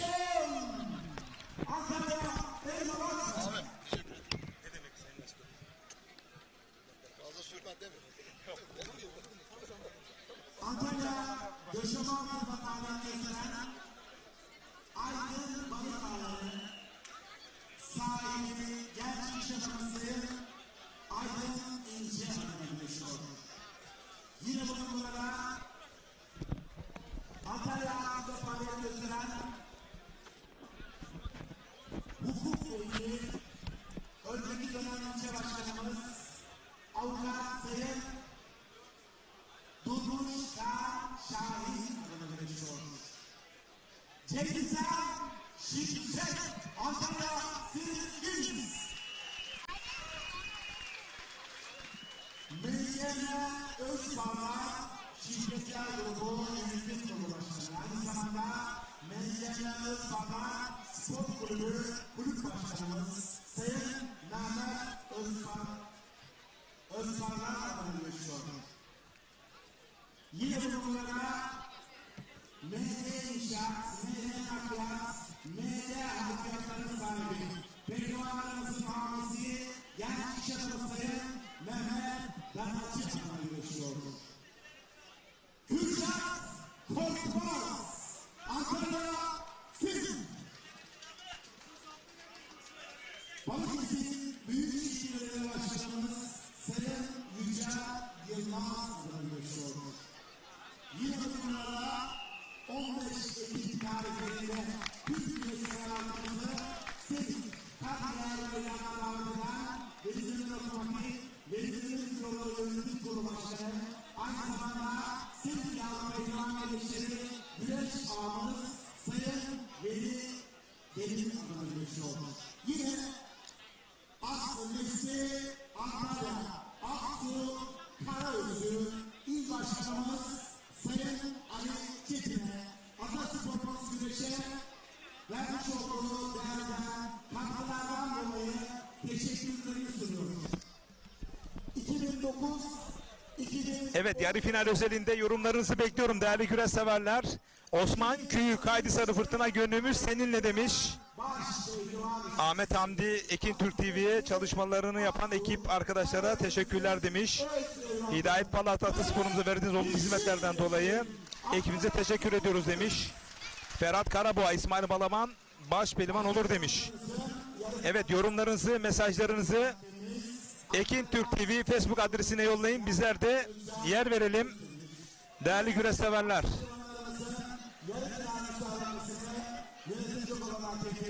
Antalya Korkut Eğlenmesi'ne hakkı Bozdur hocalarına yapacaktır. Hocalarına bir moral alkış istiyoruz. Sağ olun, var olun. Evet, Halit Şahin Başkanım. Sayın Başkanım burada mısınız? 30 Mart 2014 yılında başladı bu destan. Her yer dağ taş için şimdi oldu güllük gülistan. Duymayanlar duysun, görmeyenler görsün, bilmeyenler bilsin. Aksu'yu yeniden imare inşa ediyor Halit Şahin Başkanı. Halit Şahin Başkanım, Halit Şahin veren sizin adınıza yapmış olduğunuz hizmetlerle Aksu doyamaz adına. Halit Şahin deyince Aksu dedim ama haklısın. Bu halkın içinden geldin. Aksu'ya yaptığın hizmetler senin de senin. Aksu'da dolduramaz kimse seninlerin. Bu arada işte Er Meydanı'nın geleceğin Ali Gürbüzleri, Recep Karaları, Ahmet Taşçıları. Sanırım Yusufcan Zeybin oğlu olabilir mi? Uzun saçlı olanı. Evet, diğeri kim acaba? Çok güzel görüntüler, inanılmaz görüntüler.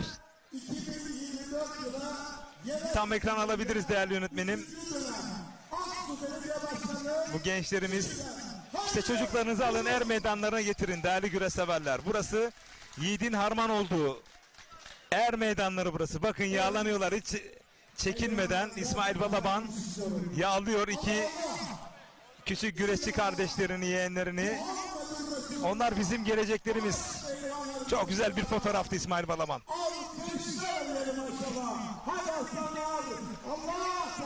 Evet, yarı final özelinde bir kez daha Allah Allah nidaları yükseldi. Değerli güreş severler, Antalya Aksuer Meydanı'nda İsmail Balaban mı, Cengizhan Şimşek mi, Mehmet Yeşileşil mi, Kürşat Şevki Korkmaz mı? İlk finalist kim olacak? Baş pehlivanlığa kim uzanacak? Bu sorunun cevabı Güreşin Kalbi Ekin Türk TV ekranlarında bulacaksınız.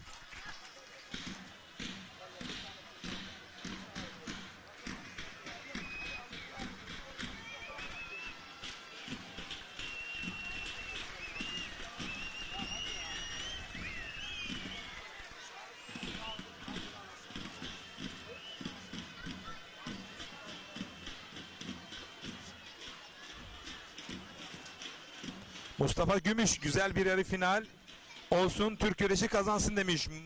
Muazzam bir mesaj. En çok beğendiğim mesajlardan, mesaj türlerinden biri. Asla fanatizmi yok.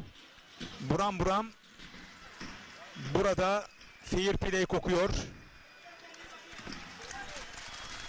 Manavgat Özden Otomotiv'den Hüseyin Özden iyi yayınlar diliyor. Tüm güreşlerimize başarılar demiş. Ercan Korgun, Cengizhan Şimşek favorim demiş. Nevzat Kartal, Cengizhan Şimşek alır baş pehlivanlığı demiş. Bakalım öngörüleriniz yer bulacak mı?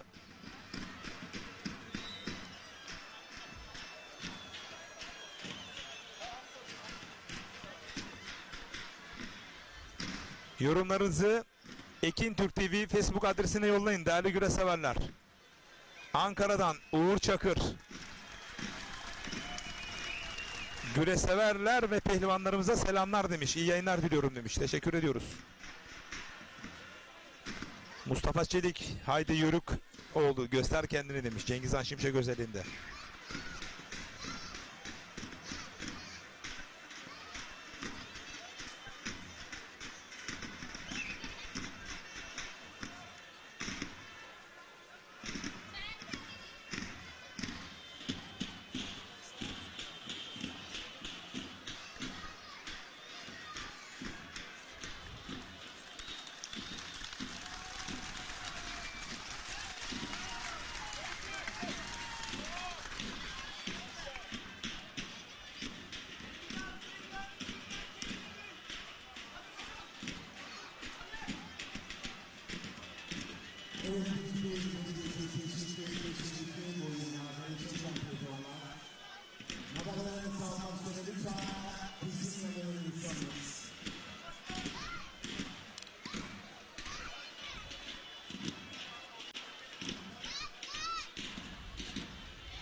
Evet, bu arada bizi Bulgaristan'dan izleyicilerimiz izliyormuş. Buradan Bulgaristan'a çok selamlar, sevgiler, saygılar gönderiyorum.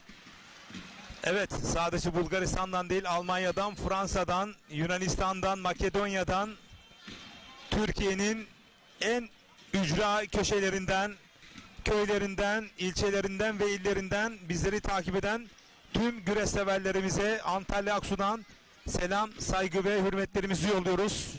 Hem şahsım adına hem güreş camiam adına ben Recep Tosun olarak. Mustafa Bayram tabii ki de aynı düşüncesindir muhakkak. Kesinlikle.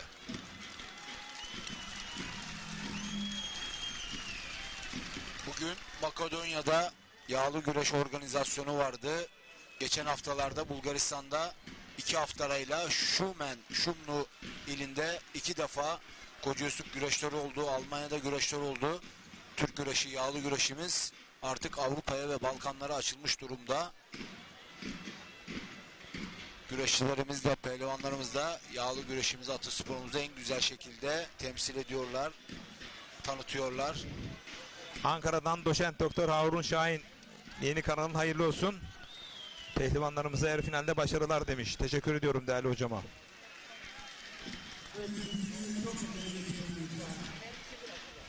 Havada yavaş yavaş kararmaya başladı. Evet, ışıklar yanacaktır. Birazdan ışıklar da yanacaktır hiç kuşkusuz. Havada güzel, ılık bir hava var.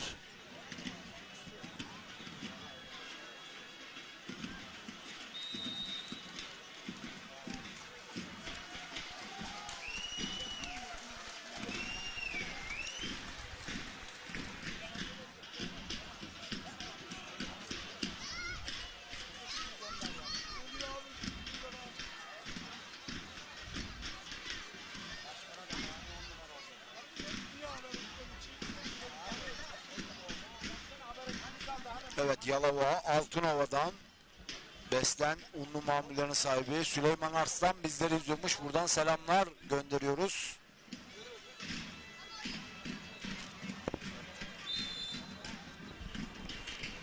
Ve yarı final mücadeleleri Antalya Aksuer Meydanı'nda başladı. Ekranın sağında Sarı Fırtına İsmail Balaban, Cengizhan Şimşek. Diğer tarafta Mehmet Yeşil ve Kürşat Şevki Korkmaz.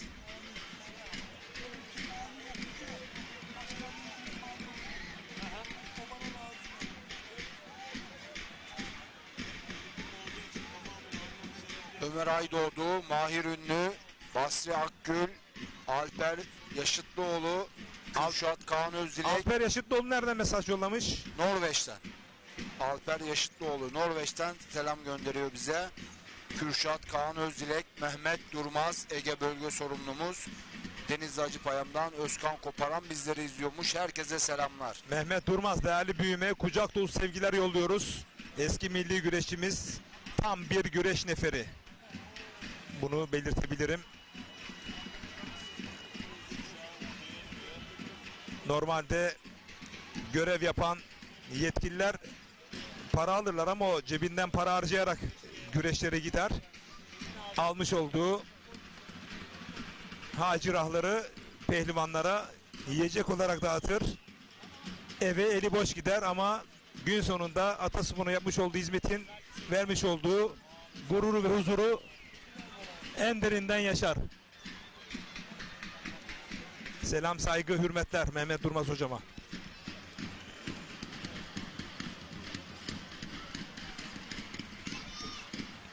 Evet, çayırda iki çift var başpehlivanlık yarı final müsabakasında. Güreşin kalbindesiniz. Ekin Türk TV ekranlarındasınız değerli güreş severler.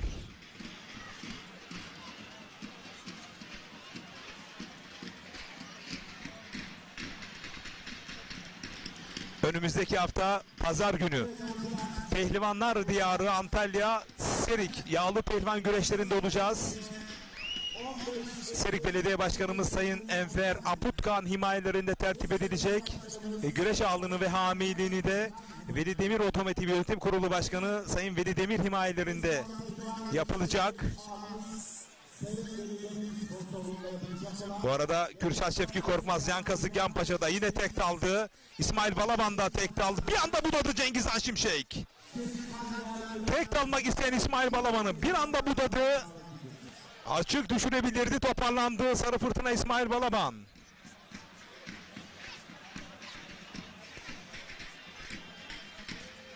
Bu arada Bursa Keles Pınarcık Süs Bitkileri Tarımsal Kalkınma Kooperatifi Başkanı Sayın Mehmet Sakarya, torunlarla birlikte izliyoruz.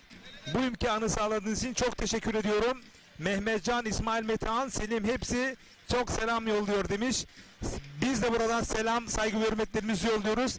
Aman çocuklarınız ve torunlarınızı er meydanlarından, güreşlerden uzaklaştırmayın diyoruz. Onlar bizim gelecek kuşaktaki atasporumuz güreşin yegane temsilcileri olsunlar. Evet Mustafa Bayram. Evet, Cengizhan Şimşek ve İsmail Balaban arasındaki karşılaşma gerçekten çok hareketli başladı. Mehmet Yeşil Kürşat Şevki Korkmaz arasındaki karşılaşma da ilk dakikalarda hızlı ve hareketliydi. Yalnız benim Cengizhan Şimşek ve İsmail Balaban güreşinde her an bir sonuç çıkabilir.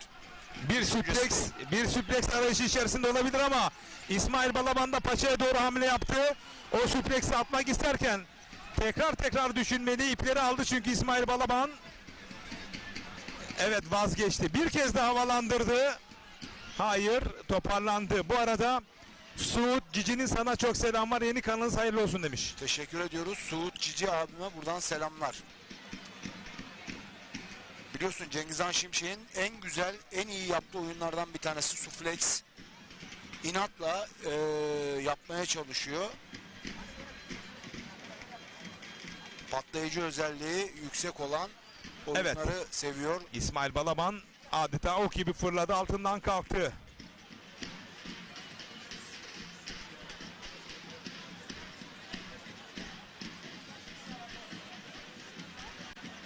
Güreşin kalbi Ekin Türk TV ekranlarında soluksuz atasporumuz güreş serüveni devam edecek. Önümüzdeki hafta Antalya Serik'te olacağız. İsmail Balaban bir kez daha beline girmek istedi, kaçırdı.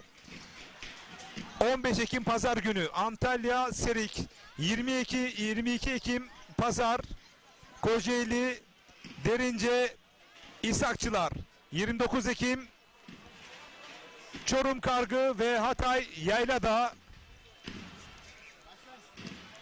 Tekrar ediyorum değerli güreş severler, önümüzdeki hafta 15 Ekim Pazar günü Antalya Serik Er Meydanı'nda olacağız. 22 Ekim Pazar günü de Kocaeli Derince İshakçılar Er Meydanı'nda olacağız.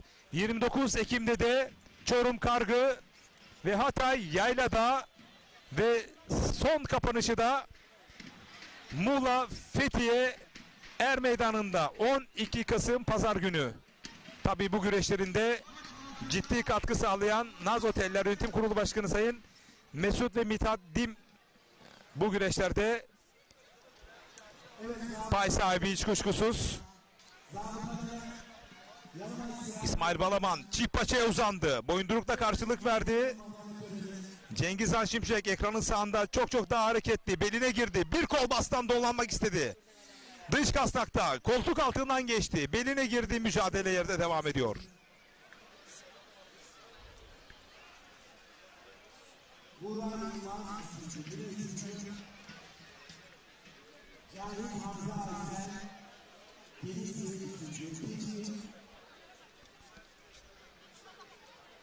Ekranın solunda Kürşat Şevki Korkmaz'ın hata söz konusu. Mehmet Yeşilleşil'e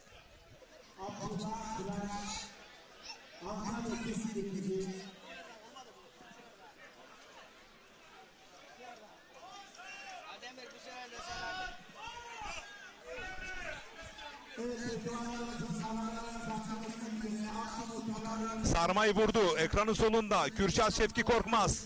İsmail Balaban paça kazıktan havalandırdı. Açık arıyor, toparlandı. İkili ekranda kalabiliriz. Değerli güreş severler, bir keçi dikmesi arayışı içerisinde İsmail Balaban bir anda koltuk altından apış arasından havalandırdı. Mücadele ayakta devam ediyor. Evet, ne hareketli güreş. Seyircinin de gerçekten ilgisini çekti.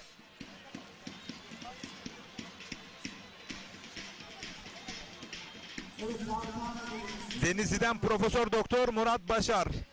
İyi ki buradasınız. İyi ki güreşin kalbindesiniz. İyi yayınlar diliyor. Yeşil Yeşil bu turu geçer demiş. Bir öngörüde bulunmuş. Değerli Murat Başar. Profesör Doktor Denizli'den değerli büyüğüm. İsmail Balaban yine tek daldı. Havalandırdı. Beline girdi. Oradan bakalım açık evet, mücadele yere indi. Bu sefer suflex denemesi İsmail Balaban'dan mı gelecek diye de düşündüm. Evet, Mehmet Yeşil de tek daldı ve her an açık düşürebilir. Yan düştü sol kalçasının üzerine, dış kasık yan paçada Mehmet Yeşil. Toparlanmak istiyor Kürşat Şevki Korkmaz. Az önce, şu anda bütün Türkiye az önceki küçük çocukları konuşuyor. Biri sanırım Yusufcan Zeybek'in mahtumuydu ama diğerini tam olarak bilmiyorum. Amasya Yolyanı köyünden Süleyman Dişli iyi yayınlar diliyor. Selamlar yolluyoruz Amasya'ya, Güreş şehrine. Osman Fukara bizleri izliyormuş, selamlar. Ayrıca Amasya Şehzadeler şehri.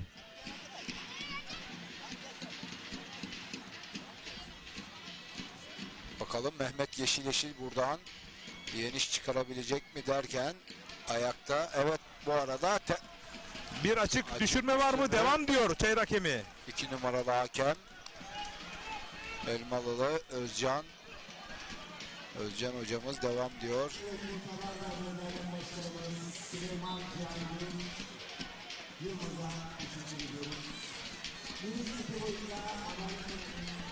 İşte bakın burada yan kazıktan bir anda sol kalçasına düşmüş ama kule vardan izlemeye bile gerek duymadı ama bence izlenebilir miydi? Bakın burada sol kalçası üzerine payanda yok, sağ eli yere değmemiş ama izlenebilir bir durum söz konusu. İsmail Balaban sağ eli paçalara doğru kavradı. Her an bir yeniş çıkabilir İsmail Balaban Cengizhan Şimşek güreşinde. Bu arada çok değerli büyüğüm Balıkesir'den, Karesi'den Zülfikar Atikbay. Değerli Türkiye Gençler Güreşler Federasyonu Yönetim Kurulu üyesi Başar Atikbay'ın muhterem babaları Zülfikar Atikbay iyi yayınlar diliyor. Yarı finalde güreşen pehlivan kardeşlerime başarı dileklerini bulunuyorum demiş. Yankası Gianpaşa'da, ekranın sağında. Her an bir yeni çıkabilir değerli güreş severler. Paça paçaya, kasnak kasnağa. İsmail Balaban mı, Cengizhan Şimşek mi? Antalya, Aksuer Meydanı'nda finale kim ya da kimler kalacak? Buradan bir risk alacaklar mı? Hayır, vazgeçtiler. Güreş yerde devam ediyor. Bence orada bir risk alınması gerekiyordu. İsmail Balaban'la Cengizhan Şimşek orada paça paçaya gelip şöyle bizi hop oturup hop kaldırabilirlerdi. Ama risk almadılar. Risk almadı İsmail Balaban.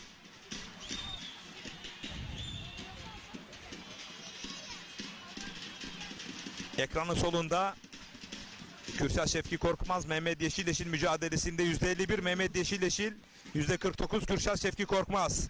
Ekranın sağında Cengizhan Şimşek İsmail Balaban mücadelesinde de bir koltuk altı %50 diyeyim değerli güreş severler.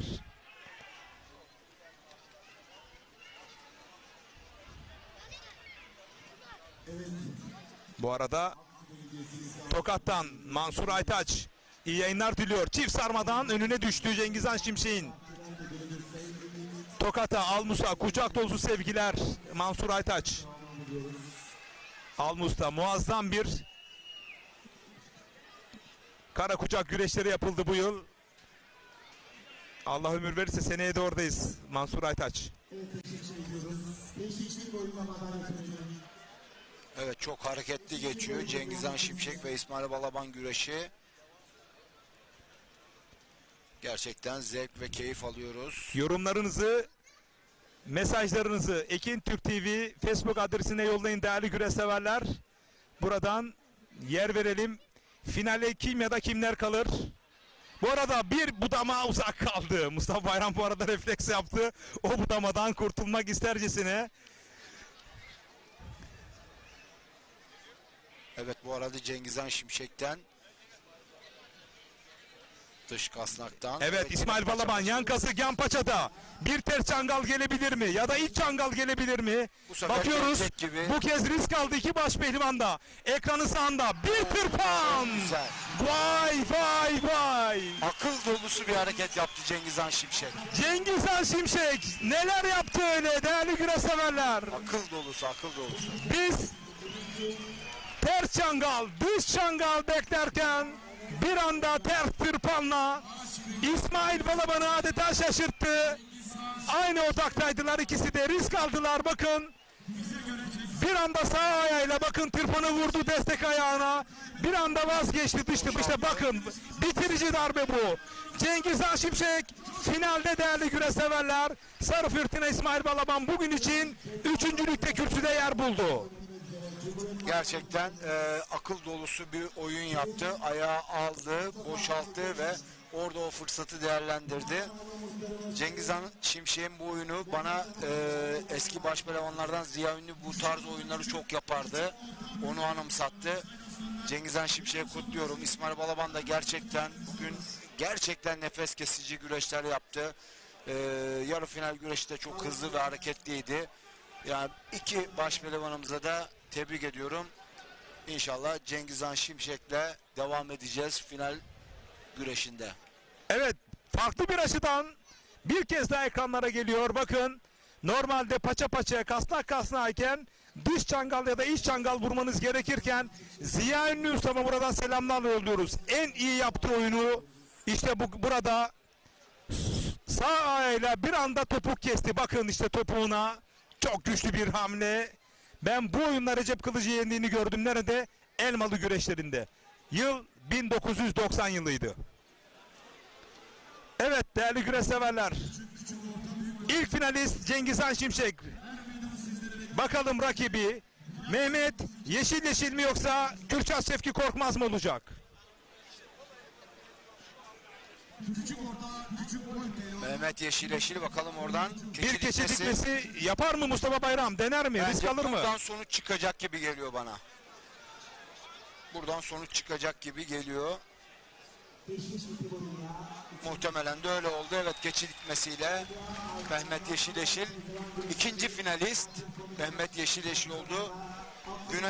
Günün finalistleri Mehmet Yeşil ve Cengizhan Şimşek oldu.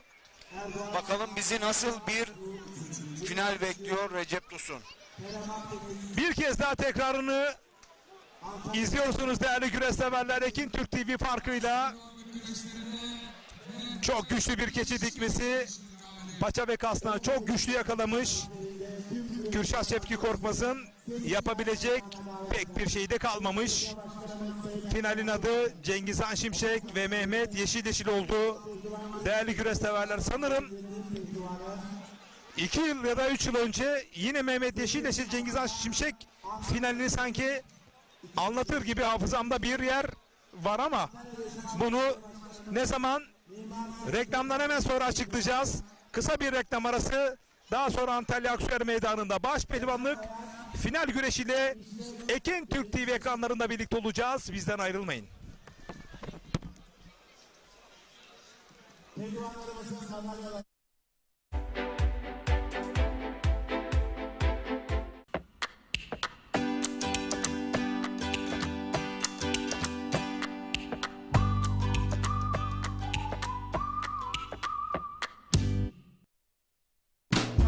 Bereketli tarlalardan lezzetli sofralara bir yağ ayçiçek yağı ve Birma margarin. Türkiye'nin en büyük ayçiçek yağı üreticisi Trakya Birlik'ten.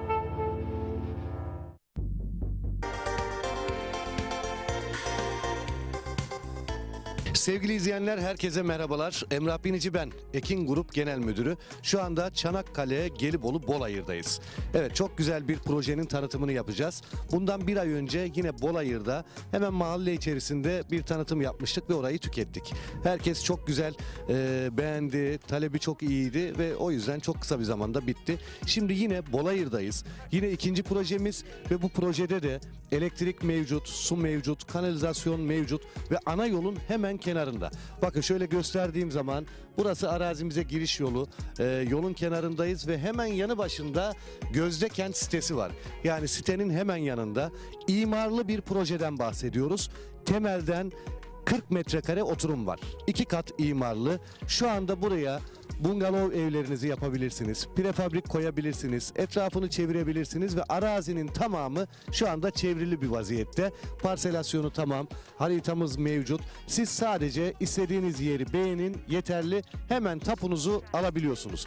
Ve burası dediğim gibi elektrik, su mevcut. Ana yolun hemen yanında ve sahile bir önceki projeden daha yakın sevgili izleyenler. Buradan çıplak gözle arazimizden denizi görebiliyorsunuz ve buradan biraz sonra denize gideceğiz. Oradan da bir anlatım yapacağım ben sizlere. Denize buradan yürüme mesafesi, yani yürüyerek 5 dakikayla, arabayla da 1-2 dakika içerisinde hemen sahilde olabiliyoruz ve sahil Saros Körfezi. Bakın burası çok önemli. Saros Körfezi kendi kendini temizleyen bir özelliğe sahip. Yani deniz pırıl pırıl. Yazın geleceksiniz. Burada böyle 2 katlı bir villanız olacak ve buradan yürüyerek dahi gidebileceğiniz bir sahil konumu var. Sahile gideceksiniz. Çoluk çocuğunuzla birlikte güzel bir yaz tatili yapacaksınız. Böyle başka yerlere gitmeye gerek yok. İstanbul'dan araçla 2 saatte arazinin başına kadar gelebiliyoruz. Otobandan çıkıyorsunuz. Hiçbir trafik derdi olmadan buraya ulaşabiliyorsunuz. 205 metrekare buradaki parsellerimiz. Tamamı imarlı olup ve temelden 40 metrekare oturum var. 2 katta inşaat yapabiliyorsunuz. Ama şu anda dediğim gibi bungalov ev veya prefabrik koyabilirsiniz. Ve tekrar ediyorum, sahile çok yakın. Hemen telefon numaramızı veriyorum. 0212 486 39 00 0212 486 3900. Haftanın her günü servisimiz mevcut. Burayı değerlendirin. Ekran altında numaramız var. Ekran altında fiyatımız mevcut ve bu fiyatlarda geçici süre için geçerli. Bunu da özellikle belirtiyorum. Çünkü gerçekten çok büyük talep var. Buralarda yer bulmak da çok zor. Hemen yanı başımız zaten tamamı imarlı, aynı şekilde arsalar mevcut. Hemen onun yanında görüyorsunuz zaten Datça Gözdekent sitesi var. Burada yaz kış oturanlar var. Burası çok değerli, güzel bir yer. Ana yolun kenarında, hiçbir şekilde ulaşım zorluğunuz yok. Aracınızla geldiğiniz takdirde hiçbir şekilde, dediğim gibi, otobandan çıkıyorsunuz. Hemen otobandan çıktıktan sonra 2-3 dakika içerisinde arazinin başında oluyorsunuz. Güzel bir konum, güzel bir yer, güzel bir fırsat sunuyoruz sizlere. 0212 486 3900 telefon numaramız. Hemen şimdi arayın. Bu fiyatlar artmadan böyle güzel bir konumda, ana yolun kenarında, tamamen dümdüz bir yerden bahsediyoruz sizlere. Herkesin yeri belli. Gerçekten güzel bir yer. Elektrik direğini görüyorsunuz. Kanalizasyon altyapısı burada ve suda sorun yok. Suyumuz mevcut. Dediğim gibi hemen arka tarafımızda yaklaşık bir 13-15 tane villa var. Burada yazlık olaraktan kullanılan ve sahile de 1 kilometre mesafede, yürüme mesafesinde. Gelin görün buraları. Gerçekten bizlere bir önceki projemizde nasıl dua ettiyseniz bu projede de dua edeceksiniz. Tekrar ediyorum telefon numaramızı: 0212 486 3900 0212 486 3900. Yani bir yer sahibi oluyorsunuz, gayrimenkul sahibi oluyorsunuz. Ana yolun hemen yanı. Bakın ben şu anda asfaltın üzerinde duruyorum. Ana yolun yanında. Buraya bakıyorsunuz. Bu yol direkt sahile inen bir yol. Ve hemen yanı başımızda Gözdekent villaları var. Ve arazimizde ana yolun hemen yanında. Bakın böyle yürüdüğüm zaman buradan arazimize giriş yapıyoruz.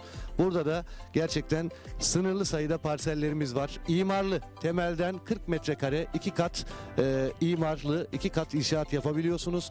Hemen şimdi bungalov evinizi koyabilirsiniz, prefabriğinizi koyabilirsiniz. Dilerseniz bir hobi bahçesi yapabilirsiniz. Elektrik, su vesaire sorunuz yok. Konumu çok güzel. Hemen arka tarafımızda ana yol var. Otobandan çıktıktan sonra buraya geliyoruz. Mahalleye çok yakın. Bolayır Mahallesi'ne yakın. 5 dakikada Bolayır'da olabiliyorsunuz. İnanılmaz güzel bir yerden bahsediyorum. Hemen arka tarafımda zaten görüyorsunuz. Tamamen tellerle çevrili, tertemiz bir şekilde size teslim ediyoruz. Tapu masrafı yok. Evet, kısmi vade seçeneğimiz mevcut. Araç takası, evet, değerinde alınır araçlarınız. Gerçekten yerimiz 10 numara. 5 yıldız. Bu kadar net söylüyorum. Gelin görün, bana hak vereceksiniz. 0212 486 3900 0212 486 3900. Hadi şimdi bir denize gidelim. Denizde gösterelim sizlere. Bu yol bizi sahile doğru götürüyor. Evet, sahile geldik. Hemen yanımızda, aslında burası bir kafeterya haline dönüştürülecek. Böyle locaların olduğu bir yer. Evet, birlikte geldik araziden. Şu anda tam böyle Bolayır'da Saros Körfezi'nin sahilindeyiz. Arazimize 1 kilometre mesafede. İşte deniz, işte arazi, elektrik, su, kanalizasyon, her şeyi var dedik. Burayı değerlendirmek sizin elinizde. Pırıl pırıl denizi var. Gelin görün, kararınızı öyle verin. Hafta içi hafta sonu hiç fark etmez. Ekran altında numaramız var. 205 metrekare parsellerimiz. Temelden 40 metrekare 2 kat inşaat yapabiliyorsunuz. Şu anda da bungalov evinizi prefabrik hemen koyabilirsiniz veya hobi bahçesi yapabilirsiniz. Yazında gelin burada ailecek denize girin. Şimdi dediğim gibi akşam saati olduğu için kalabalık değil ama gün içerisinde öğlen saatlerinde yoğun bir kalabalık var. Çekimimiz şu anda tam böyle deniz havasında değil. Onu da özellikle belirtmek istiyorum ama zaten ekranda da görüyorsunuz. Bakın ta ilerlerde böyle yerleşim yerleri var, villalar var. İşte kafeteryalar var. Burası böyle hani Antalya'ya vesaire gitmenize gerek yok gerçekten. Buradan bir parsel alın. Daha sonrasında buraya yazın. Yerleşin. Gelin her gün denizin tadını çıkarın. Ekran altındaki numaramızı arayın. 205 metrekare parsellerimiz. Kısmi vade seçeneğimiz var. 0212 486 3900 0212 486 3900'a çağrı atmanız yeterli. Hafta içi ve hafta sonu olmak kaydıyla ne zaman müsaitseniz bize onu söylemeniz yeterli. Sizleri buraya getiriyoruz, gösteriyoruz. Anlattığımız gibi zaten geldiğiniz zaman göreceksiniz. Arazimiz ana yolun hemen kenarında. Kendi içerisinde yollara ayrılmış. Sahile, yani yüzmeye, sahile 1 kilometre mesafede. Hemen yanında Gözdekent sitesi villaları var. Gerçekten muhteşem bir yer. Son kez tekrar ediyorum telefon numaramızı. Burada sayılı parsellerimiz var. Bu parseller bitmeden nasıl ki birinci projemizde bana yer ayırın dediniz, kaçırdınız. Hiç değilse bunu kaçırmayın derim. Burası denize daha da yakın. 0212 486 3900 0212 486 3900. Ne güzel deniz sesi, su sesi gerçekten insana huzur veriyor. Havası da güzel, denizi de pırıl pırıl. Gelin burayı değerlendirin. 0212 486 3900.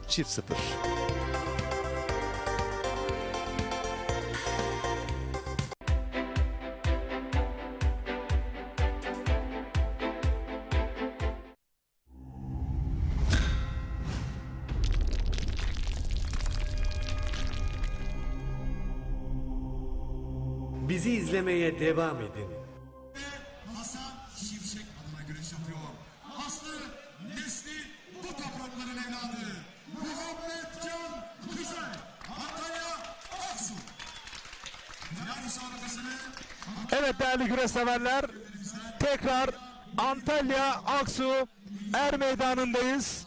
Şu anda alt boyların finalleri salavatlanırken ışıklandırmalarda yandı. İşte bir modern güreş sahası dediğimizde Antalya Aksu Er Meydanı onlardan biri olarak ışıldamaya, parıldamaya devam ediyor. Gün boyu hep bahsettik, bu muazzam organizasyonun pay sahipleri var dedik. Benim de 30 yıllık kadim dostum, Antalya Aksu güreşlerinin önemli kilometre taşlarından biri.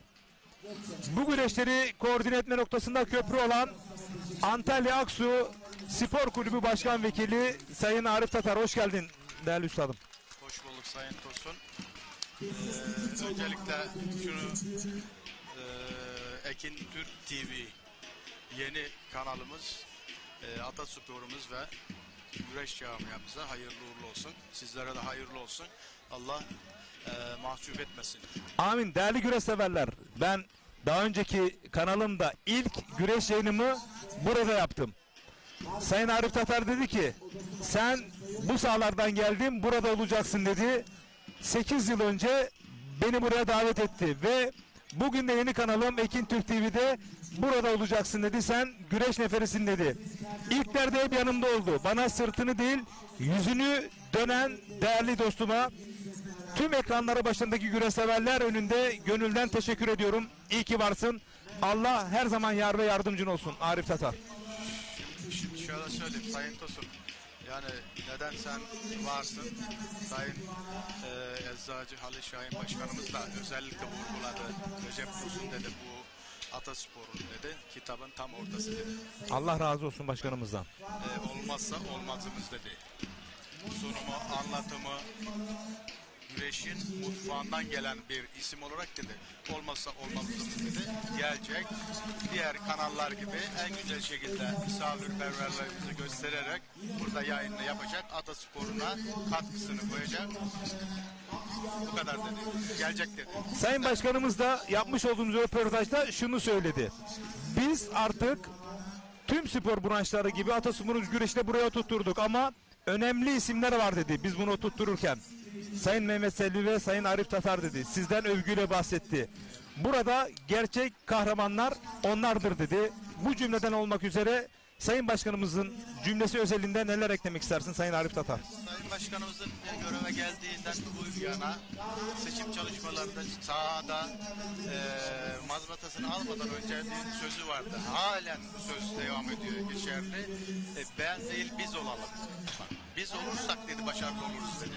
İşte burada Sayın Halil Şahin Başkanımız bizler bu işin mutfağından gelen insanlar olarak Ataspor'u, güreşi nasıl daha biraz da ileri noktalara taşıyacağımızı inandığı için biz olacağız, daha iyisini yapacağız.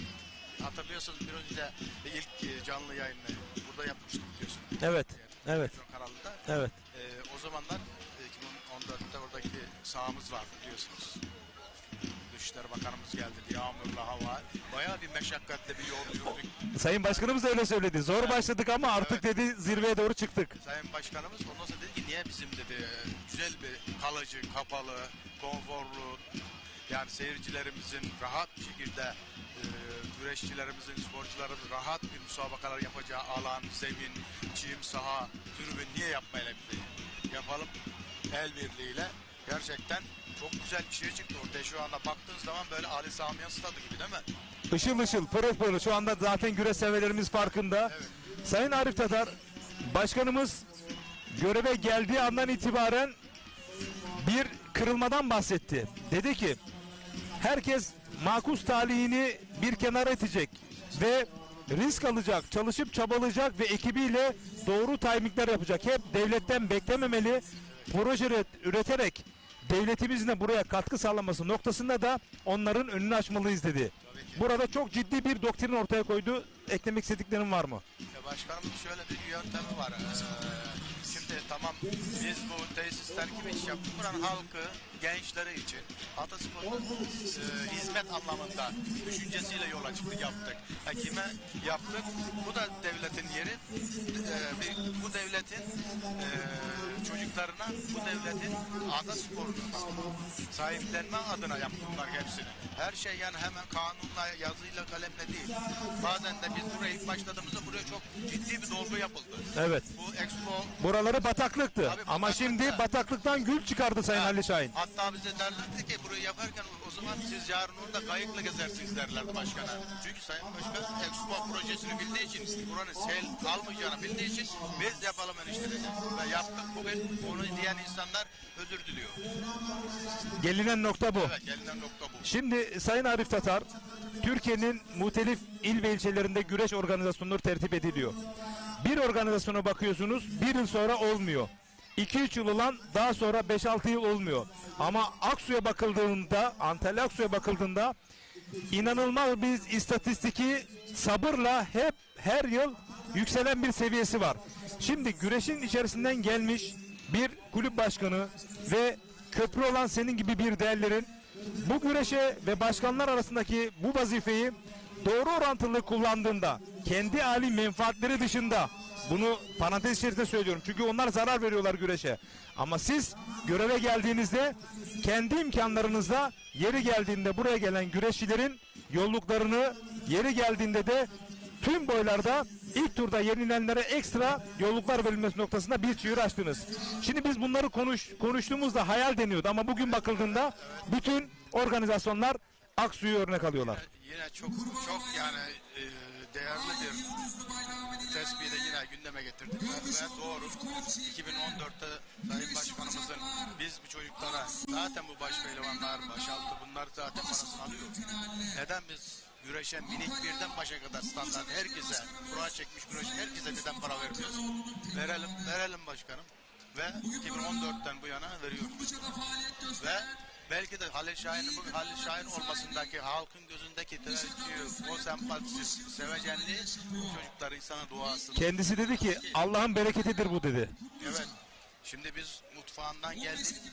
Bu işin bir tabanını oluşturduk biz Sayın Tosun önce. Tabanını oluşturduk. Temel sağlam olmazsa onun üzerine ciddi bir yapamazsın. Çöker. Biz bunun tabanını iyi oluşturduk ki ne yaptık? Ciddi bu güreşlerde, organizasyonlarda ihtiyaç oluyor. Ağsız güreş olmuyor. Biz ne yaptık?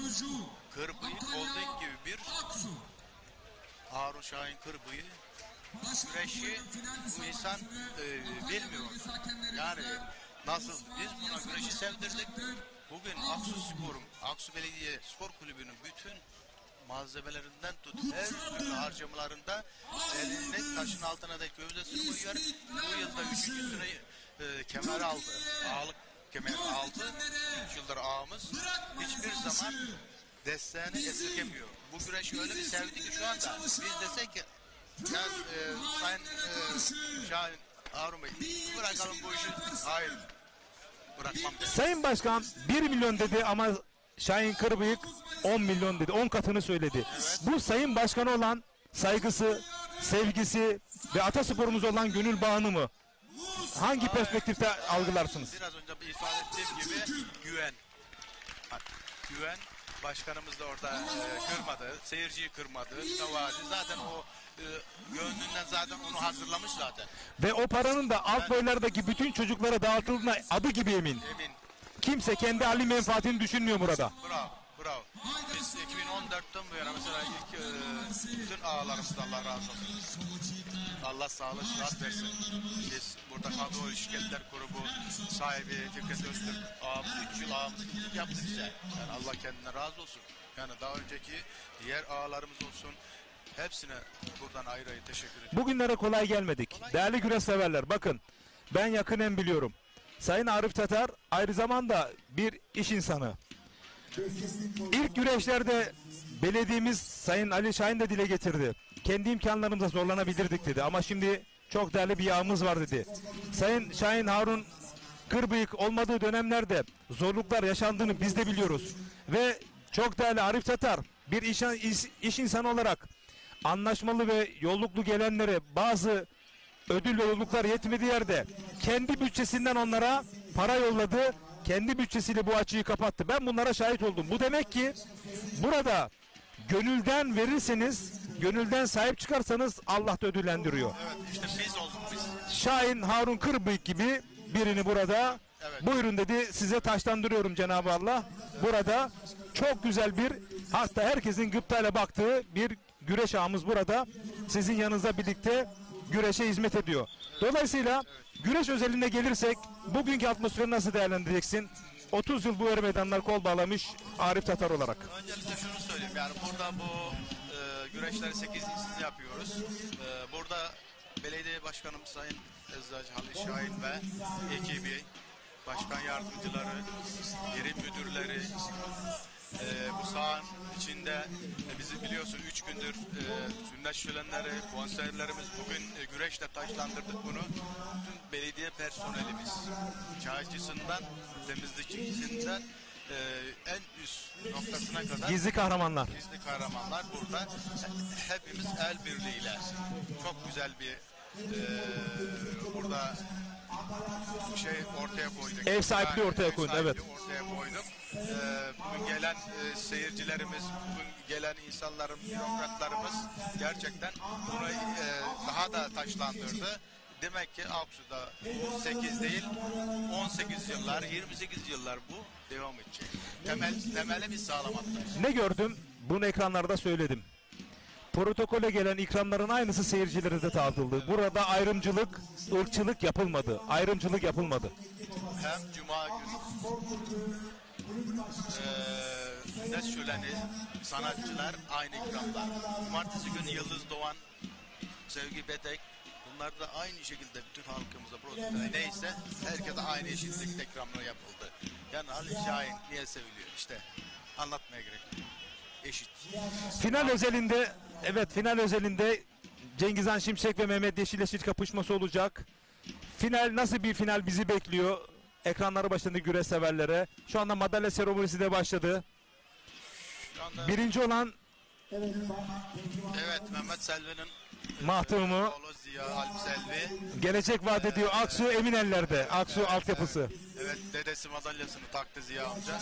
Herhalde büyük bir gurur onun için. Evet, diğer Samet Kahya, o da bizim kulübümüz sporcusu. Değerli güreş severler, bir anekdot paylaşacağım. Mehmet Selvi ve Arif Tatar özelinde. Değerli Arif Tatar, değerli güreş severler. Aksu pehlivanları, çırakları bir organizasyonu gittiğinde 20 kişi gidiyorsa 4 tane madalya varsa Sayın Başkan 20'sine de ödüllendiriyor. Evet. Şimdi burada bunu da konuşalım. Bu da bir ilk. Bu da bu enteresan bir durum. Biraz önce dedim, eşit dağılım. Sayın Başkanımızın herkese eşit dağılım. Sen yenildin, sen otur, hayır, köfte ekmek ye demiyor. Hayır. Herkese eşit. Sen de ter döktün, sen de güreştin. Bunun için işte Ali Şahin. Yenmek de var, yenilmek de var. Halkın gönlünde taht kuruyorsun. Aslında yapmak çok basit bir şey, yapılan şey. Önemli olan yapmak. Bunu da Ali Şahin yapıyor. Onun için Ali Şahin. Burada şu anda sahada kim var? Büyük ortada final yapıyor. Can Kuzay şu anda evet. Ortada. O da bizim Hüseyin Kuzay'ın oğlu. O da bir sakatlık yaşamasaydı sanırım. Evet, şimdi başa kadar çıkacak bir. Evet, şu anda ekranlara gelen müsabaka Hasan Güzeller'le güreşiyor. Bizim bizim sporcumuz Can Kuzey. Kırmızı kurdelli Can Kuzey değerli güreş severler. Bugün ciddi maçlar yaptı. Yorgun. Hasan Güzeller de yorgun. Genel anlamda baktığın zaman Sayın Tosun ya güzel güreşler oldu. Özellikle alt boylarda. Alt boylarda özellikle oldu. Bakalım başta Mehmet Yeşil'le Cengizhan Şimşek. 2019'un finalini yapmışlardı. Burada yine rövanşını yapacaklar. Yeşil almıştı. Bakalım şimdi kim alır göreceğiz müsabaka başlayınca. Cengizhan Şimşek yalnız biraz toparlamış. Hem psikolojik hem ruhen hem mental olarak evet. Kendini hazırlamış gördüm çünkü İsmail Balaban'a yendi. Evet. Bakalım final apayrı bir senaryoda olacak. Bu arada Sayın İbrahim Türküş, Türkiye Gençler Güreşler Federasyonu Başkanımız, Sayın Başkanımızı arayıp tebrik etti. Siz bu konuda neler söylemek istersiniz? Federasyonumuzun özellikle burada işleyişi noktasında. Sayın İbrahim Türküş Başkanımızı yıllardır tanıyorum ben şahsen kendilerini. Gerçekten dört bir insandır. Güreş geleneksel spor dallarına başkan olduktan sonra gerçekten şöyle baktığın zaman CV Enerji lig güreşlerinde 7 tane biliyorsunuz. 7 tane lig güreşlerinde şampiyonu Orhan Okulu'dur biliyorsunuz. Evet. Bu lig güreşleriyle gerçekten bir kalite, bir ivme kazandırdı Sayın İbrahim Türküş Başkanımız. Sonuna kadar destekliyoruz kararlarını. Harika. Ve bu kışın yapılacak olan sezon bittikten sonra yapılacak olan çalıştaylarda, Kurultay ya da çalıştaylarda.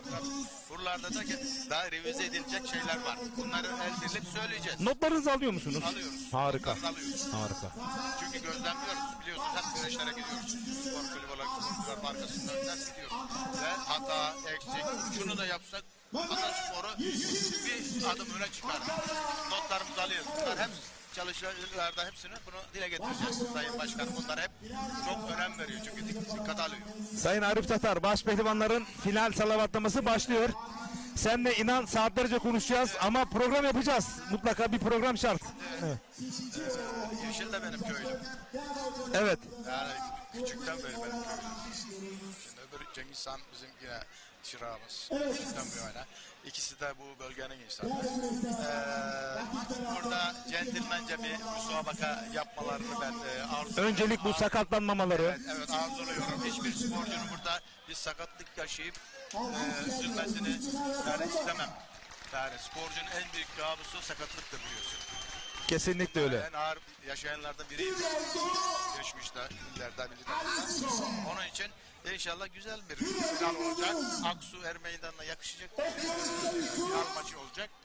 Ben hak eden kazansın diyorum. İkisine de başarılar diliyorum. Arif Tatar, senle hakikaten sabahlara kadar konuşuruz ama özellikle seri güreşlerinden sonra bir program ayarlayacağız. Evet. Beraber Mehmet Selvi ve sen üçümüz ama. Ben söyleyecektim onu. Evet. Bunun genellemesini toparlayacağız. Bir canlı yayın yapacağız. Bir canlı yayın yapacağız. Ekin Türk TV'de. Anlatacağız. Doğruları konuşacağız. Eksiklerimizi konuşacağız. Evet. Fazlalıklarımızı konuşacağız. 2024 yılında da ne yapacağız? Neler yapmamız gerekir? Bunlar tartışacağız, konuşacağız, sohbet edeceğiz. Her şey Ataspor'un için. İzleyicilerimizi, güreş seyirciler karşısına çıkacağız. O kadar. Bunu yapacağız sizin sayenizde. Ekin Türk kanalında bunu inşallah yayınlayacağız. Güzel bir program yapacağız. Ataspor güreşin ilerlemesi için bunlar önemli. Biz birikimlerimizi, mutfak tecrübelerimizi eğer yansıtmazsak, halkla buluşturmazsak, sporcuyla buluşturmazsak biz bir adım ileri, iki adım geri gideriz. Hatta Ataspor'umuza ihanet etmiş oluruz. Evet, evet. Değerli güreş severler. Satacaksın. Ben normalde evet 36 yıl bu sahalardayım. 35 yıldır da Arif Tatar bu sahalarda. Ama Sayın Arif Tatar ben bir cümle kurduğumda bana mesaj atar. Burayı düzelt ya da burayı böyle konuş. Doğrusu bu. Yani biz eleştiriye açık olmalıyız. Çünkü herkesin baktığı açı başkadır. Her şey Ataspor'un için. Burada asla hamaset olmaz. Herkesin fikrine saygı duyuyor. Saygı duymazsan doğruyu bulamazsın. Evet. Değerli güreş severler. Sayın Arif Tatar canlı yayın konumuzdu. Biz de finali Mustafa Bayram ile birlikte anlatıp baktıracağız. Yüreğine sağlık Arif Tatar. TV kanalındaki ülke izleyicileri, ekranları başındaki hepsine iyi akşamlar diliyorum. İnşallah. Yani hatamız olduysa Estağfurullah. alakalı Kesinlikle yok.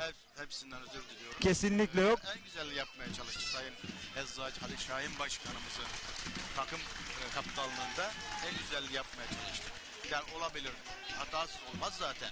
Eksik olursa zaten o onun güzelliğidir. Kesinlikle öyle, katılıyorum. Onun için sene inşallah bizler buralarda olursak seçimden sonra biz daha farklı şeyler düşünüyoruz. Daha güzelini yapacağız. İnşallah.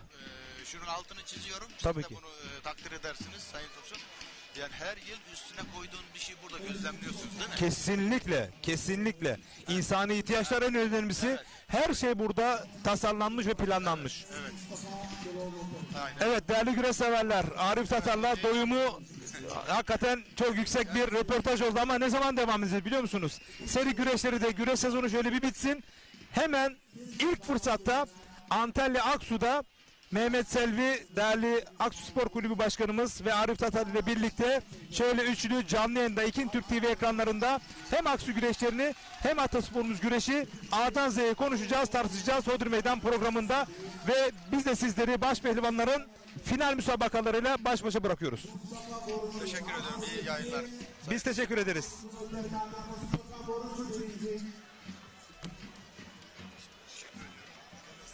Pehlivanlarımızın madalyalarını takdim etmek üzere Aksu AK Parti İlçe Başkanımız Sayın Çağatay Çalışır, Gençlik Kolları Başkanımız Sayın Onur Coşkun'u, Basın Müdürümüz Sayın Nurfi Yarı Er Meydan'a davetimi arz ediyorum.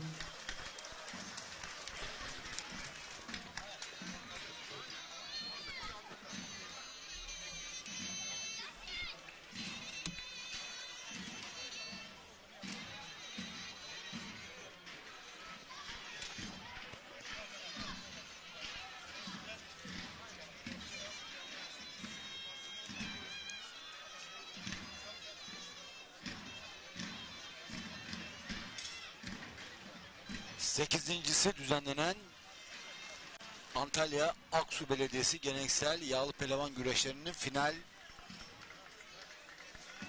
müsabakası Mehmet Yeşil ve Cengizhan Şimşek arasında gerçekleşecek. Şu an huzur peşrevinde Mehmet Yeşil ve Cengizhan Şimşek. Her iki baş pehlivanımız da şu an 5 müsabakadan sonra 6. tur final müsabakasında karşı karşıya geldiler. Mehmet Yeşil ilk turda İsmail Koç'u mağlup etti. 2. turda Yusuf Can Zeybe'yi yendi. 3. turda Hamza Özkaradeniz'i yendi. 4. turda Mustafa Taş'ı yendi. 5. turda Kürşat Korkmaz'ı yendi. Cengizhan Şimşek ilk turda Serdar Yıldırım'ı yendi. 2. turda Serkan Sertürk'ü yendi. 3. turda Cengizhan Şimşek tur atladı. 4. turda İsmail Erkal'ı yendi. 5. turda ise İsmail Balaban'ı yenerek 6. turda Mehmet Yeşil'le finale kaldı. Evet şu an davul zurna ekibi de tam önümüzde ekranlarda. Onların da ellerine ağızlarına sağlık.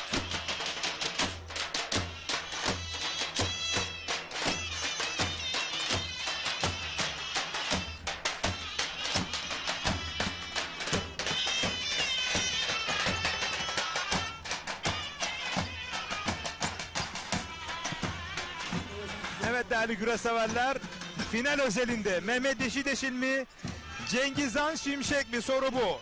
Güreşin kalbi Ekin Türk TV ekranlarında bu sorunun cevabını bulacaksınız. Yorumlarınızı, mesajlarınızı ve öngörülerinizi Ekin Türk TV Facebook adresine yollayın. Bizler de yer verelim. Kim kazanır, kim kaybeder? Kim nasıl kazanır, kim nasıl kaybeder? Bakalım güreşi ne kadar daha çok yakından takip ediyorsunuz. Öngörülerinizi bekliyoruz değerli güreş severler.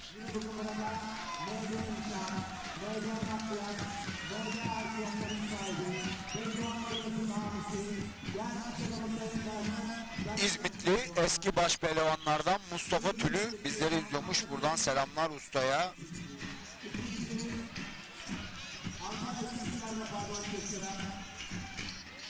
Bu arada Manisa Kula'dan 40 yıldır bu çayırlarda kol bağlayıp güreş tutmuş bir güreş neferi Hüseyin Efeoğlu iyi yayınlar diliyor. Finalde kazanan Türk güreşi olsun demiş değerli büyüme. Kucak tut sevgiler yolluyoruz Manisa Kula'ya.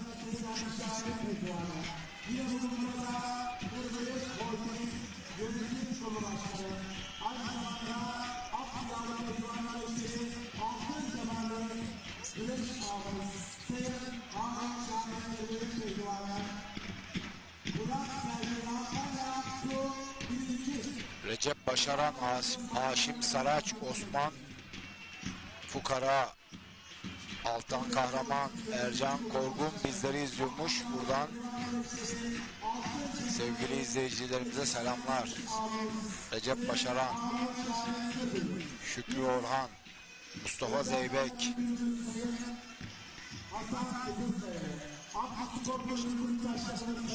Evet değerli güreş severler, Antalya Aksuer Meydanı'nda hem başaltı finali hem de baş finali ekranlarda. Ramazan Borucu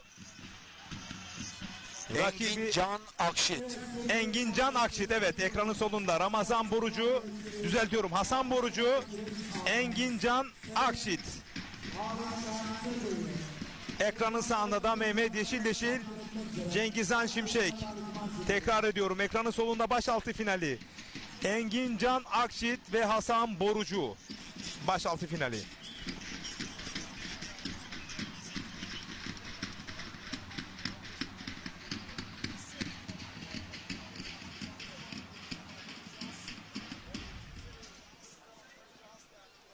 Evet değerli güreşseverler, büyük orta boyunda Antalya Aksu Belediye Başkanımız, güreşlerimizin tertip ve komite başkanı Sayın Eczacı Halil Şahin'in pehlivanı, yine Aksu Yağlı Pehlivan Güreşleri altın kemerli güreş ağımız, Kırmızı Holdingleri Yönetim Kurulu Başkanı Sayın Şahin Kırmızı'nın pehlivanı, Can Uzay Dinçoğlu ve yine Antalya Kuşçu Belediye Başkanımız Sayın Mustafa Köroğlu'nun pehlivanı. Evet, sol ekranda. Bir günde gelebilir mi? Hasan Borucu bir anda ok gibi fırladı adeta. Çok hızlı ve hareketli bir sporcu gerçekten. Engin Can Akşit de ona göre gerçekten cüsseli, güçlü, kuvvetli bir rakip.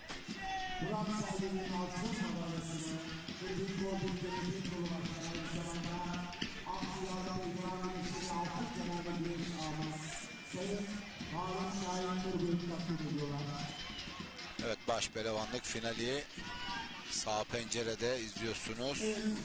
Cengizhan Şimşek, Mehmet Yeşil. 2019'da Finale güreşmişlerdi. Kazanan Mehmet Yeşil yine ben anlatmıştım. Bakalım bu kez kazanan kim olacak? 2019 yılı baş pehlivanlık finalin rövanşını istiyorsunuz değerli güreş severler.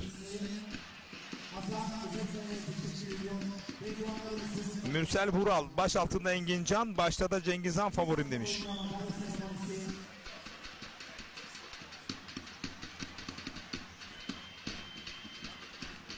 baş pehlivanların bugün toplamda 6. turu final güreşi.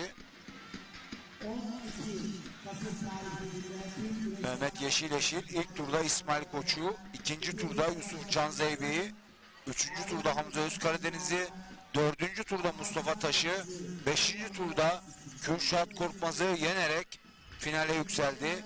Cengizhan Şimşek ise birinci turda Serdar Yıldırım'ı, ikinci turda Serkan Serttürk'ü, üçüncü turda tur atladı, dördüncü turda İsmail Erkal, beşinci turda İsmail Balaban'ı yenerek finale yükseldi. Osman Küyük, dış başa iç kazıkla kazanan Cengizhan olur demiş. Yılmaz Muğla Dalaman'dan selamlar demiş. Bugünkü şampiyonunuz anlatımınız demiş, yorumlarınız demiş. Teşekkür ediyoruz. Yılmaz Yılmaz'a teşekkür ediyoruz. Dalaman'a. Kucak dolusu sevgiler. Yılmaz Yılmaz Muğla Dalaman'dan bizleri izliyormuş. Fahrettin Şahan, Mustafa Büyükçakır, Osman Köyük. Bu arada Recep Tosun adaşım mesaj yollamış. Manisa Turgutlu'dan iyi yayınlar demiş. Teşekkür ediyorum. Evet, Engin Can Akşit Hasan Borucu'yu bastırdı. Ankara Sincan Gazi Osman Paşa Mahallesi Muhtarı Abdullah Arslan tüm pehlivanlarımıza başarı dileklerinde bulunuyorum demiş. Mürsel Vural %51 Cengiz Han favori demiş. Benim deyimimle. Bakalım, ben %50 diyeyim. Almanya'dan Mehmet Aldemir benim favorim Mehmet Yeşil demiş. Ayrıca Cengiz Han'ı da seviyorum demiş. Hayırlısı bakalım demiş.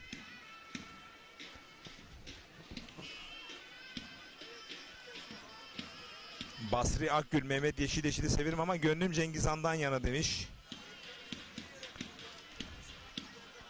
Bakalım. Baş altında birinciliği, baş pehlivanlıkta da altın kemeri kim boynuna takacak? Antalya Korkuteli'nden Şaban Tokgöz iyi yayınlar demiş. Ramazan Tokgöz'ün de akrabası olabilir değerli dostum, değerli arkadaşım. O da başka bir kanalda Atasporumuz Güreşi hizmet ediyor.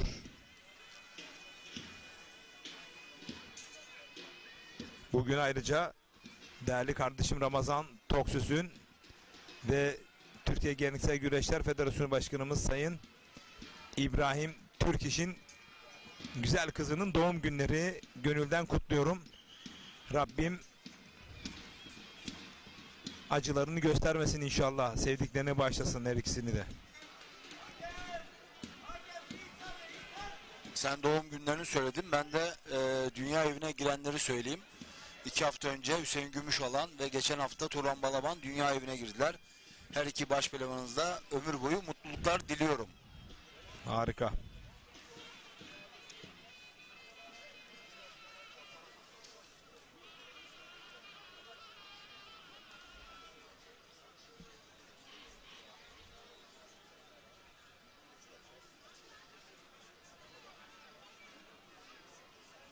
Evet, baş altında güreş durdu.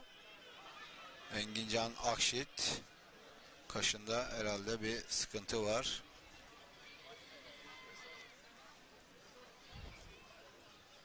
Şerafettin Acıciğer Mehmet Yeşil bu güreşi kolay kolay bırakmaz demiş.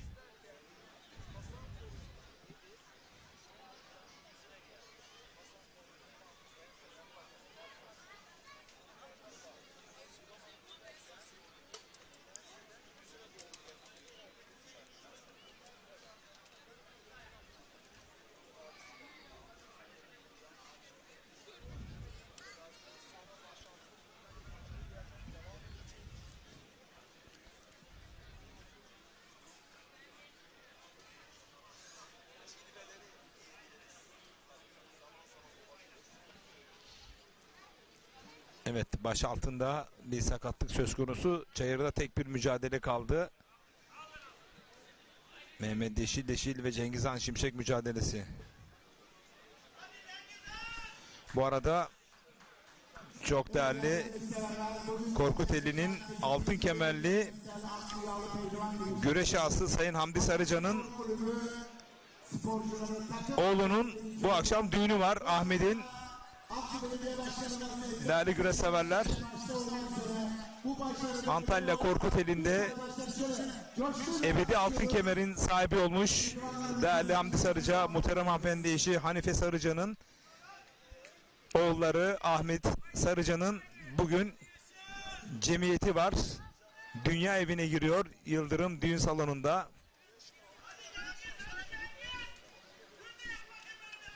Rabbim iki cihanda da mesut ve bahtiyar kılsın inşallah. Salih Kaya'ya da teşekkür ediyorum bu ayrıntıyı bize paylaştığı için, hatırlattığı ve anımsattığı için.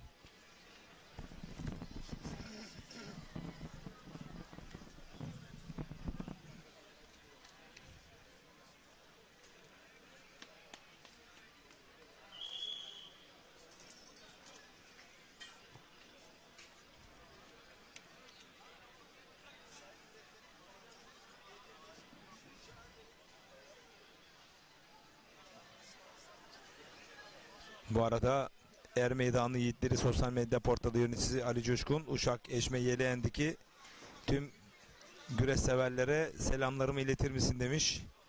Değerli kardeşim, o da atasporumuz güreşe ciddi manada hizmet etmekte. Evet, davul turna gibi oradan kalkın şöyle. Vurarak bir tur atın, tur. Kalkın oradan, kalk. Evet, burada baş pehlivanlarımızın ve baş altı pehlivanlarımızın final müsabakası var. Recep Kök, kim kazanırsa kazansın Türk güreşi kazanacaktır. Çok doğru. Önümüzdeki hafta değerli güreş severler 15 Ekim Pazar günü Antalya Serik Er Meydanı'nda olacağız.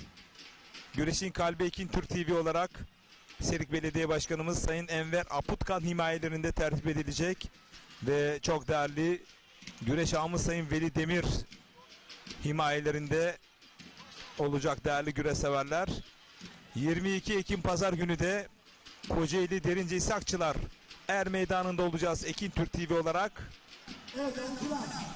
Ve yine 29 Ekim Çorum Osmancık ve Hatay Yayladağ güreşleri olacak. Ve kapanışı da 12 Kasım Pazar günü Muğla Fethiye Yağlı Pehlivan güreşleriyle veda edeceğiz. Güreşin kalbi Ekin Türk TV olarak, ama bu veda geçici olacak çünkü 15 günde bir Hodri Meydan programıyla karşınızda olacağız. Ekin Türk TV ekranlarında Derince Belediye Başkanı Sayın Zeki Aygün himayelerinde tertip edilecek 22 Ekim Pazar günü.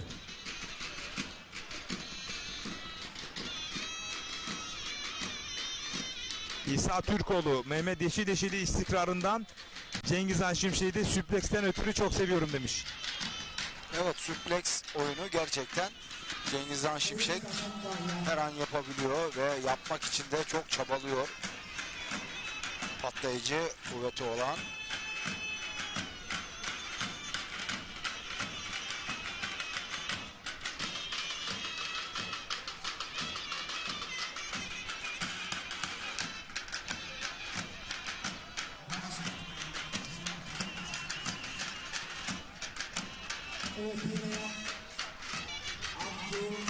Bu arada başaltı pehlivanların puanlama anonsu geldi.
Antalya Aksu Belediyesi 8. Geleneksel Yağlı Pehlivan güreşlerindeyiz ve günün son müsabakası Mehmet Yeşileşil, Cengiz Han Şimşek arasında gerçekleşiyor.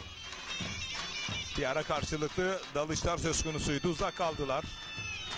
Recep Kök, Orhan Karakuş, İsa Türkoğlu, Raşit Aysel, Ahmet Gökoğlan, Gökhan Çetin bizleri izliyormuş. Buradan selamlar.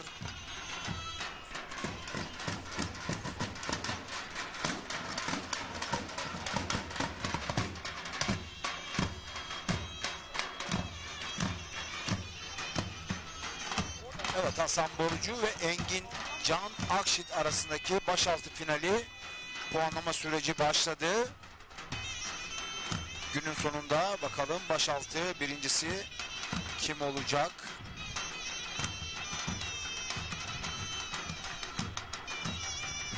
Kırmızı kurdele ile güreşen Hasan Borucu. Diğer sporcu da Engin Can Akşit, Kumluca Belediyesi'nin başaltı pehlivanı. Sol pencerede izliyoruz başaltı puanlamasını.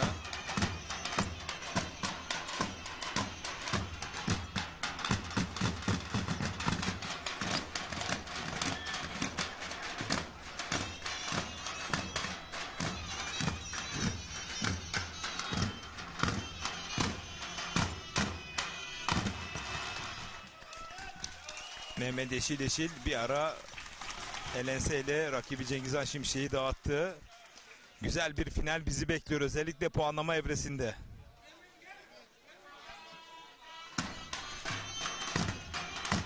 Puanlamaya gidecek gibi gözüküyor değil mi Recep Tosun? Kesinlikle öyle.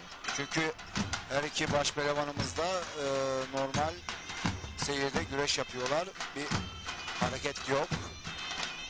Zaman zaman hareketlenme oluyor tabii ki.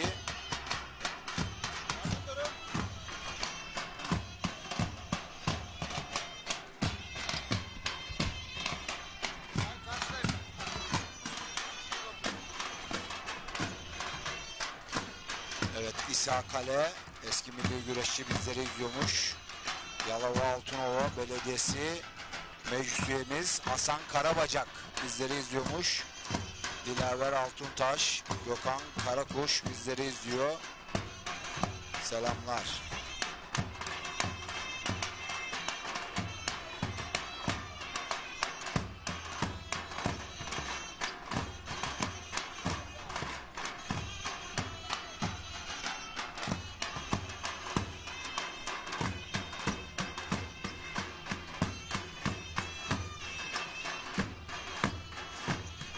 Evet, sağ ekranda baş finali Cengizhan Şimşek, Mehmet Yeşil'i izliyoruz. Sol ekranda da başaltı finali Hasan Borucu ve Engin Can Akşit'i izliyoruz. Kırmızı kurdele ile güreşen Hasan Borucu.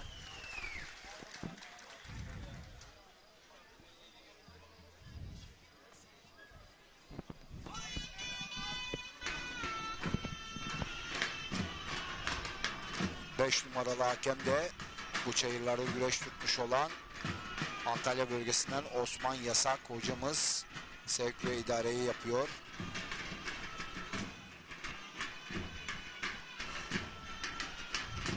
Evet, bu arada Hasan Borucu bir koltuk altından geçme girişimi oldu. Doğrucular. Evet, değerli ekranında bulunan tüm misafirlerimizden küçük bir istirhamımız olacak. Telefonlarımızı çıkaralım, ışıklarını lütfen yakalım. Evet, her meydanımızda bulunan tüm seyircilerimiz şöyle ışıklarını yakalım. Güzel bir ambiyans oluşturalım. Evet, İsa Kale eski milli güreşçi Ekin Türk TV kanalını favori kanallarıma ekledim. Yeni kanalınız hayırlı olsun demiş.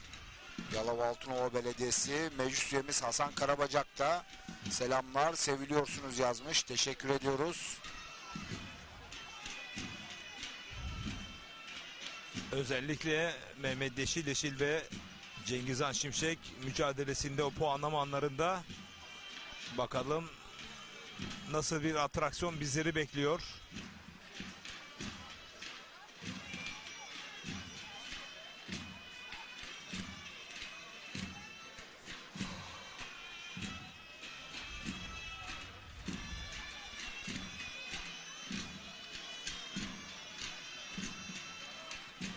Evet sevgili izleyenler, bugün bizlere pehlivanlarımıza sağlık anlamında hizmet veren Evet, güreşler sabah saat 9'da başladı Recep Tosun. Şu an saat 8'e 20 var. Evet. Hemen hemen 12 saatin üzerinde güreşler devam ediyor.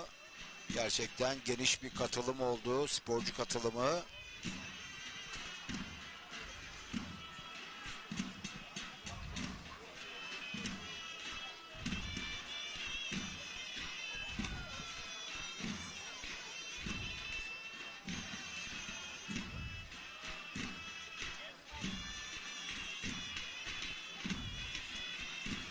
Aksulu Mehmet Yeşil Serikli Cengizhan Şimşek.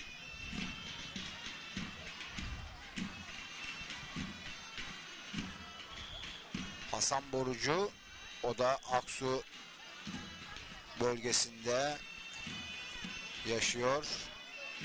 Engincan Akşit ise Kumluca bölgesinde yaşıyor ve spor hayatını orada devam ettiriyor.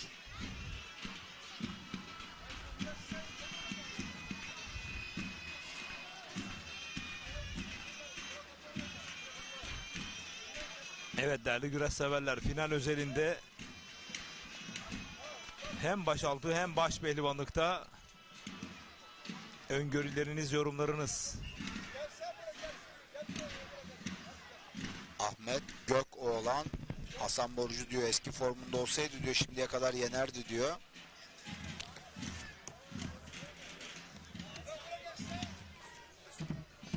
Evet, Hasan Borucu da benim bildiğim kadarıyla boyun fıtığından bir ameliyat geçirdi. Geçtiğimiz yıllarda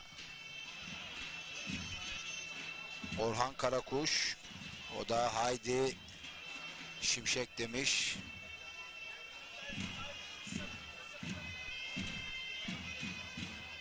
Evet, Mustafa Gün bizleri izliyor Burdur'dan.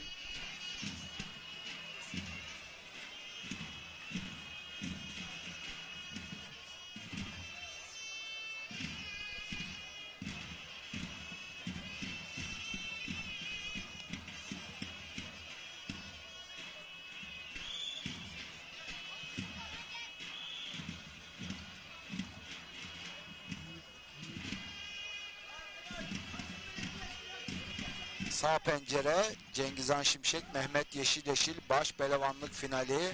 Sol pencere başaltı finali Hasan Borucu ve Engincan Akşit arasında geçiyor.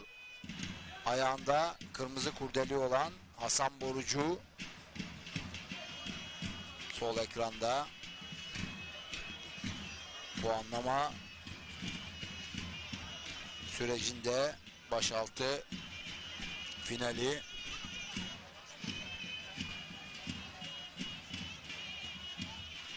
Evet, burada Engincan Akşit bakalım puanı alabilecek mi? Şu an künde pozisyonunda, ağırlığını kullanıp arkaya geçebilecek mi? Evet, burada hakimiyet olmadığı için devam ettirdi meydan hakemimiz. En az 2-3 saniye bir hakimiyet olması gerekiyor.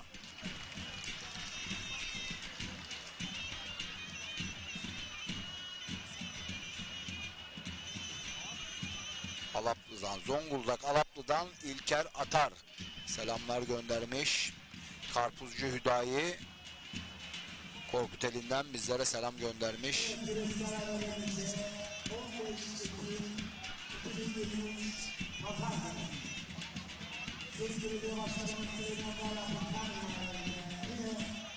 Evet, Hasan Borucu,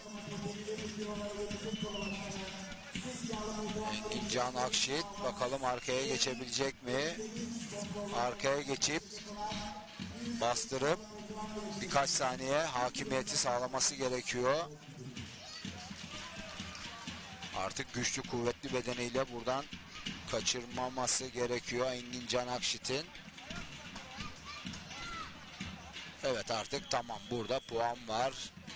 Ve başaltı finalinde başaltı birincisi Kumluca Belediyesi'nin sporcusu Engincan Akşit oluyor. İkinci Hasan Borucu, Serik Belediyesi'nin başaltı pehlivanı Hasan Borucu'da oldu ikinci.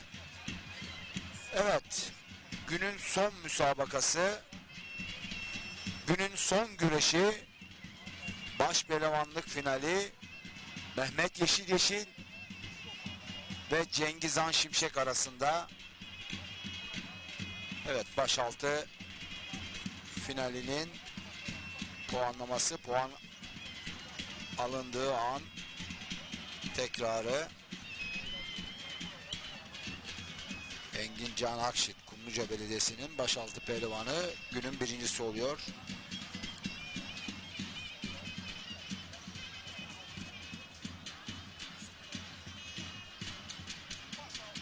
Mehmet Aldemir bizleri izliyormuş. Selamlar.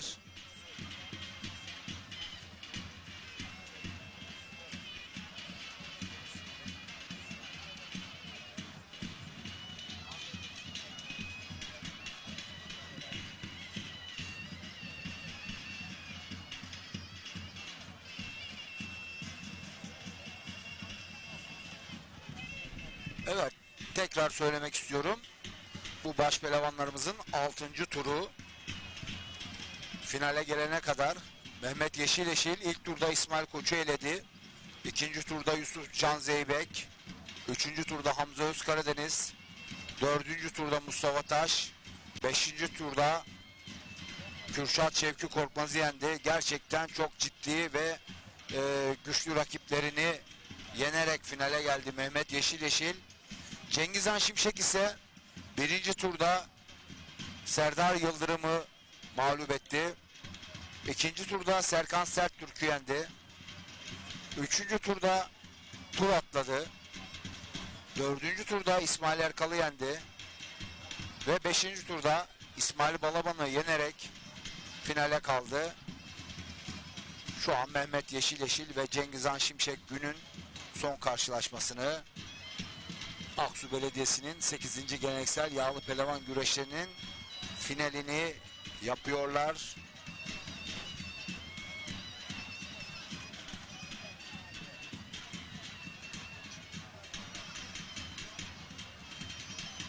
Fatih Ceylan Hatay Reyhanlı'dan selamlar demiş. Ahmet Gökoğlan 14 Ekim'de Ankara güreşlerinde misiniz diye sormuş. Orası için daha bir netlik kazanmadı.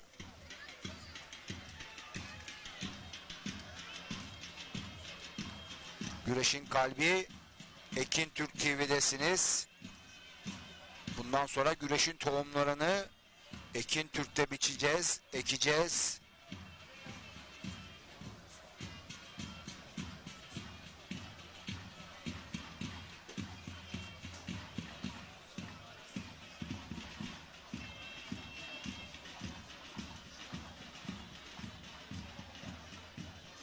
Evet, Mehmet Yeşileşil geri gidiyor ve bir uyarı her an gelebilir.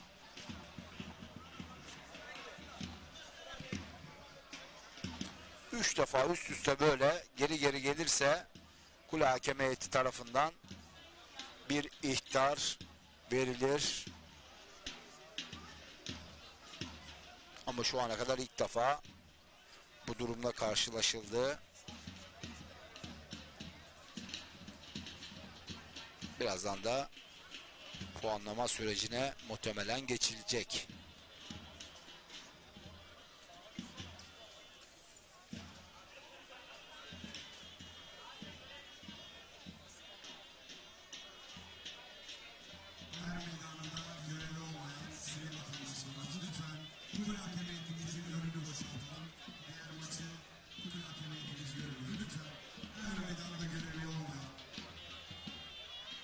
Kudret Ülker bizleri izliyormuş. Ali Kara, İsa Türkoğlu, Orhan Karakuş, Bekir Dilsizoğlu,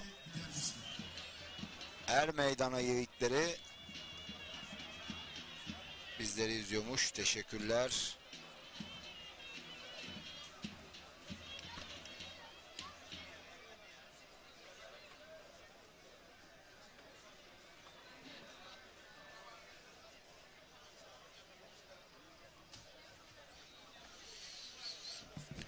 Evet, Mehmet Yeşileşil ve Cengizhan Şimşek su ve bez molası aldılar.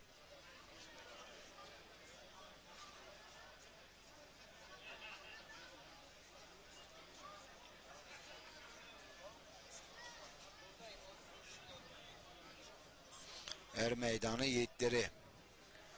Atasporumuz yağlı güreşe verdiğiniz desteklerden dolayı Ekin Türk ailesine teşekkürler demiş. Biz de size teşekkür ediyoruz. Sosyal medya platformunda Er Meydanı yiğitler gerçekten çok etkin.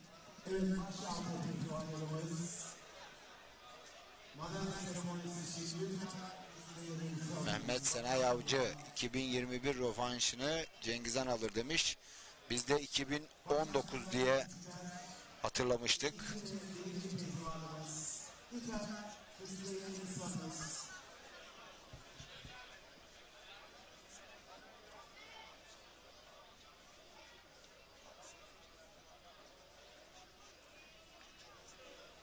Evet, ekranlarınızda Mehmet Yeşil ve daimi kadim arkadaşları, başaltı pehlivanları Faruk Hoca ve Serkan Duman yanlarında.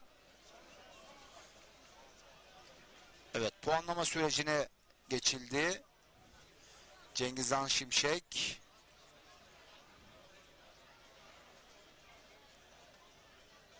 kırmızı kurdeleyi bağladı ayağına.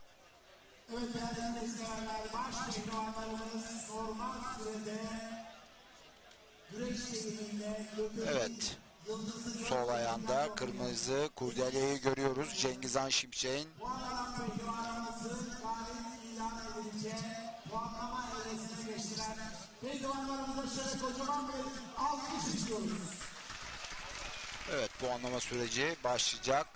Puanı alan baş pehlivan günün sonunda Aksu Belediyesi'nin düzenlemiş olduğu 8. geleneksel yağlı pehlivan güreşlerinin baş pehlivanı, şampiyonu olacak.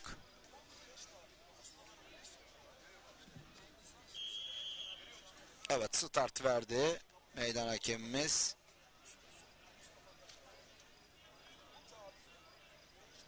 Bekir Dilsizoğlu Allah'ım güç kuvvet versin demiş. Pehlivanlarımız adına teşekkür ediyoruz.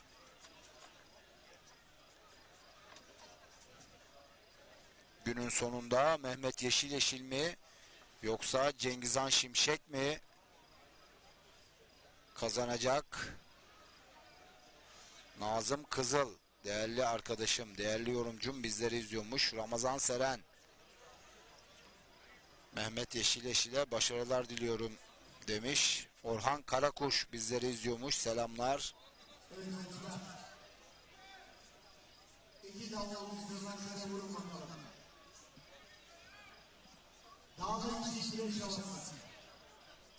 Mustafa Çelik Cengizhan Şimşek alır demiş. Evet, eski meydan baş hakemlerinden, İzmir bölgesinden eski ustalardan Muammer Erçelik bizleri izliyormuş. Buradan selamlar, saygılar ustam.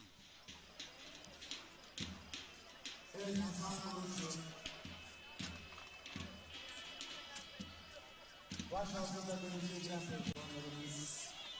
Lütfen sizlerin. Günsam Makina Cengizhan Şimşek demiş.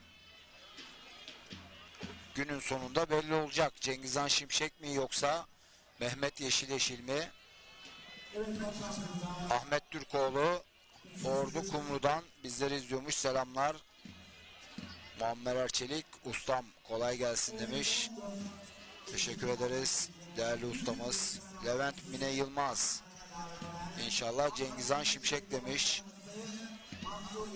Kerem Emre Ateş Atasporumuza vermiş olduğunuz desteklerden, emeklerden ötürü teşekkürler demiş.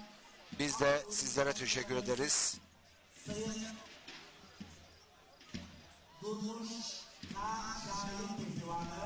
Evet, Mehmet Yeşil 2009-2010 yılları Kırkpınar baş pehlivanı. Minder'de de güzel geçmişi var. Gençlerde Avrupa şampiyonluğuna ulaşmış bir sporcu. Salih Kaya değerli arkadaşımız, yol arkadaşımız bizleri izliyormuş. Salih Kaya'ya buradan sevgi ve saygılarımızı gönderiyoruz. Zafer Karakış, Bekir Dilsizoğlu, Muzaffer İtnur Danabaş bizleri izliyormuş. Selamlar. Herhangi bir ihtar söz konusu mu iki taraf özelinde Mustafa Bayram? Bu ayrıntılar önemli. Evet, şu an yaklaşık 1-2 dakika oldu ve normal seyirde devam ediyor. Biz de bu fırsattan istifade bizi izleyen seyircilerimizin yorumlarını dile getiriyorum. Herhangi bir ihtarı var mı iki baş Herhangi pehlivan bir özelinde? ihtar yok. Yok. Evet. Anons gelmedi çünkü. Herhangi bir hareketlenme de yok. Evet. Biraz bir açık düşme söz konusuydu ama kule VAR'dan devam kararı çıktı. 2019 yılının rövanşını izliyorsunuz değerli güreş severler.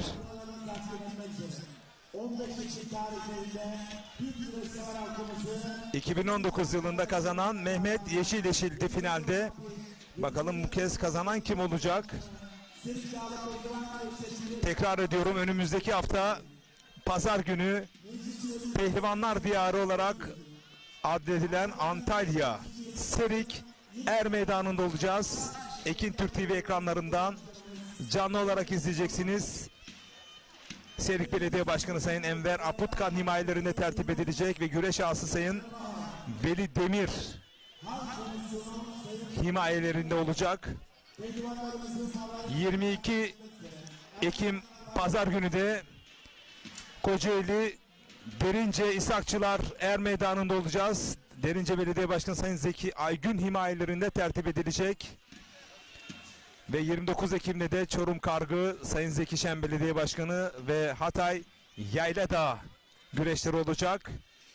Ve son olarak kapanışı da Muğla Fethiye Yağlı Pehlivan güreşlerinde 12 Kasım Pazar günü Güreşin Kalbi Ekin Türk TV ekranlarıyla 2023 yılı yağlı güreş sezonu nihayete ermiş olacak. Ve Muğla Fethiye güreşlerinin de aynı zamanda Tertip Komitesi üyesi Naz Otelleri Yönetim Kurulu Başkanı Sayın Mesut Dim ve Mithat Dim bu güreşlerde katkı sağlıyorlar. Selam, saygı ve hürmetlerimizi yolluyoruz.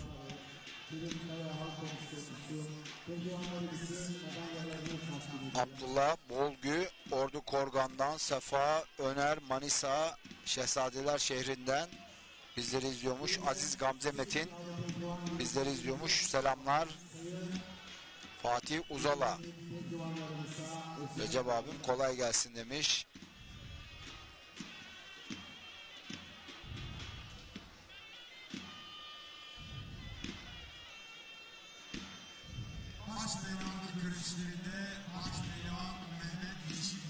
Evet.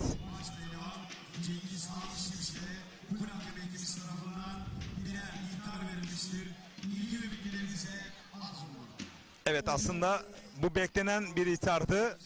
İki baş pehlivanın da güreşe girmeleri konusunda birer ikaz aslında bu.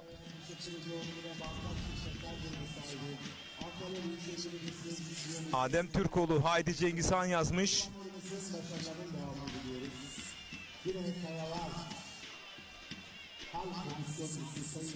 Evet, Fatih Uzala. Selamlar yolluyorum değerli kardeşime. Sayın Türkiye Geleneksel Güreşler Federasyonu Başkanımız İbrahim Türkiş'in yol arkadaşı, gönüldaşı, kendisini ona emanet ediyor yollarda gece gündüz durdurak bilmeden onun her şeyiyle ilgilenen Fatih Uzala değerli kardeşim.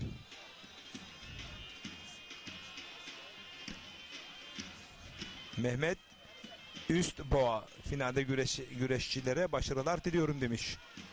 Birçok mesaj var, hepsine yer veremiyoruz, hakkınızı helal edin ama final özelinde hakikaten pehlivanlarımız çok dikkatli, çok temkinliler. Bunu neye bağlıyor Mustafa Bayram, merak ediyorum.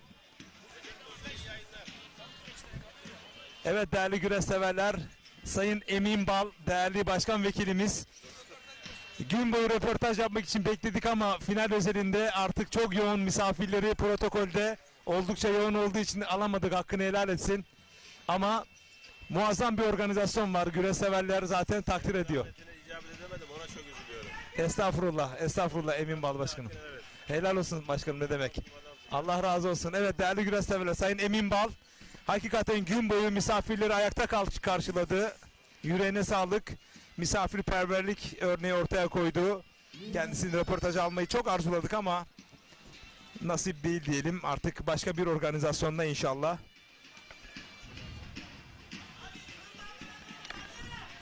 Evet, sorumu Evet. tekrar etmek isterim Mustafa Bayram. Şimdi tabii ki 2019 yılında bir karşılaşma olmuş. O zamandan bu zamana kadar ikinci kez burada finale yükselmiş Mehmet Yeşileşil ve Cengizhan Şimşek. Bunun sebebi nedir? Mehmet Yeşileşil tabii ki kendi saha ve seyircisi önünde güreş yapıyor. Aksulu, Karaözlü. Cengizhan Şimşek de hemen 15-20 kilometre ileride Serik bölgesinde doğmuş, büyümüş o bölgenin pehlivanı. Aynı zamanda son aylarda Cengizhan Şimşek artık yavaş yavaş kendini toparladı. Kendi çizgisine doğru yükselmeye başladı. Yani yükselişe doğru geçmeye başladı. Bu yükselişinde sezonun sonlarına doğru da devam ettirmek istiyor. Şimdi Haklı düşünsene, olarak. önümüzdeki yıl tarih edine Kırkpınar'da güreşebilmek için ilk 8 skalasına girmesi gerekecek. Kırkpınar'daki o evet, pehlivanların eleme turunda güreşecek. 24'ü belli oldu.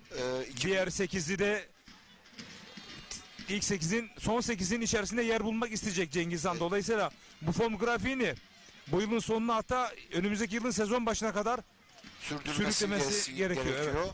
Yani tüm gittiği organizasyonlarda tabiri caizse kıran kırana güreşler yapması gerekiyor.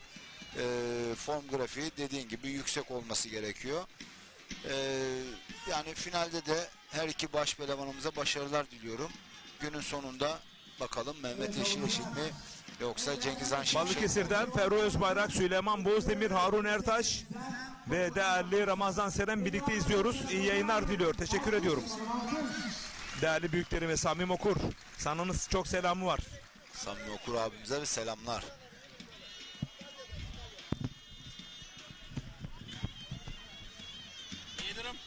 Evet, Eşref Altuğ, Nadir Şahin, Nebati Erken, Fehmi Demir, Cemil Ata, Cemal Yıldız bizleri izliyormuş, selamlar.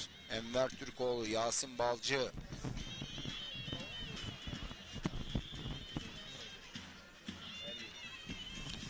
Bu arada Mevlüt Eryiğit, Antalya Aksu'dan değerli kardeşimiz misafirperverliğini bir kez daha herkese burada samimiyetiyle, içtenliğiyle ortaya koydu. Gönülden teşekkür ediyoruz kendisine.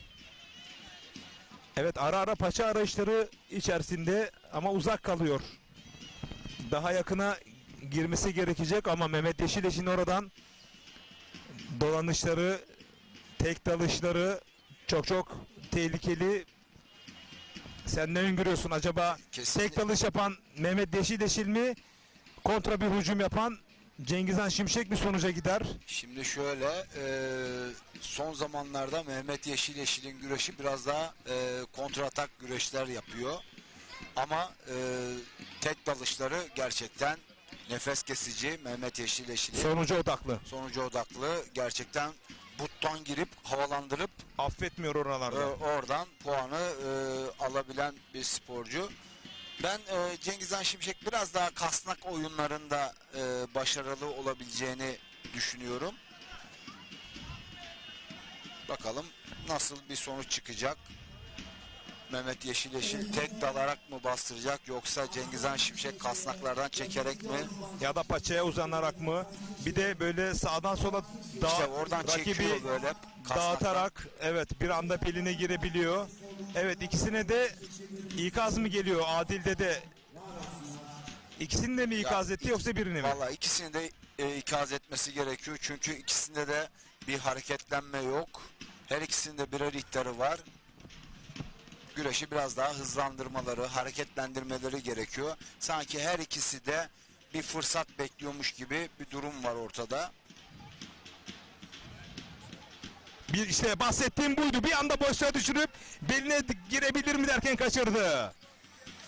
Kasnaklardan yükleniyor. Yine tekte aldı. Bu kez kontrol hücuma geçti. Kündeden beline girmek istedi. Kol bastı da beline girdi. Tam hakimiyet söz konusu mu? Bakıyoruz. Henüz tam hakimiyet söz konusu değil.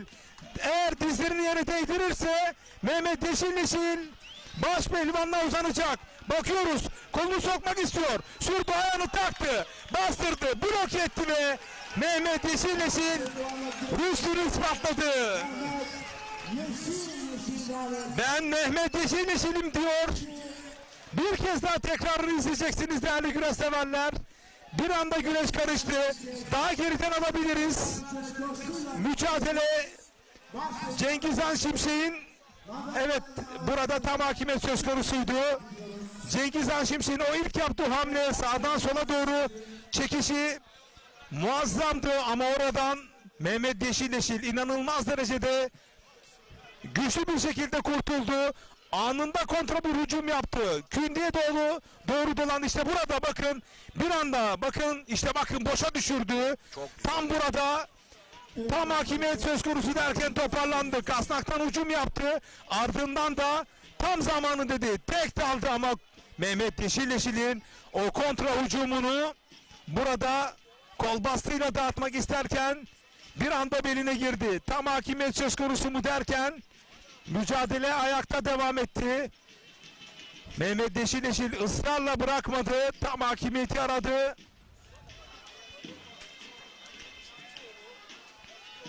Bakın burada tam hakimiyet söz konusu değil. Dizleri yere değmiyor.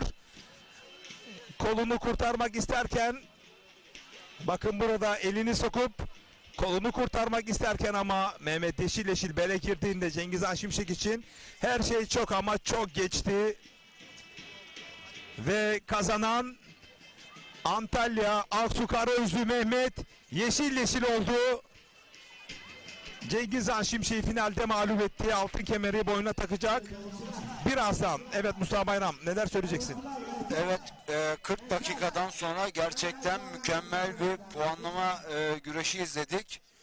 Cengiz Han Şimşek'in atağıyla başlayıp sonrasında Mehmet Yeşilleşil'in kontra atağıyla biten bir karşılaşma oldu ama çok hareketli oldu. Güzel bir puanlama. Özellikle son anları. Evet. Her iki baş pehlivanımızı da kutluyorum. 2019'da olduğu gibi 2023'te de Aksu Er Meydanı'nın baş pehlivanı Mehmet Yeşilleşil oldu. Rövanşı da vermedi. Evet. Ya nasip diyelim. Her iki baş pehlivanımızı da kutluyorum. Bugün gerçekten güzel güreşler izledik. Özellikle baş pehlivanlıkta birinci turda, ikinci turda, üçüncü turda müthiş güreşler izledik. Her turda. Evet. Her tur starların birbirine düşmesini mutlaka özel bir karşılaşma oldu. Kesinlikle süper güreşler izledik. İzlettirdiğimizi de düşünüyorum inşallah. Güzel bir yayın oldu. Sana da teşekkür ediyorum. Ben sana teşekkür ederim Mustafa Bayram. Ekranları başındaki güreş severler bu hafta sonu seyir zevki yüksek karşılaşmalar izlediler hiç kuşkusuz. Şimdi de madalya seremonisi başlayacak birazdan ve ardından da veda edeceğiz. Yalnız Mehmet Yeşilleşil'in tam hakimiyeti kovalaması takdire şayan. Orada normalde kolları bırakıp kuleye itiraz edebilirdi. Ama düdük yok. İşte hani sen demin de dedin ya, düdükle başlar düdükle biter. Tamam ama yani ilk pozisyonunda sanki tam hakimiyet varmış gibi hissiyatına kapılabilirdi. Ama o tecrübesiyle kapılabilirdi, haklıydı. Yani ben de bir an acaba hani puan var mı gibilerinden öyle bir şeye düştüm. Ama o devamını getirdi. Çünkü zaten yani çok da güzel kavramıştı. Yani oradan puan alacağından da emindi kendisi de. Sonuna kadar da devam etti ve bitti yani.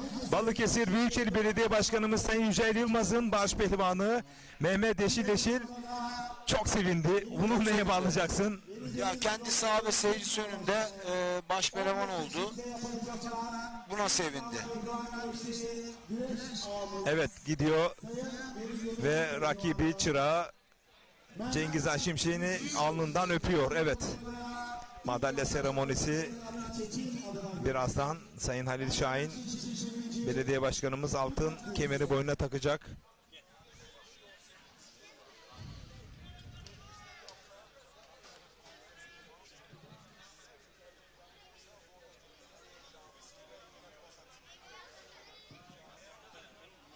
Evet, Cengiz Han Şimşek, Antalya,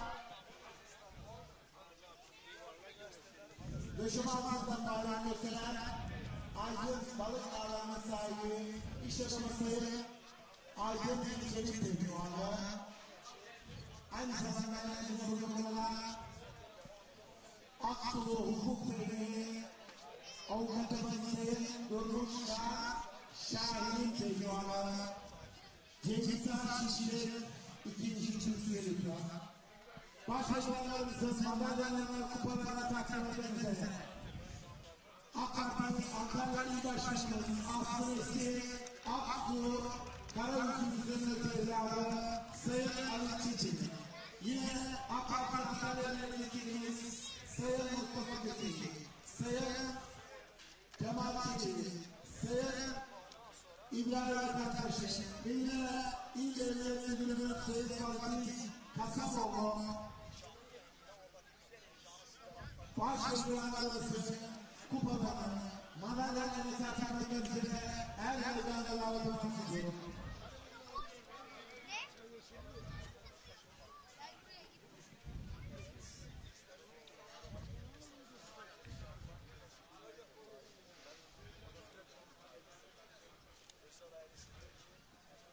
Evet, başbakanlarımızın madalyalarını takdim etmek üzere Birinci Yıldırım'ın şirketler yolunun sahibi Senin Yalçın Güvenlik Eşleştirme Şahşası Sevgili Tarihin yönetsel el kalıbı eşleştiği altın temelli Şahşası Sevgili olmayan her yerden almak istiyorum.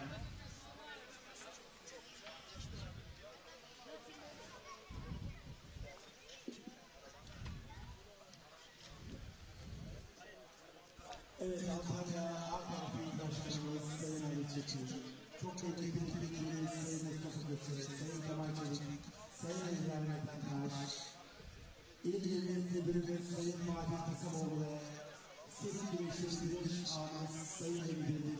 Yine Ermeni Güneşleş Altın Temelli önceki dönem Güneş Ağamız Sayın Oğlu ve Aksu Yalçın İbrahim Güneşleştiri Merkez Komuta Başkanımız Aksu Belediye Başkanımız Eczacı Sayın Ali Şahin Pehlivanlarımızı tebrik ediyor.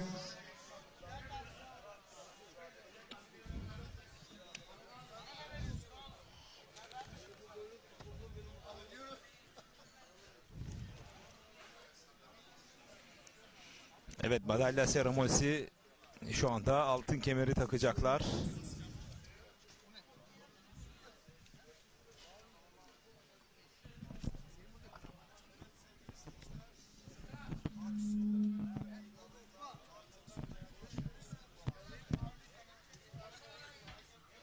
Evet, çok değerli milletvekilimiz Sayın İbrahim Ertaş, 3. Başbakanımız İsmail Baralan'ın kupasını takdim ediyorlar. Yine değerli milletvekilimiz Sayın Mustafa Köse, Başbakanın 3.'sü, yine Başbakanın 2'si Cengiz Şişli'nin kupasını değerli milletvekilimiz Sayın Kemal Çelik takdim ediyorlar.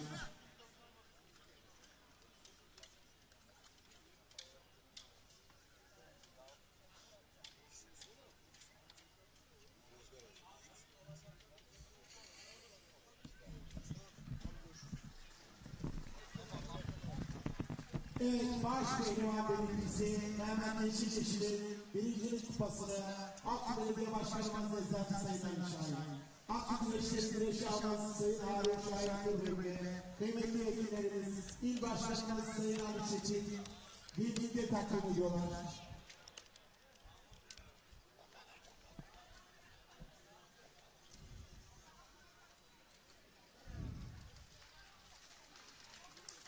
Evet, kupalarını kaldırıyorlar ve altın kemer. Evet, çok güzel bir, hakikaten Mehmet Yeşil altın kemeri fazlasıyla hak etti.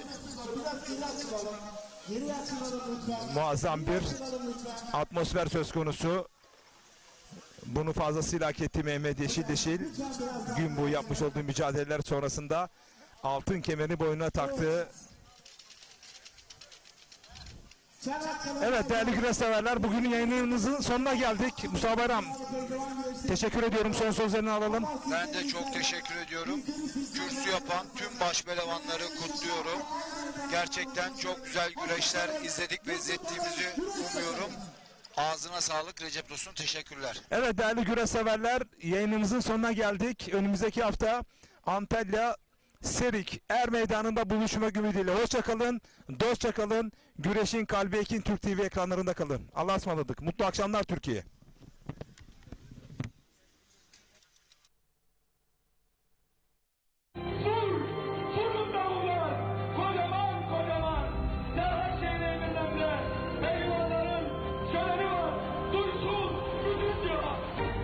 Mehmet Yeşileş'in arasında güreş Recep Kara'ya doğru yükselmeye başladı. Eğer oradan koltuk altı tekrarlarsa tekrarladı. Bastırabilir. Kafayı sokup bastırdı. Bu da etti.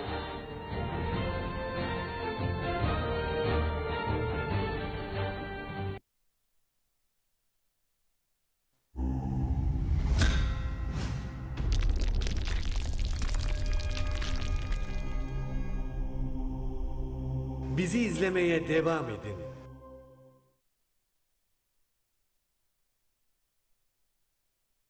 Artık sarılmaz yaranın tek sahibi. Benim neler çektiğimi Allah turna